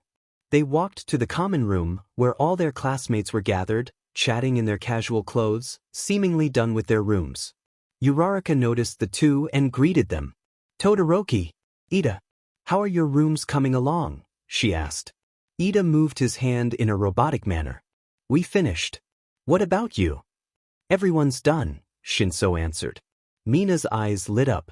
Then how about we check out each other's rooms? We can have a little competition to see who has the best one, she suggested. But Izuku isn't here, Ojiro pointed out. Todoroki replied. He's here, but he's sleeping in his room. Oh, is that so? Then we can take photos for him. Let's go! Mina exclaimed. They all agreed. Yeah. After visiting all the rooms, they decided to head to Izuku's. The girls were particularly eager to see how he had set up his space. They quietly approached and opened the door slightly. They looked around and were amazed by the number of books and bookshelves. Wow, remind me to ask Izuku for help when I need to study, Kirishima whispered. Momo nodded. So many books, she whispered back. Just be careful asking him for help, Ida cautioned quietly. Kaminari asked, why? Sometimes he can be nice while tutoring, but he can also be intense, like he was during the training camp, Ida explained. Everyone gulped, taking note as they headed back to the common room. Months had passed since the last villain attack, and peace had returned. Classes continued as usual, but Izuku couldn't go outside. Students had to ask teachers for permission to leave, and when they did, Izuku would head over to the UA staff dorms to meet his father. They followed their usual routine, drinking tea, discussing random topics, and sharing thoughts about the world.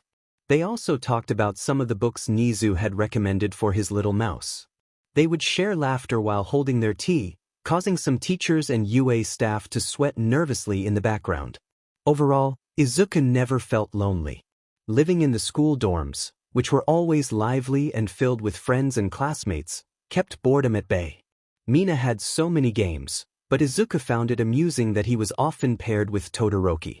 He didn't mind, though the others sometimes raised their eyebrows at the pairing. Being with Todoroki and the others felt like a blessing. With Todoroki, Izuku felt safe and wanted to reveal his true self, though he sometimes hesitated. He felt a similar sense of safety with Ida, but Todoroki provided a deeper comfort. This had been the case since he turned 10. Whenever he thought of his dual-colored-haired friend, heat rushed to his face, and his heart raced. The thought of losing Todoroki was more painful than anything else. Losing those he cared about always felt intense, but it was even stronger when it came to Todoroki. As symptoms began to surface when he was 10, Izuku tried to ignore them, but they grew stronger over time. He worked hard to hide his feelings, and it seemed to work. No one ever noticed, not even his father, who had a high IQ. He maintained a mask to cover his true emotions whenever he felt uncertain. The class was celebrating having just finished their exams. Mina initiated the party, and although Ida was initially against it, he eventually joined in after being persuaded by his classmates. Izuku looked around the room, smiling at the warm atmosphere in the dorm. Next to him, Todoroki was focused on one person, in particular Izuku. He watched him with a warm blush on his face. The rest of the class noticed Todoroki's gaze and sighed, realizing that Izuku was oblivious to it. Mina saw an opportunity and whispered to the other girls, who nodded in agreement with her plan. Izuku, can we girls ask you something in private? Mina called out. Izuku pointed to himself, surprised. Eh? Me? Yeah, please, Izuku, Uraraka chimed in. Okay, I don't mind, Izuku replied. Hagakure cheered, great, and pulled Izuku along with the other girls to an empty hallway. The boys watched them go, deciding to let them have their moment. Once in the hallway, the girls surrounded Izuku, who found himself backed against the wall as they looked at him with eager eyes. So, what do you want to ask me? Izuku asked, a bit nervous. Mina grinned. We want to know if there's anyone you like. The other girls nodded, their expressions serious as if they were solving a mystery. Before he could answer, Izuku posed a question of his own. How do you know when you're in love? Gasps filled the air.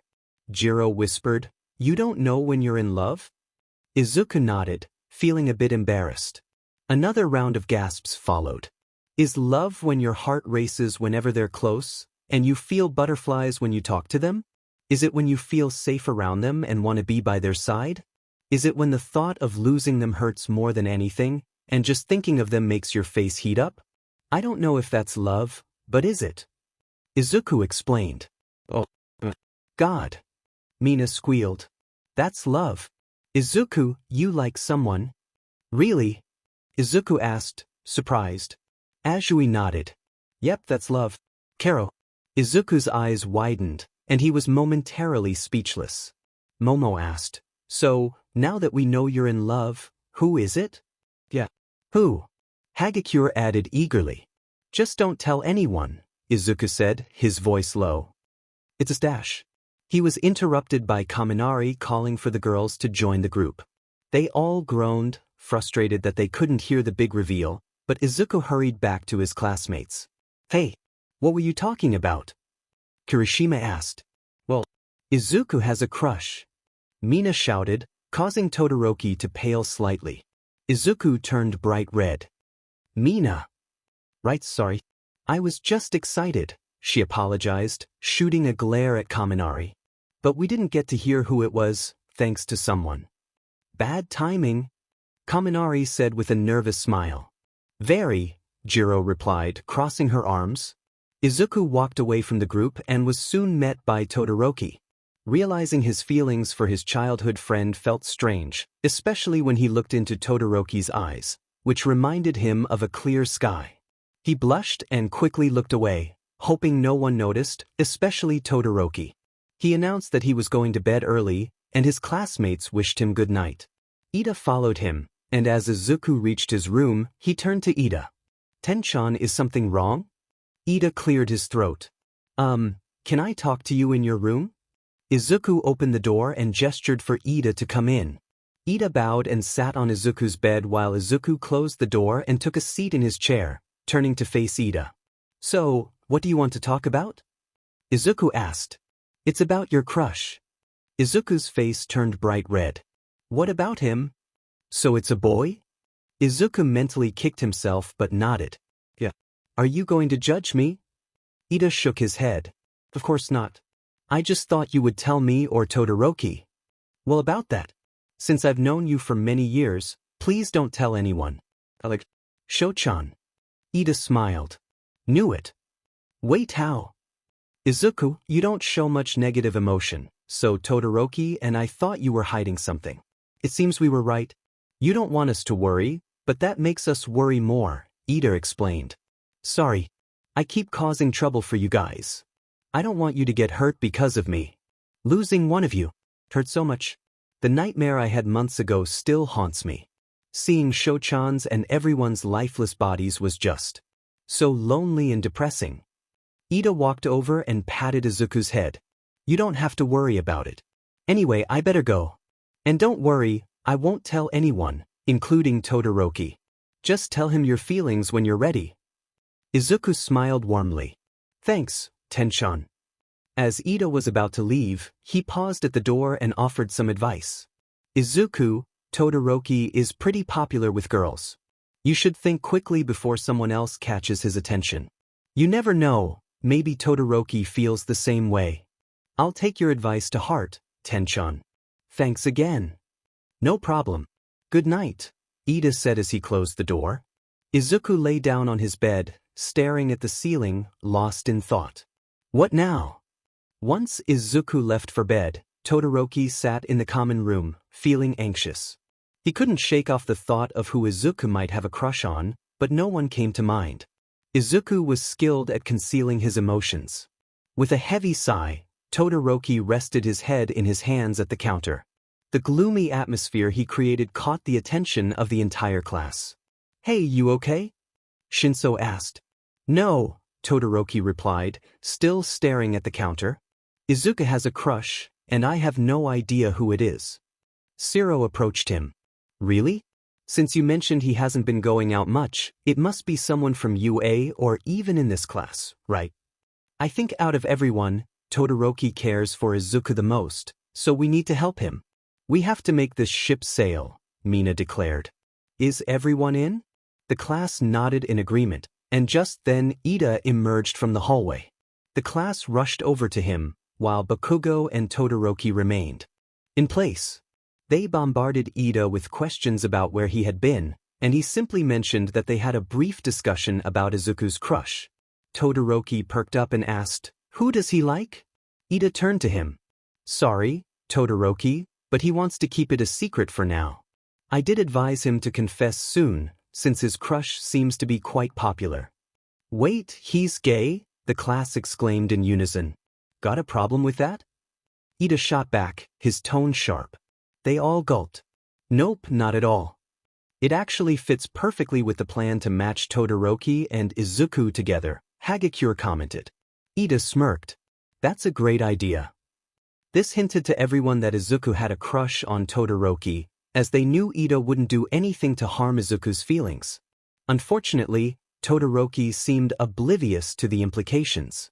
Some classmates grinned, others smirked, while one confused student remained unaware of the hints. After a few weeks of Ida's advice, Izuku was constantly pondering what to do. He thought about it during class, while doing homework, and even while completing tasks assigned by Nezu. He was happy to have an excuse to hide from other students, sometimes surprising them when he emerged from his hiding spots. He would laugh at their startled expressions, knowing his father was watching from the cameras. At night, Izuku always went to bed after dinner, rarely leaving his room.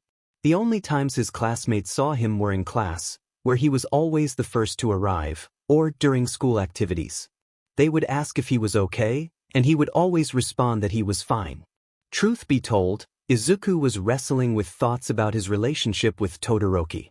Should he change it, or keep it the same? If he confessed, would it make things awkward? Was it better to tell him or not? Unbeknownst to him, Todoroki was also stressed about what to do.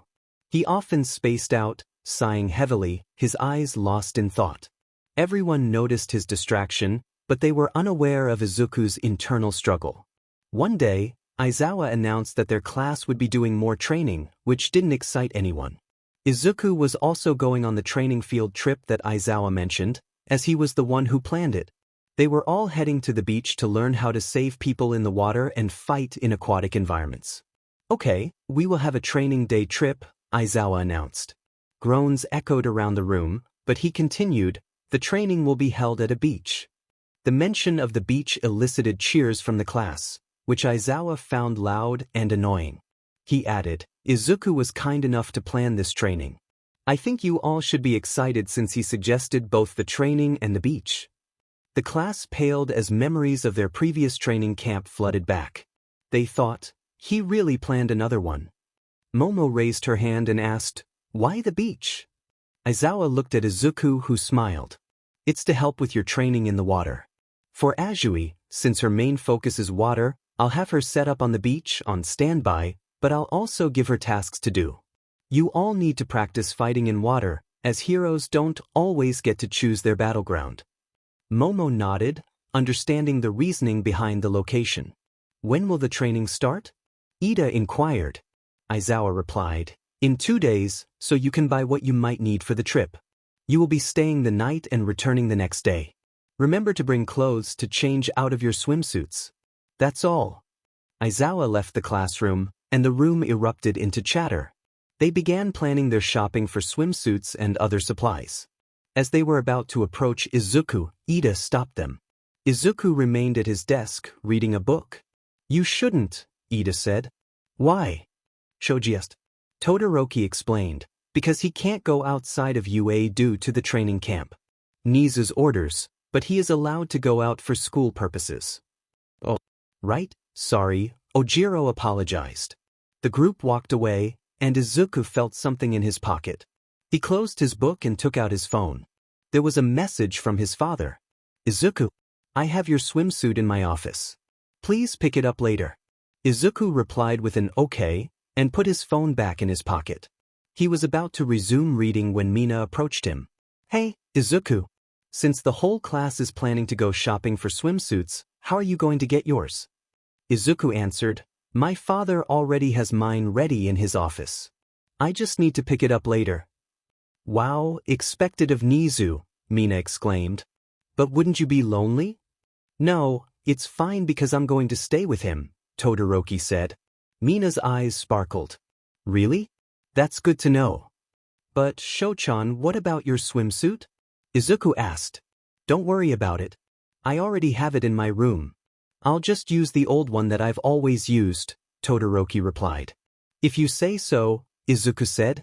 As Mina started to walk away, she whispered to Todoroki, "Go get him." Classes ended, and Class 1A headed out for a shopping trip. Izuku and Todoroki walked side by side toward the dorms. The journey was quiet until Izuku broke the silence. "How was your day, Sho-chan?" he asked. "It was fine, I guess," Todoroki replied. "Really? I overheard something interesting during class from the girls." Todoroki turned to him, curiosity piqued. "Oh, what did you hear?" "Well, I didn't really hear it directly, but I caught wind that you might like someone." Todoroki's eyes widened, and he stopped in his tracks. They stood in front of the dorms, the sun still shining brightly. Izuku noticed Todoroki's sudden halt and paused a few steps ahead. "Was I not supposed to mention it?" Izuku asked, concerned. Todoroki shook his head.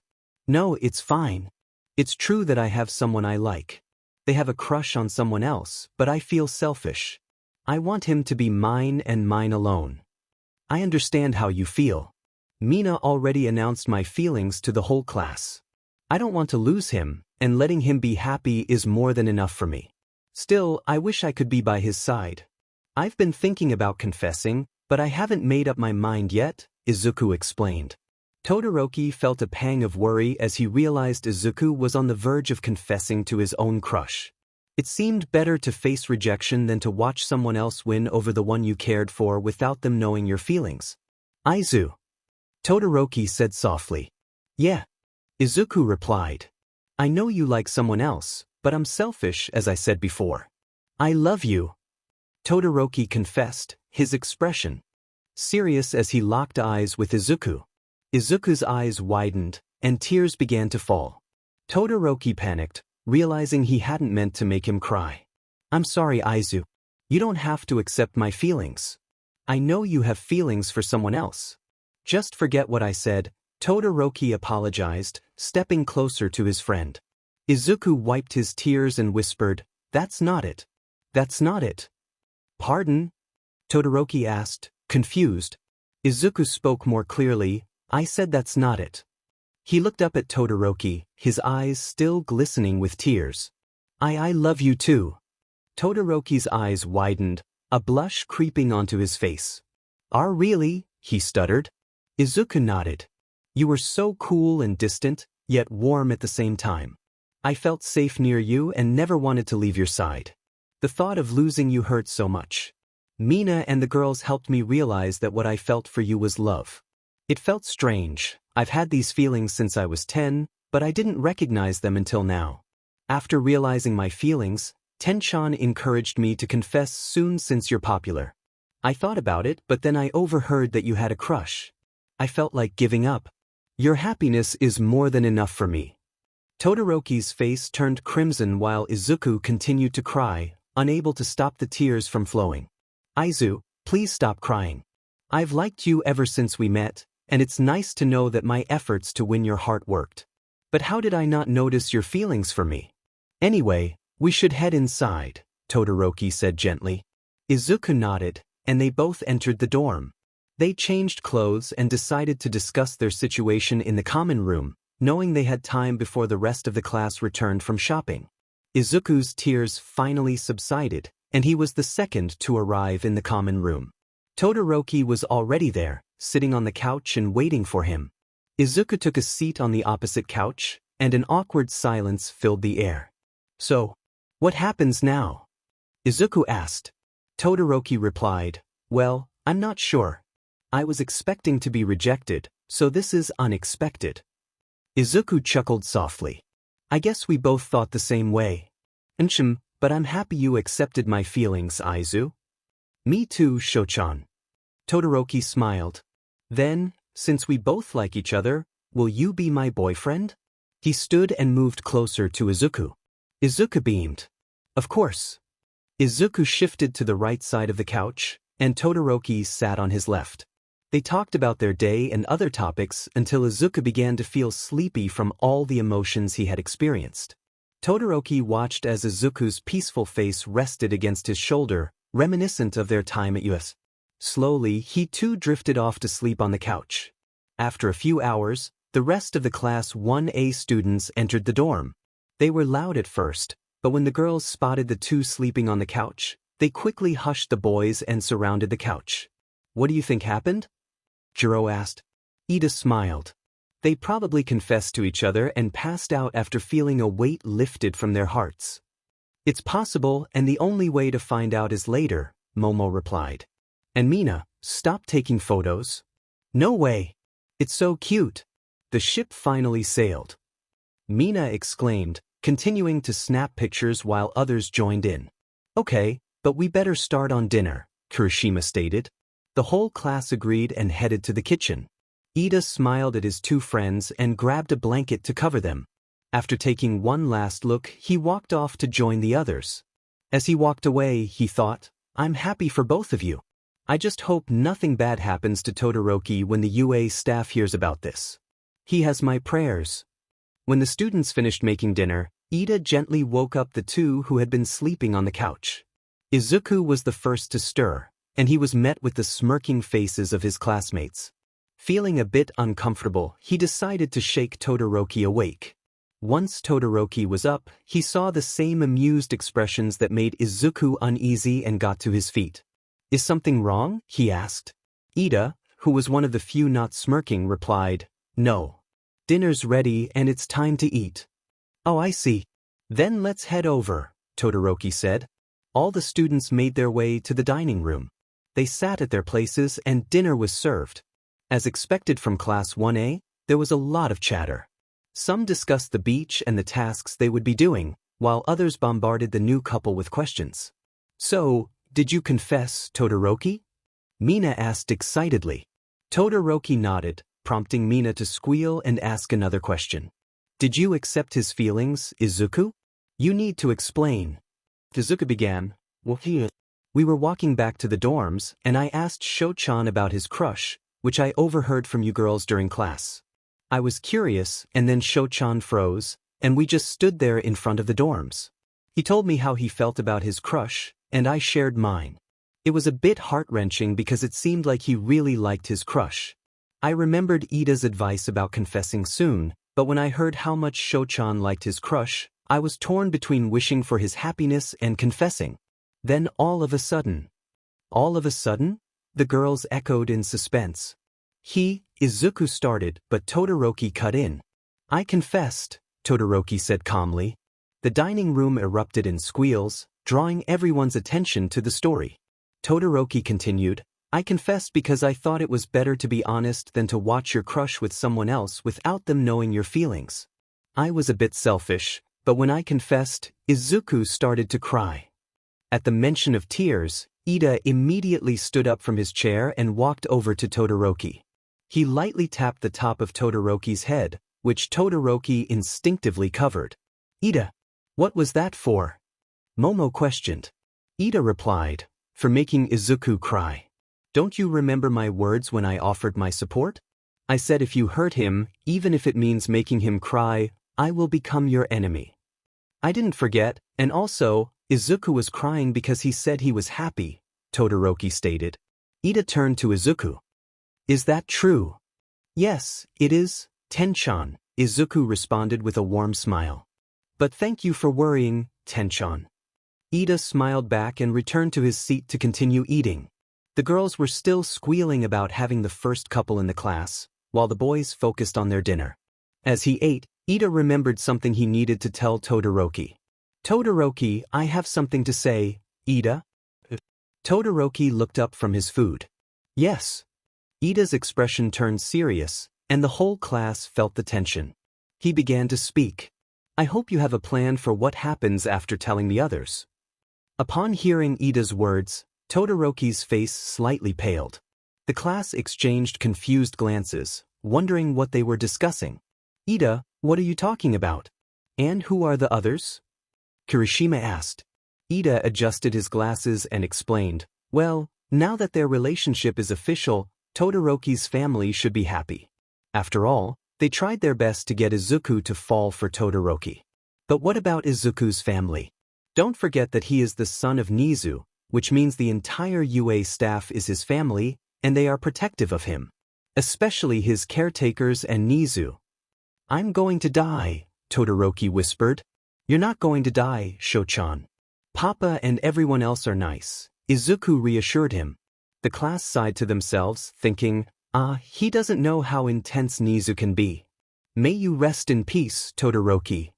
The next day, Izuku was already up while everyone else was still asleep. After discussing with Todoroki, they decided to inform the UA staff about their relationship that morning. Izuku walked over to Todoroki's room, which was right next to his, and knocked on the door. Moments later, Todoroki emerged, fully dressed and ready for school. They greeted each other and headed to school together. Before going to bed the previous night, Izuku had texted his father about wanting to share their relationship with the entire UA staff. Nezu arranged a meeting for that morning, inviting all the staff members. Izuku also wanted Todoroki's family and caretakers to be present, and fortunately, they all accepted the invitation and gathered in Nezu's office. As they walked through the empty hallways of UA, Todoroki felt a wave of nerves, though he kept his composure. He was determined to gain the approval of the UA staff, but he was particularly concerned about how Izuku's caretakers and father would react. Standing in front of Nezu's office, they could hear voices inside. Todoroki knocked on the door and asked Izuku to wait outside. He wanted to shield Izuku from any disapproving looks that might arise when he announced their relationship. Izuku nodded and waited as instructed. A voice called for them to enter, and Todoroki opened the door to find a room full of puzzled adults. "Shoto? Didn't Izuku ask me to gather everyone here?" Nezu inquired. "I apologize, but I asked him to wait outside." "He's just outside," Todoroki replied. Aizawa looked at Todoroki and asked, "Why is he outside?" Todoroki explained, "I didn't want him to see any disapproving faces after what I'm about to say." Why would we glare?" Nezu asked, genuinely curious. Gathering his resolve, Todoroki began, "Most of you know that I care deeply for Izuku." Tuya interrupted, "Not most, all of us." "It's pretty obvious, Shoto." Others nodded in agreement, and Todoroki cleared his throat. "You all know I care for Izuku, and I confessed to him yesterday. He accepted my feelings, so now we are in a relationship." Todoroki's family cheered along with the UA staff, though some faces showed a mix of smiles and sternness. "Now I understand why you kept Izuku outside, Shoto," Nezu said, his expression serious. "You arranged this meeting for everyone's approval, correct? It seems most of us are on board, and I believe everyone should approve since Izuku is part of this relationship. However, we will be giving you some warnings, Shoto Todoroki." Aizawa continued with a stern look, "Izuku is delicate, so if you hurt him or make him cry, I will make sure you regret it. As your teacher, I have my ways." The four smiling staff members Tensei, Nemuri, Oboro, and Hizashi added their own warnings. "We're happy for you both, but if you do anything that Izuku doesn't like, we won't stop Aizawa, but we will help him. Congratulations on your relationship." Todoroki gulped at the mood swings in the room. Even his family and the rest of the UA staff seemed to agree with the warnings. It was time for Nezu to give his final thoughts. "Well, everyone has said what I wanted to say, but I truly hope for your happiness, Izuku and Shoto. Make sure he's happy, or I swear I will make your life a living nightmare and rule the world. So be careful how you treat my little mouse," Nezu said with a smile. "I understand. Thank you for your support," Todoroki replied with a respectful bow. Once everything was settled, Todoroki called Izuku inside. As soon as the green-haired boy entered the room, the atmosphere brightened with congratulations from everyone present. They celebrated in Nezu's office until it was time to prepare for classes. After leaving Nezu's office, everyone went their separate ways. Todoroki's family returned to their work, the heroes resumed their patrols, and the UA staff got ready for the school day. As Izuku and Todoroki made their way to their classroom, they found everyone already there. They asked how things had gone, and the response was overwhelmingly positive. Once Izuku placed his belongings on his desk, he headed back to Nezu's office for his lesson. Ida then asked, "How did it really go?" Todoroki replied, sweat forming on his brow. They approved but gave me warnings. If I mess up, they'll make my life a nightmare, especially Nezu. He said he would rule the world if I made one wrong move. The rest of the class exchanged worried glances and said in unison, "The world's fate is in your hands, Todoroki. Don't mess up." Todoroki responded, "You don't need to tell me twice." They all wondered, seriously, how was Izuku raised by Nezu? During the 2 days of preparing for the trip, Todoroki was particularly affectionate towards Izuku. He was thrilled to finally realize that his feelings were reciprocated. He often hugged Izuku from both the front and back, not wanting to let go. The girls found it adorable, but Aizawa watched with a stern expression. Unbeknownst to them, Nezu was monitoring the situation through the cameras. Todoroki continued to hold onto Izuku even under Aizawa's watchful gaze. Izuku appeared flustered but seemed to enjoy the attention. Ida made sure to give them some space while spending time with the rest of the group, which included Uraraka, Azui, and Shinso. Classes proceeded as usual, but in the dorm, Izuku joined the others in the common room. They played games, but Todoroki never stopped hugging Izuku. He often wrapped his arms around him from behind, which led others to believe it was because he allowed Izuku to take the lead. When Izuku left for his lessons with his father, Todoroki felt a pang of loneliness as he gazed at the empty seat.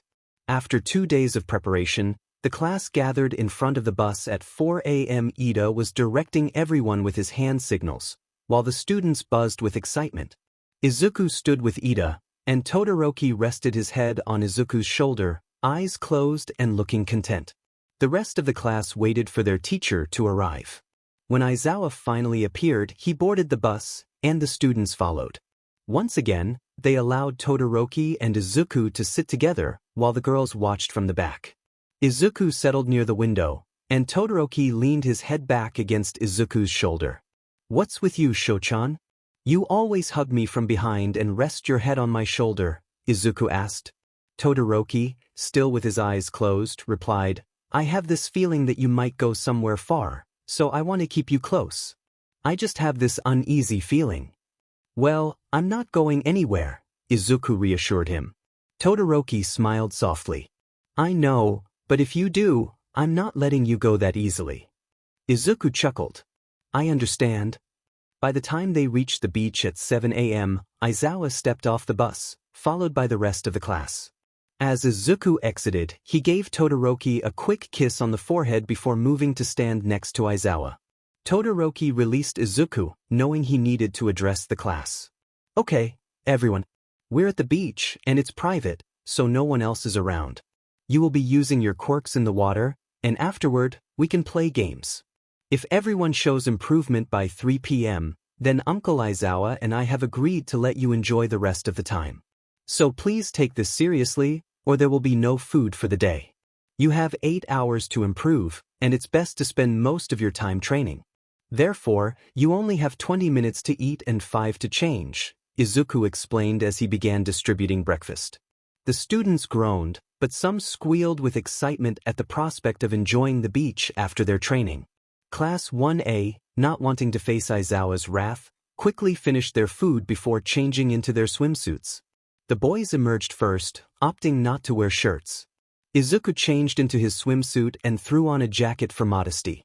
The girls arrived just in time for training, slightly out of breath as they joined the class near the ocean. "Well done. You all made it on time," Izuku exclaimed with a bright smile, though there was a hint of seriousness behind it. "For your tasks, you will be battling each other in the water. If you think Azui has an advantage, consider her as the water-type villains you might face one day. Uncle Aizawa will set up the teams, and you must pair up within your groups." "Hi." The class responded enthusiastically. After Aizawa called out the teams, the training commenced. Izuku took out his notebook and pen, jotting down observations from the battles. It became clear that Kaminari, Mina, Ida, and Bakugo were at a disadvantage. Kaminari and Mina couldn't use their quirks in the water, while Ida's engines would be damaged. Bakugo could use his explosions above water, but once submerged, he struggled to maintain his abilities. Izuku sighed, realizing the challenges they faced. He needed to ensure Bakugo stayed out of the water while attacking with one hand to stay airborne. Ida had to learn to run fast enough to skim the surface, and Mina needed to aim accurately without missing her targets. As for Kaminari, Izuku pondered that if they were to face a mission in the water, he would need to rely on hand-to-hand combat or have a partner to assist him. It was 6 p.m., and Class 1A was heading to their hotel after a day at the beach. The usual chatter filled the air, but it was abruptly interrupted by a series of loud bangs. They turned toward the source of the noise and were met with a familiar purple mist. The villains ahead were armed, and the realization dawned on them that the earlier sounds were gunshots. Aizawa stepped in front of the class, thinking to himself, "Why does this keep happening? Can't we have a normal field trip?" Izuku scanned the area and heard several groans. His heart sank as he noticed some of his classmates were injured. Thankfully, the wounds weren't life-threatening, but they were clearly in pain.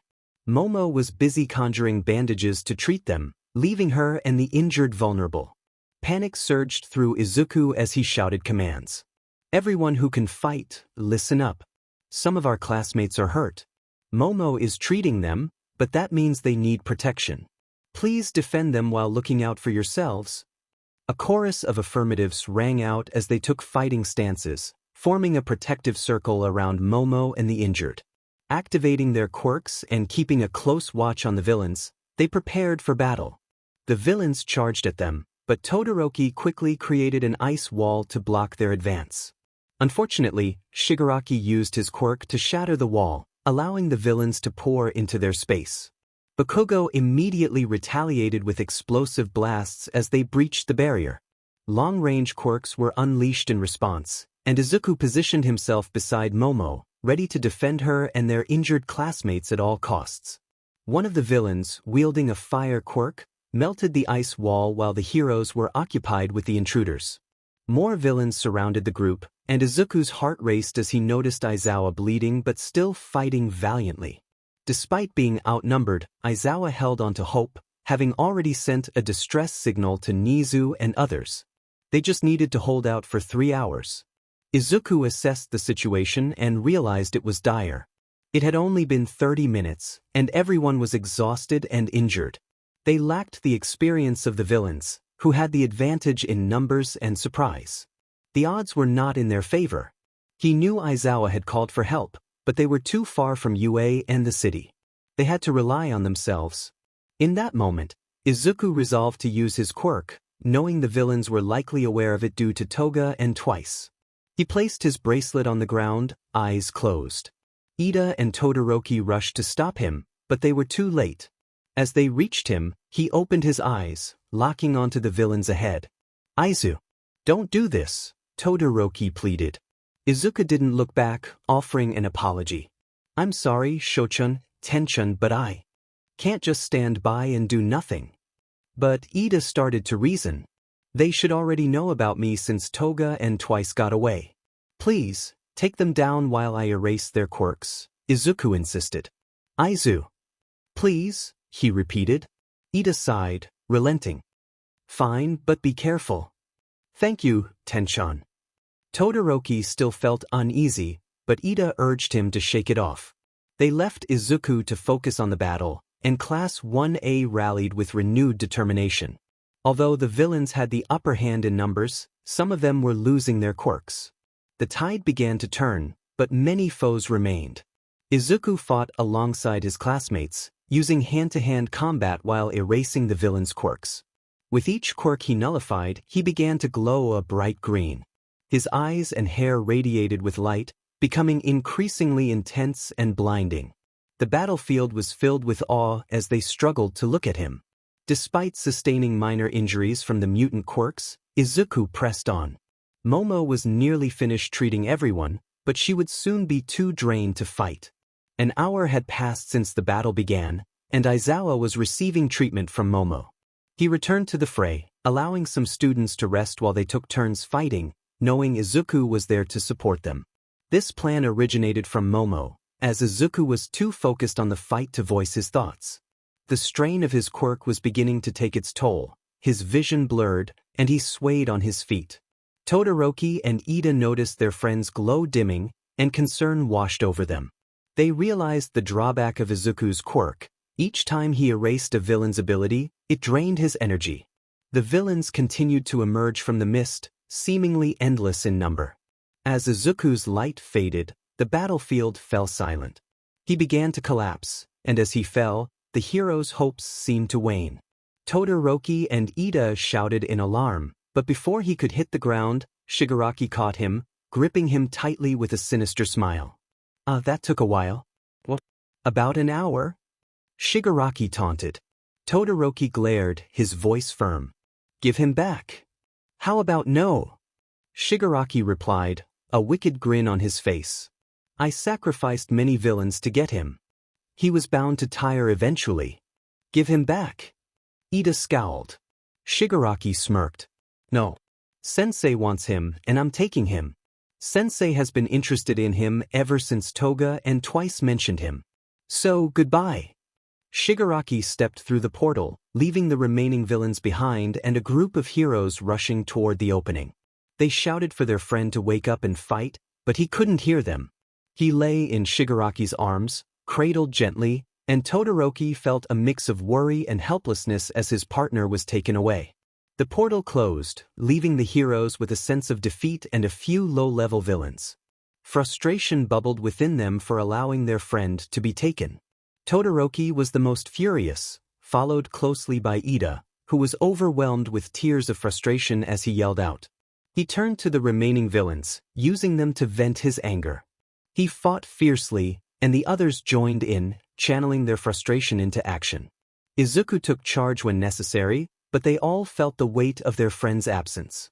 Even those who had been injured at the start were filled with anger, unable to move but fully aware of the situation, which only added to their frustration. When backup arrived, the villains were swiftly subdued, but the students were left in tears, kneeling on the ground. The beach was littered with unconscious villains, creating a scene that resembled a massacre, leaving the backup heroes in shock. They attempted to move the students, but they remained unyielding, especially Todoroki, who had to be carried away. They treated the injured, but silence hung in the air. Nezu searched for his son, hoping he was just being treated, but during the head count, Izuku was nowhere to be found. Worry crept into Nezu's heart. Okay, where is Izuku? Nezu asked, his voice laced with concern. Silence followed. No one looked up, not even Aizawa. Where is Izuku? Nezu repeated, urgency rising in his tone. Again, no one answered. Nezu's voice trembled as he cried out, Where is my little mouse? The silence lingered until Ida finally spoke up, breaking the tension. I'm sorry, Nezu, but the villains. They took him. They what? Nezu exclaimed, disbelief washing over him. Ida reiterated, They took him. Nezu froze, sinking into despair. His thoughts spiraled. This can't be happening. Izuku is safe and probably playing somewhere. If they really took him, it would be catastrophic and it wouldn't be my fault. As Nezu continued to sink into despair, Todoroki turned away, determination in his eyes. Sensing his resolve, Ida followed him. The rest of the class watched, confused about their next move, but Bakugo quickly caught on. Momo, understanding the urgency, joined them as well. Where are you going? Jiro questioned. I'm going to get my partner back, Todoroki replied, his voice filled with intensity. Tuya interjected, I know you want Izuku back, but you can't go. You're injured, and Izuku wouldn't want you to get hurt trying to rescue him. Then what am I supposed to do? Todoroki yelled, turning back to the heroes. After the brief conversation brought Nezu back from despair, he responded, We will go as soon as we find his location and have a plan. Understanding that Nezu was likely feeling the loss the most, the group of 4 couldn't argue. They turned back and retired for the night in the hotel, but none of the class could sleep. All they could think about was their missing friend. I hope Izuku's okay, they thought. Todoroki stared at the ceiling, determination burning within him. I swear I will get him back soon. Once it hit 12 p.m., they all had lunch, and Izuku set the time limit to 20 minutes. The class rushed to finish their food and took a brief rest. The girls sat on the sand, sunbathing and chatting, while the boys chased each other around the beach. Todoroki approached Izuku, who was still writing his notes and mumbling to himself. In a playful gesture, Todoroki hugged Izuku from behind, startling him out of his thoughts. As Izuku turned to face him, Todoroki leaned in and placed a gentle kiss on his cheek. Izuku felt a rush of warmth flood his face and quickly turned away. "Hey, let me see your face," Todoroki insisted. Izuku stammered, "No."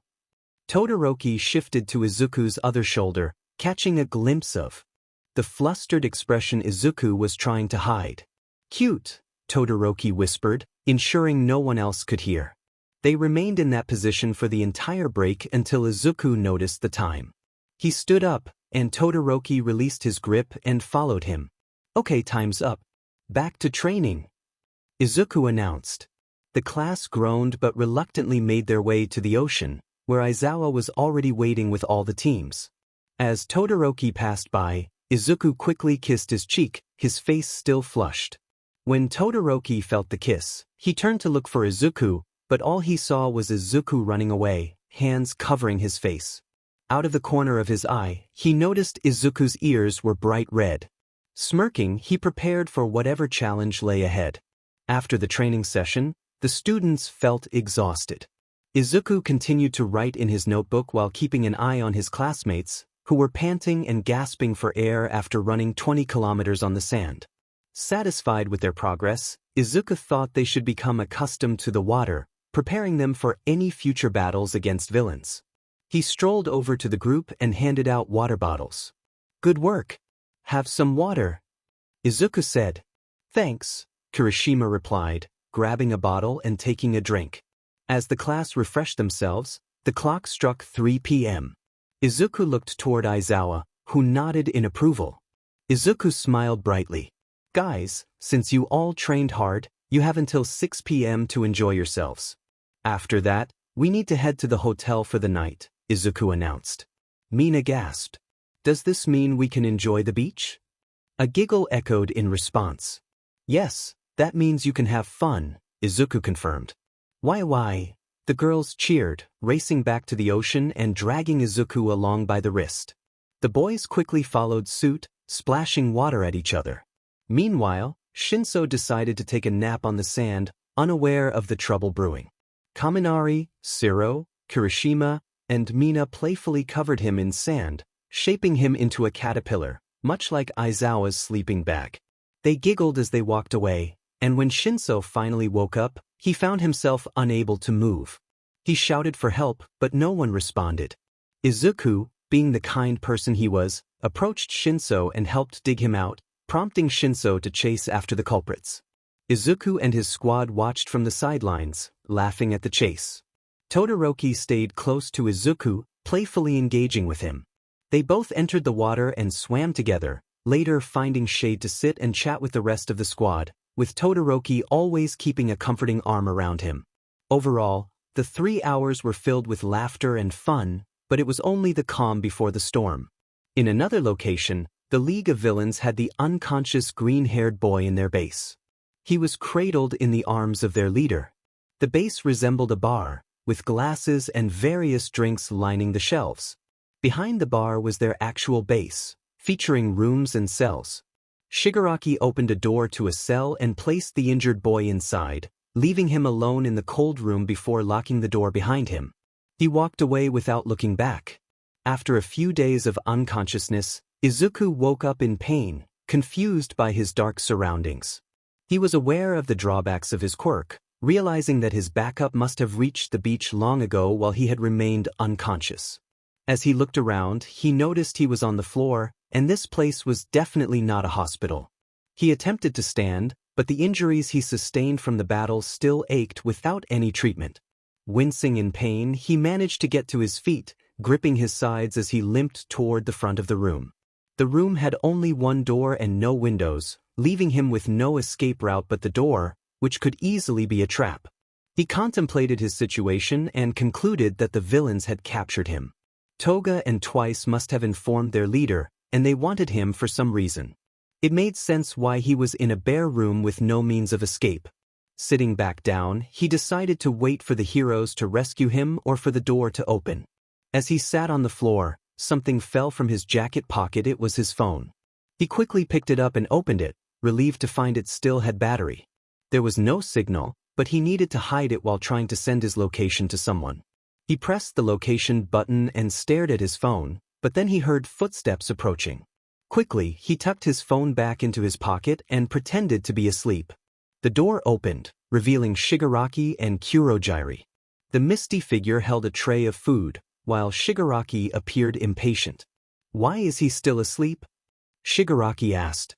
Kurogyri replied, "I don't know, young master, but it may be a drawback of his quirk." "Well, when is he going to wake up?" "It's been 5 days. Again, I apologize." "I don't know, young master." Shigaraki muttered, leaving the door open as he exited. Kurogyri followed him, taking the food with him. The door closed, and Izuku sat up. "It's been 5 days? Really?" Izuku thought to himself. Shaking off the shock, he pulled out his phone again. It was still working, and he hoped the heroes would come to rescue him soon. The heroes were still searching for clues about the League of Villains base, but progress was slow. The students of Class 1A assisted in the investigation, but they too found nothing. Some, like Todoroki and Nezu, were growing impatient. They hadn't eaten much and were lacking sleep. Izuku was keeping their spirits up, and everyone hoped that a rescue would come soon for the sake of their physical and mental well-being. After 5 days, the mood in the classroom was somber. Classes continued as usual, but the atmosphere felt heavy. No one paid much attention to the lessons, and the teachers understood, as they too missed their little sunshine. At lunch, Todoroki sat at his desk with Ida beside him. "Todoroki, you should eat something," Ida suggested. Todoroki shook his head. "No thanks. I'm not hungry." "But you need to eat," Ida insisted. "Izuku wouldn't want you to be like this." Todoroki looked up. "But he's not here." Ida frowned and lightly tapped him on the head. "That's no excuse. I'll tell Izuku about this when he returns." Todoroki fell silent for a moment before responding, "Fine." He got up from his seat and followed Ida to the cafeteria. As they walked through the hallways, Todoroki felt his phone vibrate. He stopped in his tracks and Ida turned to see him focused on his phone. Todoroki stared at the screen, seeing only a flashing red. A tear slipped down his cheek as he turned toward Nezu's office and dashed off, with Ida trailing behind him. "What are you doing?" "The cafeteria is the other way," Ida shouted. Todoroki didn't look back, calling out with tears in his eyes and a smile on his face, "I have Izuku's location. He probably just woke up after the drawback passed." Nezu was now fully engaged. "Where?" "He's at a bar in Yokohama," Todoroki replied. Nezu jumped from his chair and walked toward the boys. "Then that's where we'll go." He pulled out his phone and called all the pro heroes for an urgent meeting. With a perfect plan, they could take down the League of Villains. The boys followed Nezu into a staff room where all the UA staff, Class 1A, and pro heroes were gathered. Nezu announced the news, and everyone felt a surge of hope, but they quickly shifted to discussing how and when to execute the plan to rescue their green-haired friend and confront the League of Villains. Though the students weren't initially included, after some convincing, the teachers agreed to let them participate. They decided to move in 2 days, using that time to prepare and rest. With Izuku's location confirmed, Todoroki and Nezu returned to their normal eating and sleeping routines, focused on one goal, bringing their friend back. On the 6th day of his captivity, Izuku could no longer ignore his hunger. When Shigaraki and Kurogyri entered the room, he was wide awake, and Shigaraki looked pleased. Kurogyri handed him some food, and Izuku pretended to just wake up. The two villains stood by as Izuku finished eating. Once he was done, Shigaraki smirked and stepped closer. "Now that you've eaten, it's time to meet my sensei," Shigaraki said. Izuku tilted his head. "Sensei?" "Yes, my master, all for one," Shigaraki explained. Izuku froze. Hadn't All Might defeated him years ago? How was he still alive? What was happening? "Now come." Shigaraki grabbed Izuku's hand and dragged him toward Kurogyri, who opened a portal. They stepped through and emerged in a dark room illuminated only by screens. In the center sat a large man in a massive chair, lacking eyes and hair but sporting a wicked grin. He rested his head on his hand. This was all for one. The two villains bowed to him, but Izuku was paralyzed with fear. He wanted to escape, but there was nowhere to run. "Welcome, Izuku. I'm all for one, but you can call me sensei." Izuku remained silent, unable to greet the most notorious villain in history. He was on the hero's side. His father taught at a school that trained future heroes like All Might. The villain side. "It's fine if you don't want to talk, but I do want something from you. That's why we kept you alive." Izuku had already guessed the reason on the day he woke up, and All for One confirmed it. He knew he had to prevent this at all costs. "We kidnapped you so I can steal your quirk." Izuku took a fighting stance, ready to evade if necessary. He needed to ensure he wasn't touched by the man before him. Why not just erase his quirk? He wanted to, but he needed to conserve enough energy to erase all the quirks All for One had stolen. It would be challenging, especially while dodging the three villains in the room. "Sorry, but I don't plan on giving it to you," Izuku said, determination shining in his eyes. "That's what all heroes say," All for One replied. "Catch him." Kurogyari and Shigaraki lunged at him with outstretched arms. Izuku quickly took their quirks, knowing they would be troublesome. It drained him, but it was necessary for his survival. He had to focus on their movements and the quirks All for One might use. His main goal was to avoid capture and evade the symbol of chaos, hopping around the room like a rabbit and engaging in hand-to-hand combat. He was a bit slow and took a few hits, but he had to keep going. If he didn't, the world would fall under the control of the worst villain in history, not his father. He couldn't let that happen, no matter what. His untreated injuries from the previous battle throbbed painfully, but he pressed on. It was 6 p.m. on the 6th day of his captivity. Heroes were preparing for the raid the following day, planning to take action at 5 a.m.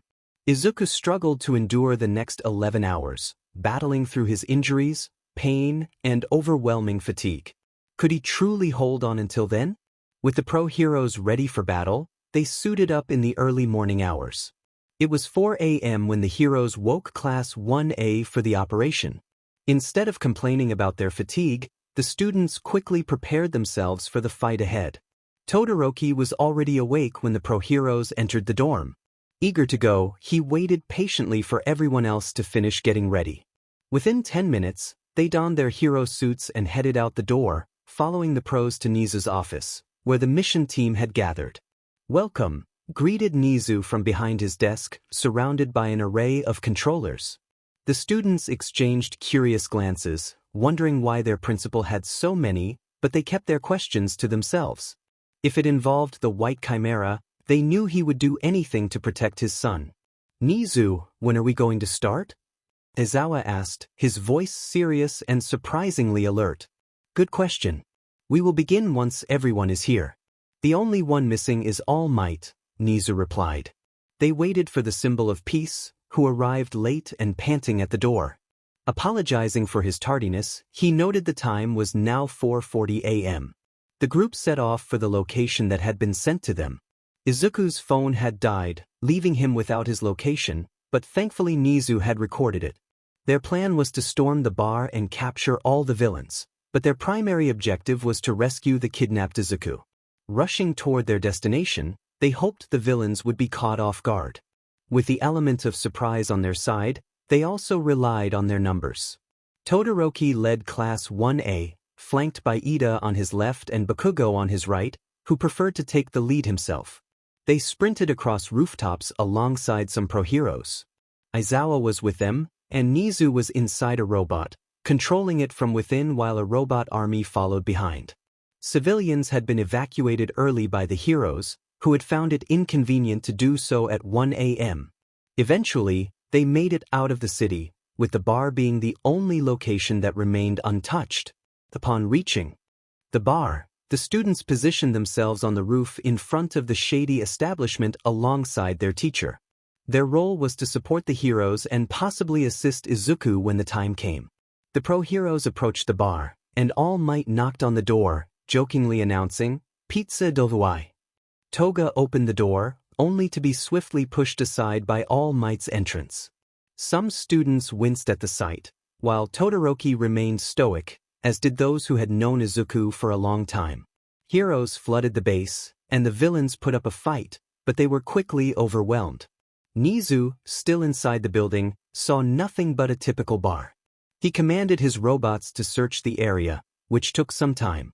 Once a robot detected something unusual, Nezu called Class 1A into the building. They cautiously followed his instructions, moving slowly and scanning their surroundings. They reached Nezu and noticed a door slightly ajar. Pushing it open revealed a dark room, and they stepped inside, looking around. Ida spotted something on the floor and gasped. "Nezu, come look at this," he shouted, pointing to the ground. Nezu approached and examined the stains Ida indicated. Color drained from his face as the robot he was controlling identified the owner of the blood. "This is not good," Nezu said gravely. Ida paled, understanding the implications. "It's not his, right?" Nezu shook his head, and Ida closed his eyes in despair. They exited the room, and Todoroki asked what everyone had found. Most shook their heads, but Ida remained silent. "Ida? Did you find anything?" Todoroki pressed. Ida spoke slowly. "I found blood stains on the floor. I called Nezu over to identify the owner, but he said it was Izuku's." Gasps filled the room, hands flew to mouths in shock, but Todoroki glared at the ground. They all feared the worst, believing the villains had harmed Izuku, and they resolved to hasten their search. The rescue team ventured deeper into the base, the darkness closing in around them. Todoroki and the hero Dabi ignited their flames to illuminate the path. They moved quietly, determined not to alert anyone nearby. Nezu's robot army followed closely behind. Reaching the end of the corridor, they found only a wall, leaving the heroes puzzled. Wondering why the base ended there, Todoroki placed his hand on the wall. He felt vibrations and pressed his ear against it. Listening intently, he heard voices arguing on the other side. "Come and serve me with your quirk." "Never. I'm with the heroes. You can't change my mind." "Fine then, Izuku, I will take it from you." Hearing Izuku's name, Todoroki issued a command to his classmates and the pro-heroes. "Destroy the wall. Izuku is behind it. Quickly." They focused their attacks on the wall, which crumbled with a loud crash. Dust settled, revealing Izuku on the ground, held down by two villains. A man sat in a large chair, and All Might recognized him immediately, freezing at the sight. Izuku was dodging and buying time to gather enough energy to neutralize All for One's quirk. He was trying to conserve energy, but he wasn't sure if it was working or making things worse. His jumps and dashes were losing speed, but he had to keep going until he found a way out. The blood loss was starting to take its toll. The wounds that had been healing over the past week were reopening, and he could feel the effects on his balance and vision. He had to press on. Kurogyari and Shigaraki were still pursuing him relentlessly. All for One sat back, seemingly enjoying the spectacle, occasionally intervening with his quirk to give his subordinates a break. It was taking too long. Izuku didn't know how much longer he could hold out, but he paused for just a moment, and that was enough for Shigaraki and Kurogyari to catch him. They restrained his arms behind his back and forced him to his knees before their master. "You have fought well," All for One said. "Now I have a suggestion." "No. I haven't even said it yet." "I know what you're going to say," Izuku replied defiantly. "Come and serve me with your quirk," All for One proposed. "Never. I'm with the heroes. You can't change my mind." Izuku shouted. All for One sighed. "Fine then, Izuku, I will take it from you." As the symbol of chaos reached out to touch the kneeling boy, Izuku shut his eyes tightly and heard a loud crashing sound. Everyone in the room turned toward the collapsed wall, and Izuku cautiously opened his eyes. He, along with the others, stared at the dust as it settled, revealing heroes. The villains panicked at the sight of their enemies, and Izuku felt a wave of relief wash over him. He spotted his father and classmates. The villains lost their grip on him, and he seized the opportunity to escape. Izuku ran toward his class, tears in his eyes and arms outstretched despite the pain he felt. Todoroki opened his arms wide, allowing Izuku to crash into him. They embraced, with Todoroki holding him protectively. The class smiled, and the atmosphere lightened around them. "I'm glad you're back, Izu," Todoroki whispered. Just as Todoroki was about to let go, Izuku's arms fell limp, and he began to collapse. Exhausted from his struggle in the room filled with enemies, he succumbed to the comforting embrace of his friend and lost consciousness. Understanding how fatigued their classmate must be, they moved him to the back and laid him down. Izuku was sleeping, but Nezu noticed the wounds he had likely sustained during the fight at the beach a week ago. He was furious that the villains hadn't even bothered to treat him. All for One summoned the unfinished Nomu and ordered them to attack the heroes. The Nomu complied, but Nezu refused to let them advance. He dispatched his own forces to handle the situation while the heroes closed in on the villains. Shigaraki and Kurojiri, unable to use their quirks, were quickly captured by Oboro and Dabi, while the others focused on taking down the main villain. All Might stood frozen at the door, shocked to see All for One still alive and seated right in front of them. It took a sharp slap to bring All Might out of his stupor. Aizawa, not in the mood for the number one hero to be paralyzed in front of their enemy, snapped him back to reality. All Might shook his head and charged into the fray. Aizawa stayed behind, watching over Izuku with Momo as they tended to his wounds, which should have been addressed long before their arrival. The battle raged on between the heroes and the embodiment of chaos. Progress was elusive, and the heroes were beginning to tire. Unbeknownst to them, Izuku was stirring from his unconsciousness. While some of Class 1A supported the injured heroes or provided assistance from a distance, the main fight continued. As Izuku regained his senses, he took in the scene before him. The heroes were panting and crouched in exhaustion, while All for One stood tall, seemingly unfazed by the fierce battle. The situation looked dire. Nezu's robots had been largely destroyed in the struggle against the Nomus. With determination, Izuku pushed himself up, knowing he had to act. He still had a bit of energy left, and he was willing to sacrifice it all for the sake of peace. The potential consequences were daunting, but he felt it was necessary. Aizawa, the only one nearby, noticed Izuku's movement. "Whoa, problem child, lie down," he ordered. Izuku shook his head resolutely. "No. I have to do something." Aizawa frowned. "Like what?" "I have to erase All for One's quirk." "You can't. You don't have enough energy," Aizawa exclaimed. "But I have to. Look at the fight. The heroes won't win at this rate," Izuku insisted. Aizawa sighed, concern etched on his face. "I understand, but it could be dangerous." "I know, but I want to do this," Izuku replied firmly. "Izuku, you could die," Aizawa warned. Izuku looked down, his voice barely above a whisper. "I know, but if I don't do this, many heroes and innocent people could suffer. Think about us. About Nezu, your father. What about your classmates? Ida? Uraraka? Shinso? And what about Todoroki?" Aizawa pressed. Izuku kept his gaze lowered. "I understand, but if I don't act, they could perish in this battle. Uncle Oboro, Uncle Tensei, Uncle Hizashi, Auntie Namuri." Aizawa sighed again. "Still, we can find another way." "I'm sorry, Uncle Aizawa, but please understand," Izuku said, locking eyes with him. Aizawa relented. "Fine, but promise me you won't die." Izuku smiled faintly. "How can I when I haven't even taken over the world with Dad?" Aizawa managed a small smile as he stepped aside. Izuku focused on the symbol of chaos, activating his quirk. His vision blurred again, a frustrating side effect he had grown accustomed to over the past few days, but he pressed on. Once he finished, he closed his eyes and fell back. Before he could hit the ground, Aizawa caught him and gently laid him down. He checked Izuku's pulse, relieved to find it still strong. Remembering their earlier conversation, he felt a bead of sweat roll down his forehead, realizing he had allowed Izuku to go through with it. He shook off the worry and turned his attention back to the battle. As All for One attempted to use his quirk again, he found himself unable to do so. He turned to the only person who could have nullified his powers, seeing Izuku lying on his back, indicating that his quirk had indeed been erased. All for One's anger surged as he realized he was now quirkless, left vulnerable without his followers or the Nomus to defend him. He was in serious trouble. Seizing the opportunity, the heroes launched their attack. After a flurry of blows, the battle concluded.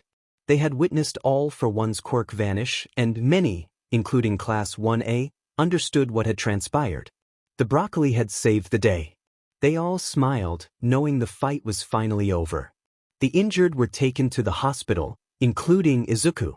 As everyone awaited news about his condition, Class 1A, Nezu, and Aizawa stood outside anxiously. The doctor approached them. "Doctor, how is he?" Nezu asked. The doctor shook his head. "He seems stable, but he is in a coma. I'm sorry, but we don't know when he will wake up." The doctor walked away, leaving Todoroki and the rest of the class with their heads bowed in sorrow. Nezu felt a wave of sadness wash over him, vowing to make the League of Villains pay for their actions. Aizawa sighed, reflecting on Izuku's promise to survive. He had kept his word, but Aizawa couldn't shake the feeling that he should have foreseen this outcome. Everyone returned to UA and their dorms, but Todoroki chose to remain at the hospital by Izuku's side. He had volunteered, and Nezu had accepted, though he regretted not being able to stay himself. He was grateful to see Todoroki's devotion to Izuku during this difficult time. That night, Todoroki held Izuku's hand, refusing to let go. He rested his head on the bed where Izuku lay, watching him intently. He whispered a prayer. "Izu, please come back to me soon." It had been a month since Izuku fell into a comatose state. Todoroki visited him every day, and once a week, the entire class came to see him. They would talk to him, believing he could hear their words. On weekends, Todoroki stayed at the hospital overnight, resting his head on the bed while holding Izuku's hand. One night, Izuku's eyes slowly opened, and he stared at the ceiling. Turning his head, he noticed the medical equipment around him, realizing he was in the hospital. The window next to him was open, and the curtain fluttered gently in the breeze. He sat up slowly, careful not to disturb anything, and felt warmth in one of his hands. Looking down, he saw the peaceful sleeping face of his beloved partner. Todoroki held onto Izuku's hand even in his sleep. Izuku smiled at his serene expression, not wanting to wake him, so he simply sat up and gazed at the night sky, illuminated by the moonlight streaming through the window. After about an hour, Todoroki began to stir. The cool breeze against his face roused him, and he thought it wouldn't be good for Izuku to feel cold while in his coma. As he opened his eyes, he panicked for a moment when he didn't see Izuku's head on the pillow, but he quickly realized he was still holding his hand. Sitting up, his eyes widened in surprise. Izuku was sitting up, gazing out the window, bathed in moonlight that gave him a gentle glow. The wind tousled his hair slightly, and with the stars twinkling in the sky, Todoroki thought he looked majestic. Feeling the movement, Izuku turned back to Todoroki with a warm smile. "I'm back," he announced. Todoroki shed a single tear, a small smile forming on his lips. "Welcome back, Izu." Izuku replied, "It's good to be back." They spent the rest of the night talking, not wanting to return to sleep. Todoroki shared everything that had happened during the month Izuku missed, detailing how everyone was doing.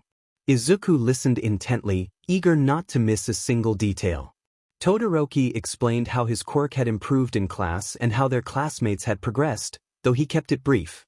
Hearing about the improvements made Izuku excited to return to school and observe the training firsthand. They continued their conversation until morning, and since it was Sunday, the rest of the class and teachers were scheduled to visit in the afternoon. Izuku looked forward to seeing everyone again and apologizing for being in a coma for a month.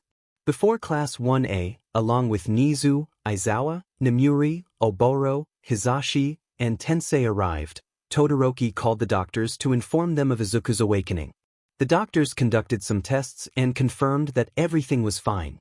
As noon approached, Izuku was back in his bed, and Todoroki sat by his side. A knock on the door signaled the arrival of their friends, and Todoroki invited them in. The door opened to reveal the class and Izuku's caretakers. Nezu, hanging off Aizawa's scarf, jumped down when he saw Izuku sitting up and smiling. He rushed to the bed and hugged his son tightly. The others entered and closed the door behind them, moving further into the room. The class cheered, and the adults smiled warmly. Good afternoon, little mouse, Nezu greeted, still hugging Izuku.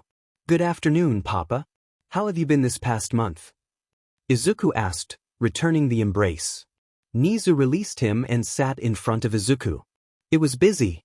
I had so much I wanted to do, and I missed your help. There was school, tea time, discussions about world domination, and dealing with villains like the League of Villains.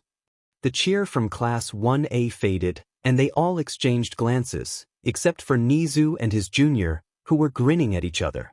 Aizawa stepped forward and lightly tapped Izuku on the head. Why were you in a coma? Izuku rubbed his head and replied, because I used up too much energy that I didn't even have at the time. But I kept my promise, didn't I? You told me not to die, and look. I'm not dead, just took a little nap. Aizawa sighed, thinking to himself, smart Alec. After that, it was time for the class to catch up with Izuku. They discussed their training, and once again, Izuku pulled out his notebook and pen from seemingly nowhere. As he began jotting down notes, everyone wondered when he had found the time to get the notebook and where he had been keeping it. They were brought back to the moment when Izuku started asking them questions. His bracelet was back on his wrist, looking quite worn. It had clearly seen better days, and it was time for a new one. Like Izuku, Nezu produced a new bracelet from thin air, prompting everyone to sweat drop in unison. That's where he got it from, they thought as Nezu handed the new bracelet to Izuku to wear. They all continued to chat when the doctor entered, announcing that Izuku could leave the hospital. Eager to return to UA and the dorms, Izuku stepped out with everyone following behind him. Namuri, Oboro, Tensei, and Hizashi headed back to their homes to prepare for work the next day, while the rest made their way to Class 1A's dorm. On the way, Ida informed Todoroki and Nezu about Izuku's condition. Izuku, when you were kidnapped, Nezu and Todoroki weren't taking care of themselves, Ida stated, adjusting his glasses. Izuku tilted his head. What do you mean? Ida sighed. They weren't sleeping or eating properly. They were so focused on finding you that they neglected everything else. That's not good, Izuku said, frowning as he turned to the two. Is that true?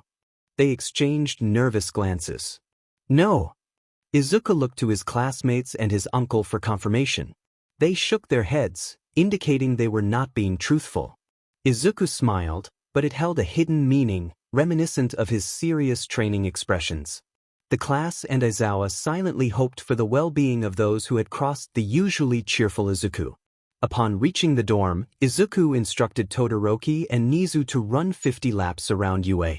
Nezu initially refused, citing his authority, but Izuku cleverly hacked into Nezu's robots to create a playful challenge. Nezu dodged the playful attacks, but Izuku added a twist. They had to run the laps while being playfully pursued by the robots.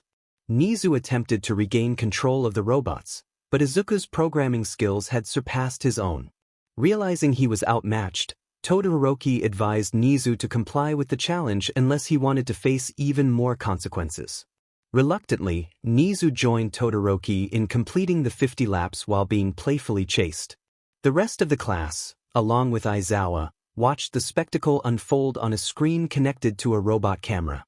They offered silent support to the two as Izuku went inside to prepare some tea. After about 5 hours, Todoroki and Nezu returned, panting and exhausted. Izuku handed them water, and the rest of the class felt a mix of sympathy and relief that they weren't part of the challenge. As they caught their breath, they glared at Ida. Ida, this is all your fault, Todoroki said. Nezu nodded in agreement. If you hadn't said anything, we wouldn't have had to do this. Ida gulped and quickly used his quirk to escape. The two chased after him, playfully threatening him as the rest of the class returned to their previous activities, now hoping for Ida's swift return. By nightfall, when the three finally returned to the dorm, Ida looked worse for wear while Todoroki and Nezu appeared satisfied. The class realized their earlier hopes had gone unanswered, as Ida was now unconscious. Momo approached Ida and gently took him away to treat his injuries.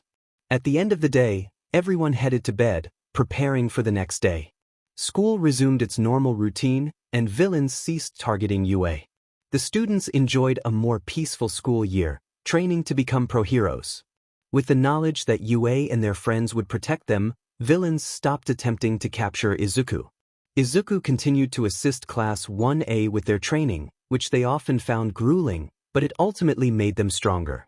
He also engaged in lessons with Nezu, embracing his role as the heir of UA. While he aspired to be a principal who nurtured new heroes, he would step in as a hero only when truly necessary. Beyond that, he helped solve cases alongside his uncles, aunt, and father. Years later, the former students of Class 1A, now pro-heroes, gathered annually to reconnect. Their meetups always took place at UA, where friendships blossomed anew. The heroes were making a difference, with Bakugo fulfilling his promise of becoming the #1 hero, followed closely by Todoroki and Ida. Izuku chuckled at the rankings, reminiscent of their first-year sports festival, though Tokoyami was not among the top 3 this time. Izuku and Todoroki maintained their bond, staying in touch. Nezu and the UA staff supported their relationship, recognizing how much Todoroki cared for Izuku during his moments of vulnerability. They were content, and those around them shared in their happiness. Heroes continued to combat crime, and bright, strong figures emerged from UA, contributing to a more peaceful world following All for One's downfall. The heroes basked in their well-deserved glory.